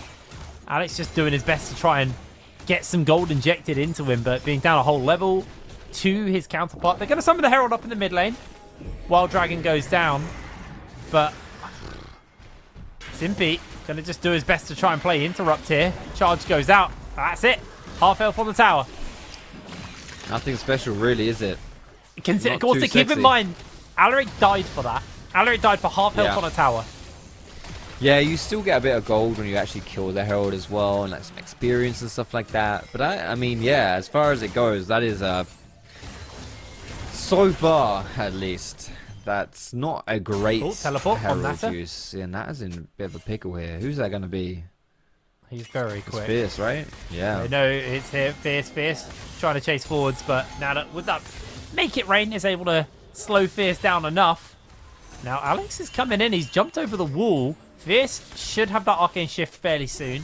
The more cues he lands, the more time he cuts off that one. So that's going to be all she wrote on that little play. Yeah, not too much there. Gets the teleport out of Fierce. Nicely done on that one. We've definitely slowed down the pace here. Bearing in mind Venomcrest were 8 kills to 1. What was it, like 10 minutes into the game or something like that? And in the next 10 minutes, Venomcrest have picked up just a singular kill in that time. Of course, I might be jinxing that right now as here comes Venomcrest. That's the opportunity, but Kitrukin couldn't press that R-key. You want to be fighting Venomcrest like that in the chokeholds, but Alaric had to burn the ultimate to survive. The rest of the team weren't really there to kind of be that interruption. So Venomcrest just going to catch a free wave on the top side. As Built has moved down towards the bottom side of the map. Swapping it over right here. Oh, Nata. He has the flash. He's going to use it. Redemption comes out. The Pyroclasm does crash onto Lingard. Does not much to him through the Ivern shielding. So tough right here, isn't it? Venomcrest have complete control, and from that mid, they're now going to move up to top as well. This is a wave that Fierce had prepped beforehand. I mean, is this really the play you want to counter it with? Oh, Alex clicked the tower instead of Lenny with the satchel charge. Oh, that is a sad, sad little mistake. It's not a... Oh, gosh, you sound like my dad. It's not a play you really want to play around. Hold on, what? What did you just say? It took me a brief second. I don't remember saying anything, Jake. I've met your father. He is a very supporting and loving man. That's true. That's true. It's hard. Ugh, honestly, I'm really struggling out here. I can't even make these jokes because my family's so lovely. Stupid dad being so supportive and nice. Oh dear. Speaking of supportive, Theocast has 100% kill participation in this game. It's certainly working well, isn't it, when he's stuck on these junglers that provide more of team utility compared to when he's put more in the driving seat. I mean, there's nothing wrong with that, and Venomcrest thrive when he's in those situations and when he's on those picks. And this Ivern specifically has been really solid, right? Like super solid. We were talking about how Venomcrest was having to adapt to Ruddy's game in the draft and, like, you know, what Ruddy was picking. And then now it's Venomcrest actually who might be doing the same thing but in reverse, right? We saw Ruddy already take away the Ziggs. That was an adaptation, and now maybe even this Ivern, if we go into game number 5 here, I would certainly be looking at this and questioning, okay, is it actually worth taking this one away? Oh, are they going to even think about being able to contest it? I mean, they can buy time, and, you know, the more time you get, the more gold you get on Kitrukin, the more gold you get on Alex, and the Tristana will eventually just scale into being an absolute monster. But Are you going to get that time is the question. They did catch a whole heap of damage onto Theo, but Kit Rukin has to flash away. Loads of damage coming in. Simpy finds himself caught out, and that might just be the kill that Ruddy have been waiting for. Nata eats a whole heap of damage, though, in response. Daisy just being a nuisance. They'll cut it down. 40 seconds until Dragon, though. They're not going to be able to really gain control because they just lost too much trying to stop it. You're right. You know, Alex, oh my word, it's going Alex. in. Buster shots under the tower, but it's not going to be enough. And Fierce finds the kill. Alaric fails the headbutt pole. Not sure what happened there. Venomcrest jump under the tower into Bilt's pocket, but I mean, it's a Mundo. You're not really going to do much there. They're just tilted, surely. This is not it. This is not it, Ruddy. That's a tier 2 down in the bot side. Dragon will be spawning in 13 seconds. That's free for Venomcrest as well. 2 kills alongside it.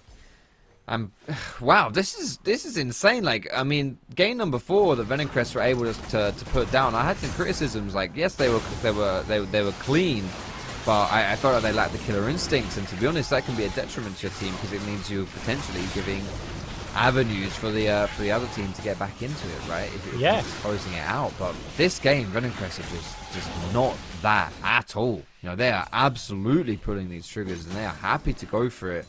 They're really bringing the game to Ruddy, and just look at it across the board. Like these carries: 701 for Lingard, 700 gold bounty, 60 CS up for Fierce over Alex. This was a man that was getting solo killed at 2 minutes. It was getting gapped 3 games in a row, and here he is now. I don't understand why. I'm going to have to hold this because Simpy has found himself caught out again. Alex gets the kill, so a bit more gold injected into your Tristana. Do they try and Ash here? Pardon? Do they try and Ash? Sorry, I don't think they do. I think Lingard is half healthing a Mundo. For now. And what that's was the your ult point, though, Jake? You were saying. My point is they picked the Tristana knowing that this Ezreal has the favoured side of the matchup. And Alex has been looking very good on the Ezreal side of the Tristana matchup. So it's weird that they were like, yeah, Trist is the pickup here.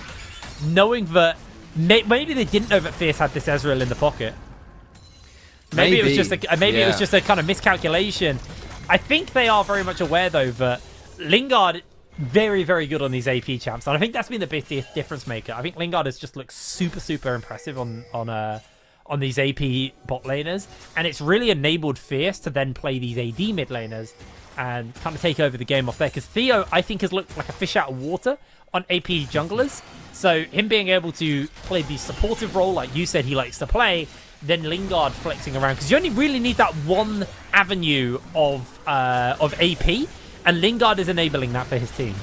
Yeah, I agree fully. Like, I'm not really being too impressed with Theo on the AP junglers, and it's kind of a contrast to Ruddy, right? Literally every single game this split, literally every single game, Ruddy has picked AD mid and AP carry jungle every single time. You know, whatever that AP carry jungler is, it varies, whether it's Karthus, Rumble, Brand, Lilia, it doesn't matter. Alex will pick like either an AD carry or like a Yone, and then Kit Rukin stands that down. Alaric's taking a lot of damage here. Does have his ulti available, but so did Simpy though. Both have Warmogs, so it's actually not redundant. Gonna mean anything. Exactly. It's absolutely redundant. No summoner spells burnt. They're going to be a-okay. Ruddy, but it's not aware that this Baron is being done. Alex does have teleport, so they can rotate over. This is the worst position Venomcrest can find himself in. Kit Rukin finds himself a big Pyroclasm, and that's the shutdown. A massive amount of money into Fierce's pocket. Lenny falls down. They catch Simpy as well with the bullet time. Alex jumping over the wall. The fear goes wide. They do get another kill. That's one picked up, and Ruddy are turning towards the Baron. Lingard, though, can be a real menace for them on this one. He has so much range. He could go for the poke out. It's all on him, though. This is it. 5 members alive for Ruddy. 3 for Venomcrest. They're just going to concede it. They're going to give it up. This wasn't it. What a throw from Venomcrest, though, right here. My goodness, they had complete control of the game. They tried to lure Baron for Ruddy, to force Ruddy to come forward, put them in an awkward spot and punish. Unfortunately, the engage for Venomcrest just was not it. And fighting in that choke point versus Brand, versus Misfortune, just not it. Just absolutely not what you want to do. Combined with Fierce dying like immediately in that fight. That is a big swing and a huge turnaround here for Ruddy. Lingard's looking to try and get himself caught out. Alex avoids turn it. those scripts 1,000 off, gold buddy. Bro, in we got his that pocket. in 4K. We got that in 4K. We had Archram's webcam on that play. Oh my goodness, we saw it. He's in trouble now. Paparito's gonna be knocking down on his door.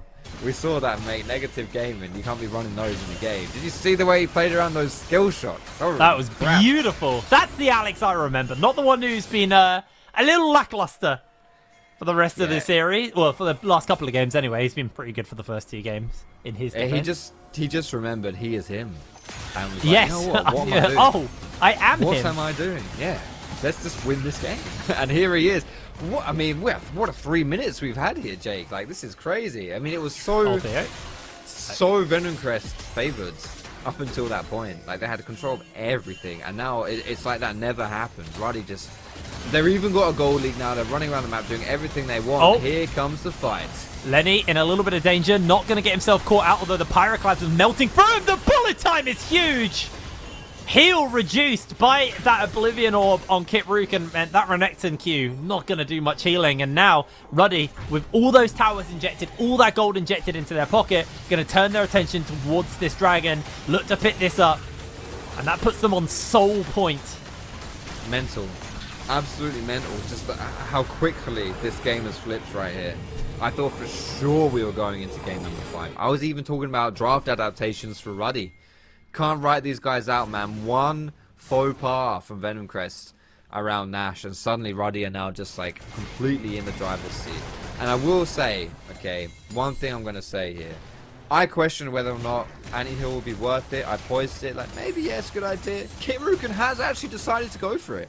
He does think that it is worthwhile, and I think just with Ivan alone just seemingly provides enough to make that valuable. It should be said though that it's very cheap. It's 800 gold for just the Oblivion Orb, and Brand, I don't think there's a champion in the game that applies Anti-Heal better than Brand. Like, he spreads it across the entire team. The dot keeps it refreshed.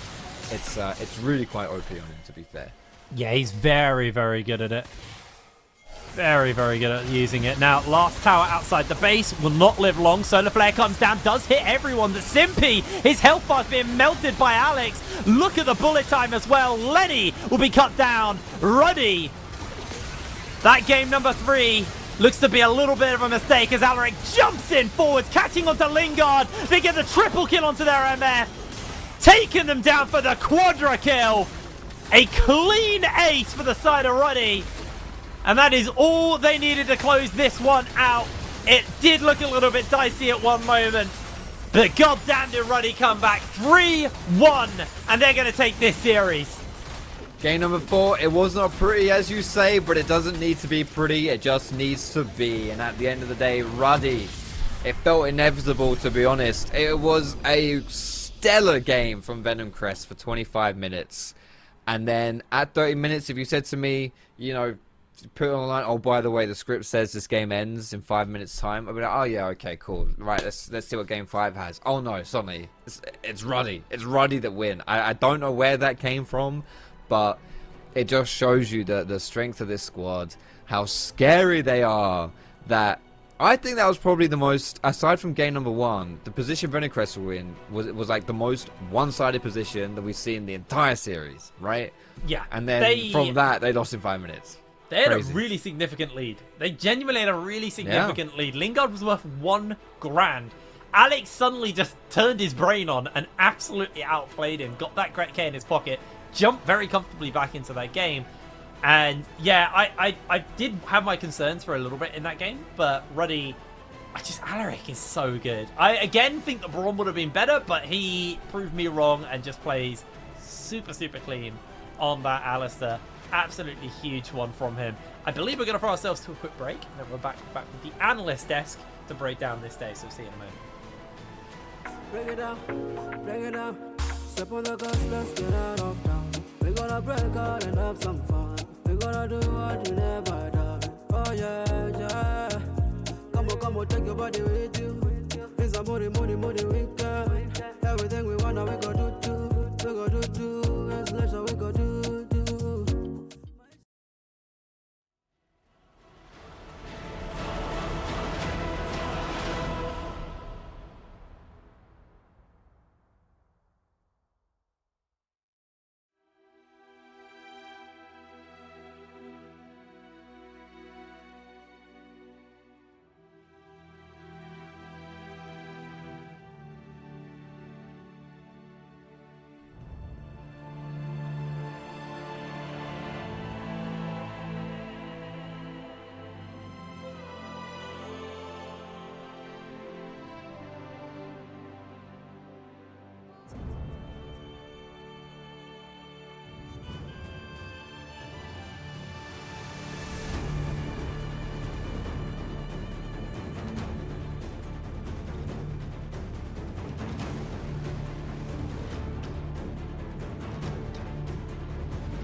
like that, we get Ruddy in finals. They're waiting for the one that will be able to climb from the bottom part of the mountain.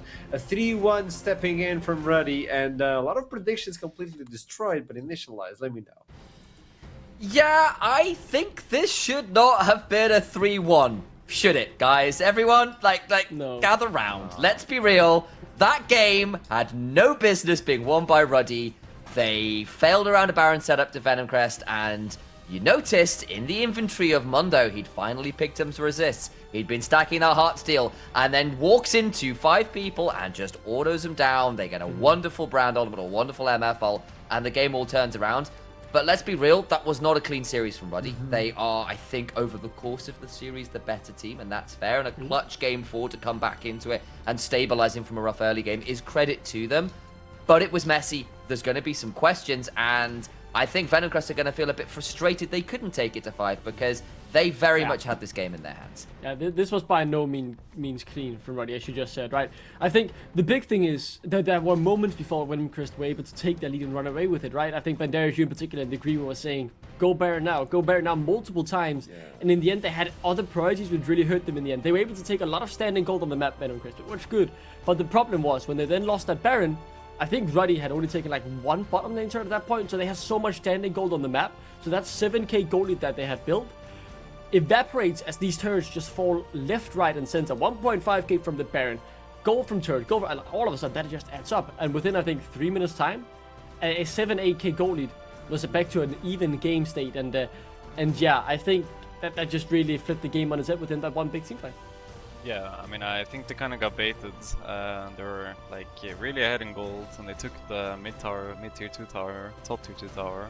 But the reality is, they had the damage to the Baron. There was no flashes on Brand and MF, no cleanse as well. So if they were ever to contest Baron, it would be really easy to turn on them. But they see this bot tier 2, and they think, yeah, we should go for this and we should take Drake on exit, But ended up being like a really long siege, and Ruddy stalled well, and it delayed the game. They weren't powerful enough to take the Baron, and when they finally did it, they lost the fight. Mundo had scaled, and yeah, the ticking time bomb ticked enough. Even if it was not clean, it was still a victory for Ruddy, a 3-1 versus Venomcrest. So that's why we're going to communicate with the coach from Ruddy itself to understand a little bit more about the series. Wolverine, welcome to the interview. We're going to jump into it. There you go. Welcome to the interview. How are you doing? That was. Tell me. Let's communicate. That was not bad. And it should have been a 3-0, right? But But what happened on the third one? It was limit checking, limit testing. Yeah, I think third game, I mean, just messed up like some spacing, right? It was just like getting caught with like the Leona Ivern combo. I don't think we were fully prepared for it. I mean, we knew they would play Ivern game 3. We'd called that coming into draft, but we just like mis-executed a little bit. So, question. As soon as you are aware that Ivern is going to be played, wasn't Serpent's Fang part of the plan as soon as you're aware that shields might be stacking and statics and all that? Because it looked like as soon as the shields were stacking, there was no way around it. Like, as soon as they got to that winning condition, it was complicated to play. I mean, it depends on champs, right? I think it was fine. If we're getting like straight up 5v5s, MF shouldn't have any problem killing everyone. I mean, you could see like in the spots where she was able to hit, I mean, she was melting like Leona or anyone in front of her, even through shields. Serpent's Vacance is like nice to have. But on MF, like you'd rather just keep hitting your like crit items. One of the questions that I had was the fact that we've seen Ruddy shine through best of ones, and we were wondering what would happen on the best of 5 scenario. And as soon as you got the 2-0, everybody was saying this could be a 3-0 clean, even though the second game was a little bit more confusing. But do you believe like specific players were a bit tired on the third game and then transitioned to the fourth one? Like Iturukan, for instance, he has been a monster on the jungle, but those last 2 games from Brand were complicated, if we might say. Maybe we got a little bit bored. Game 4, some players started shaking for sure. I mean, we've got some rookies, some young players. So there was a little bit of shaking going on, but that's good experience for them. It's nice to take a loss now. I mean, we went 6-0 last split until finals, And then, same thing happened. We lost in finals, and players got real nervous.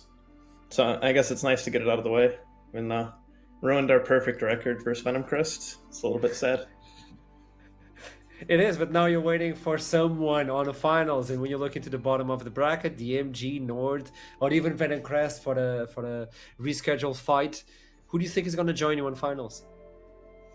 I didn't even realize that this was a thing, because last split we did lower bracket run, right? So I've never been in an upper bracket in my life, but I just realized the other day that tomorrow I get to just sit back and watch this series, and someone is out. I don't have to play. I don't have to stress. I just get to see one of my enemies fail. It's over for them. In a word, euphoric. I'm excited. It feels like it's my birthday tomorrow. I'm tuning in. I'm tuning in. I love it. So pick one team. If you could fight one team on finals, who would it be? You pick. Probably Nord. Memento is my favorite coach to beat. Oh, I like that. I would like to get an interview between both of you if finals happens between Nord and Ruddy. That would be a good interview. I'm just calling you out on that one. Hey, Aubrey, thank you so much for the interview. Congratulations, and enjoy the rest. Enjoy the vacation. I appreciate it. There you go. You didn't even realize he's on vacation right now. There's something about Wolverine's laconic way of delivering. I get to watch one of my enemy's dreams die. Basically, that it's just so cold, but delivered so jokes. He's leaning back, yeah. I could just watch my enemies destroy each other for my amusement as I chill here with my pina colada back home. It's just amazing. I don't believe he's the villain. He's the antagonist. It's different, I think that's a good way of putting it, right? I thought saying Memento was his favorite coach to beat was also a bit crazy considering he just lost to Memento last week. Regardless, though, I like the confidence. I think obviously Wolverine, although he's a guy who likes to make the joke and be cocky. I mean, he certainly delivered the results to be able to have a big mouth, right? Coming in when Ruddy were at their lowest, looking to be, honestly, at that point, the worst team in our league. And he helped transform them around, right? So you do get to have that confidence. And I think the good banter just adds a little bit more spice to the rivalries and matchups. So yeah, it's exciting. And let's see who's stream in tomorrow. That's a brutal saying, though. but it's a reality. Someone is going to be kicked out tomorrow, and some people will be cheering for it in chat, apparently. But also regarding today, we need to bring up the players of the day. Who were the players that were the MVPs, or at least the highlight from this one? But that is while we're waiting, tell me. Yeah, I mean, even though they lost, I mean, you have the players of the day of the winning team. I think Alaric on the Zac was. If it was just the Zac games we looked at, I think it would have been a clear MVP. Very easy, yeah. But there was more games to take into consideration. I think Turking had some bad game as well. But yeah, I mean, personally overall, I'd probably give it to Nata being just a consistent rock, just winning the lanes, and even if it was hard to play against the Leona comps and playing the mobile carry, he still picked it and still performed. So yeah. It doesn't matter who we talk whoever talks about it, it doesn't matter. It's always Nata is consistent. Everybody comes into the desk and always says Nata is consistent, and that is lovely initially. Yeah, and I think, especially for a player like the last time we saw him, where that wasn't true. He was very aggressive in lane, was playing lots of fun stuff, but hit the mid game, wasn't that consistent. Maybe wasn't as responsible with his leads as you'd like to see from your AD carries. The fact that actually, even in the losses here, was still a serious threat that teams had to be afraid of. That MF, even in the Game 3 loss, was really, really scary. And hell, was looking like they might end up in a fantastic position. Is really, really valuable. And he is, even when he is joining in the hypey style and your opponent style gameplay, he's the one it feels like is least likely to give up a dumb death while doing it, which for a team that has a lot of those players, is great news. You do need someone like that. And actually, the highs of Alaric games 1 and 2 in particular were exceptional. Katurikan, with the exception of Game 3, which was quite poor from him, was also generally pretty imperious too. Nata, I think, above all, was very, very consistent, and his numbers will be pretty stellar. Let's be real, all things said. Yeah.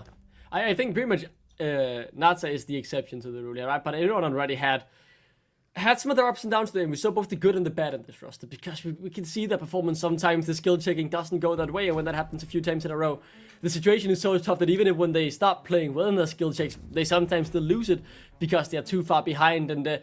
And I think this series was very good for them. They got it over the finish line. We know how strong the sack is, as we've talked about many times on the desk, and in particular the ability to come back in that game 4.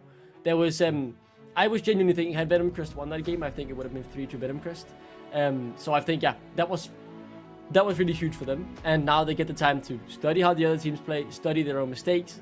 Because if they're gonna do well at the main stage with EMA Masters, well, they need to be more consistent. I love the skill check, I love the chaos, they're a fun team to watch.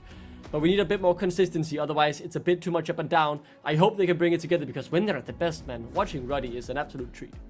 But Wolverine brought in something quite important. The fact that they lost and some players needed that loss. They needed that experience. And Banderas, you as a player, you know what I'm talking about. You need to get beat up sometimes in order to beat some people up afterwards. You need to suffer before you succeed. Yeah, I mean, it's especially important. I mean, I think when I played with Lions Green here, we had almost flawless split. I don't remember if it was flawless, but it was really good at least. And then we got into playoffs, and I think we lost the game, and it just helped put everyone back on track, you know, because you get this momentum, and you probably win games purely based on that you're so confident that the other teams are shaking, you know. But when you get into EMEA, there's going to be LFL teams, there's going to be LEP teams. They're not scared of you, you know. So this confidence that you have, it won't matter as much anymore, you know. It'll help you, of course, but it's good to be a little bit realistic as well, and just fine tune your play and play a proper gameplay and good macro. So I think this loss, it's really good for Ruddy to improve on, like Wolverine said. Confidence is quite important as well. Sorry, Duckling, as I'm stepping in. Confidence is quite important. And I remember someone who was really confident at the beginning of the day. But are you that confident now, Banderas? As we talk, production was aware of what I was bringing up. A lot of perfect days, but yeah, I mean, you're asking if I'm still confident, you know, I won't regret it.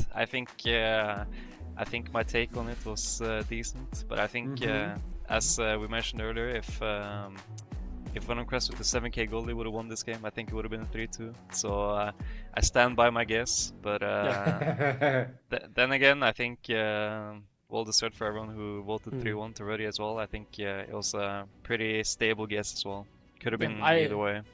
I wholeheartedly agree with you, Banderas. I think if you just look at the result of the series, you think this was pretty one-sided. Yes, Ruddy lost one game, but that's it. But this series was way closer to being a 3-2 to either of the teams, and I would agree with you that if Venomcrest had closed out this 4th game, they would be sitting in game 5 right now, probably in a position where they would be my favorites to win it, to be honest, because I think the mental would have been broken. And that's the main victory for me and for Ruddy, right? Like, being able to come back from a defeat with this roster and with this kind of chaos style of League of Legends that they play, where I did fear that if they lost a game, will it all just crumble? It not crumbling was an absolute huge victory for them, especially not just losing one game, but also being on the back foot for the entirety of the 4th game, where everything is going wrong. You're losing the skill checks, you're down 7k gold, your turrets are gone off the rift. You pretty much only had your base left to try and defend, right? So to come back from that is the biggest victory for me here today for Ruddy. Yeah, I mean, it's really important to feel this pressure, you know, you feel like Venomcrest is starting to get the momentum, you know, the players probably thought themselves, okay, if we lose this one, then the last one can go either way, you know, it's scary. So being able to feel this pressure and still get away with the 3-1, it will help the confidence, but it'll also give you the reality check, okay? If you're not calm under pressure, it can go either way, so it's time to step up our game. Yeah, and I think that's a huge thing, especially because Ruddy are players that play with that level of arrogance, and you need to back that up with confidence and belief in your abilities to win those kind of skill checks. And largely they did, and even the fact in that game 4, part of the reason they won was because they never stopped looking for the angle back in. Alex was always looking for some of those crazy plays, and sometimes that hurts Ruddy, but it's also their way of getting back into games, and I credit them for sticking to those guns. For Venomcrest, though, and I did want to kind of take a moment there to talk about them, because actually, after the game 1 shellacking that was really hard to watch, they just couldn't find a single kill. It always felt like they were inches away, auto attacks away from getting those kills that would have made that a much more even affair. I think they're going to be very frustrated with this series because they really grew into it. The players were really starting to step up to the plate and pick up the gauntlet that Ruddy had thrown down. And I think if they came into play this series now, from 0-0, we would be looking at a 5-game real nail-biter of a series, I think, because they were kind of, I think, a little shell-shocked by the level of aggression and cockiness, frankly, that Ruddy was showing in that Game 1 and Game 2. And I think they weren't quite ready to have to fight and brawl in the way that they did later on. And they're going down to the lower bracket. They're not out yet. They still get to play again. They still get to keep going forwards and try again. And I think they will be a real terror down there, because I think they'll have a lot to learn from this series in terms of not messing up like they did in Game 4, and also maybe being ready and on that front foot, ready to brawl a little bit better in those early games and not getting caught off guard in the way they did earlier on in this series. Nord should watch out, as should DMG. Venomcrest could well be looking for a rematch. This could be a trial by fire to not only boost yourself on the lower bracket, but to bring you back into a revenge Arc versus Ruddy. This is a making for Venomcrest if they're capable of bringing that experience. So as we move on, let's show the points, because we've seen predictions. But where are we standing right now? Yeah. Oh, I dropped so many points! Initialize, that's painful, guess. The thing I dropped so many places. I only got one thing wrong. So but the problem is I didn't get a perfect day, which is what's hurting me here. Yeah, like the perfect days are, and I'm gonna be honest, this is my opinion, I think they're too broken. Like the fact that I'm now 12 points ahead of you, the only difference between you and me today, Initialize, is you thought 3 points. Venomcrest would win the first game, and I didn't. And now I am 12 points ahead of you, and I was more than 10 points behind. And I mean, the playoffs are absolutely ruthless.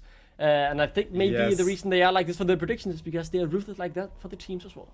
Yeah, I mean, I won't regret going for the risky one. It would have put us more ahead as a guess. Foxtrot was at 6 points. Yeah, well, it looks a bit bad now, but hey, at least we're above Foxtrot, am I right? If you got the perfect day, Banderas, I swear, I think he would boost the guest position into like top of the bracket, and everybody would top be 3 down. Probably, no? Like So it was close. It was worth a try. It was a prediction. Worth a try. As we end up the day, we still have to show you what is happening in front of us with the brackets, because you know what happened for today. But tomorrow we'll have Nord versus DMG at the same time tomorrow, followed up by Venomcrest with whoever wins that one. And Ruddy are already waiting. Either they get the winner, or they're going to mimic what they did in Spring Split by getting the second spot. Tell me. So some crucial things here to remember, right, in terms of the bigger picture also for EMEA Masters. All of these teams are locked going into the tournament. Ruddy today, with making it to the final, are going straight into the main stage. That means you skip the last chance qualifier.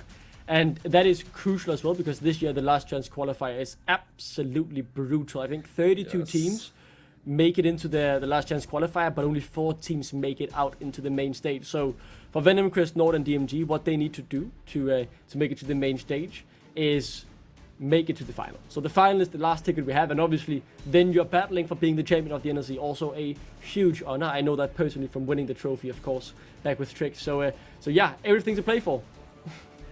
Love it. He had to bring in a shout out, and even Banderas recognized you. Like, man, you actually played something. Game back recognizes in the day. game. You know, when he was a kid, like he is right now. For the last opportunity, last chance qualifier for you, Duckling, to say goodbye and initialize as well. Then we go one by one. Tell me, Duckling. Goodbye. Oh, am I supposed to start? I haven't thought of anything clever or fun yet, to be honest. But it doesn't need to be like that. Just be honest. I will say, I think this day really hyped up my my ambition for playoffs. Because after the first game, I thought really if Ruddy are just run away the best team, then it will be a bit boring, won't it? But I mean, this series was way closer than the 3-1 scoreline indicated. So my hype and excitement, especially for whoever will manage to make that lower bracket run, is through the roof. I think Nord's a good team. I think DMG on the day, a good team as well. Anything can happen, and I'm very excited to see who comes out on top, and we'll get to battle Ruddy in the final. The beauty of a best of 5, Initialize. Yeah, it is. And I'm glad to see that we saw the highs and lows of Ruddy. We got to see the character of these teams, I think it's fair to say, and that's what's really amazing to see. And I think we are going to have more to come yet, because the teams that are remaining are solid teams, and the fact that they aren't having to worry about the anxiety of making a Mere Master or whatever. We're going to see more of these teams yet, guys. Well, be it that later on in the Mere Masters or further into this NLC playoffs bracket. And that is great news, because I think every single one of these teams is quite distinctive too. They all play a very different way. And that makes for a very interesting set of pieces coming up against each other. We're not going strength for strength, like for like. It is all such unique ways of playing the game, and I cannot wait to see some more tomorrow. I think I'm back on the mic actually, so I even get to cast it, so I'm very excited to see that one in particular. Get ready for you, but for Banderas, I don't think you're gonna get that microphone yet, so tell me Banderas. Oh, hey. Oh, hey. I like that. Extra spice now at the ending, like you said. Yeah, I mean, I think a lot of people came in today expecting a stomp.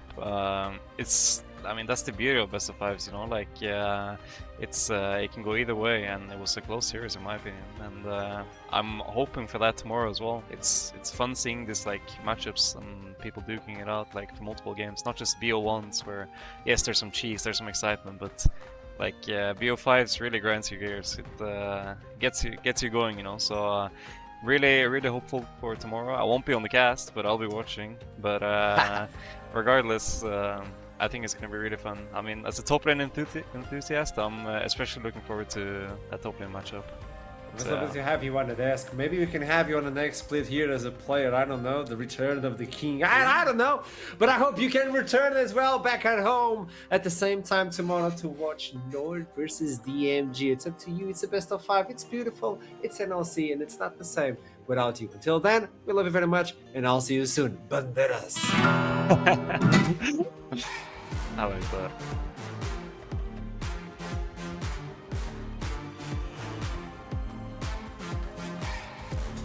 At SteelSeries, we make the headsets, mice, and keyboards that the world's best gamers win the most with. And we've been doing it since way back.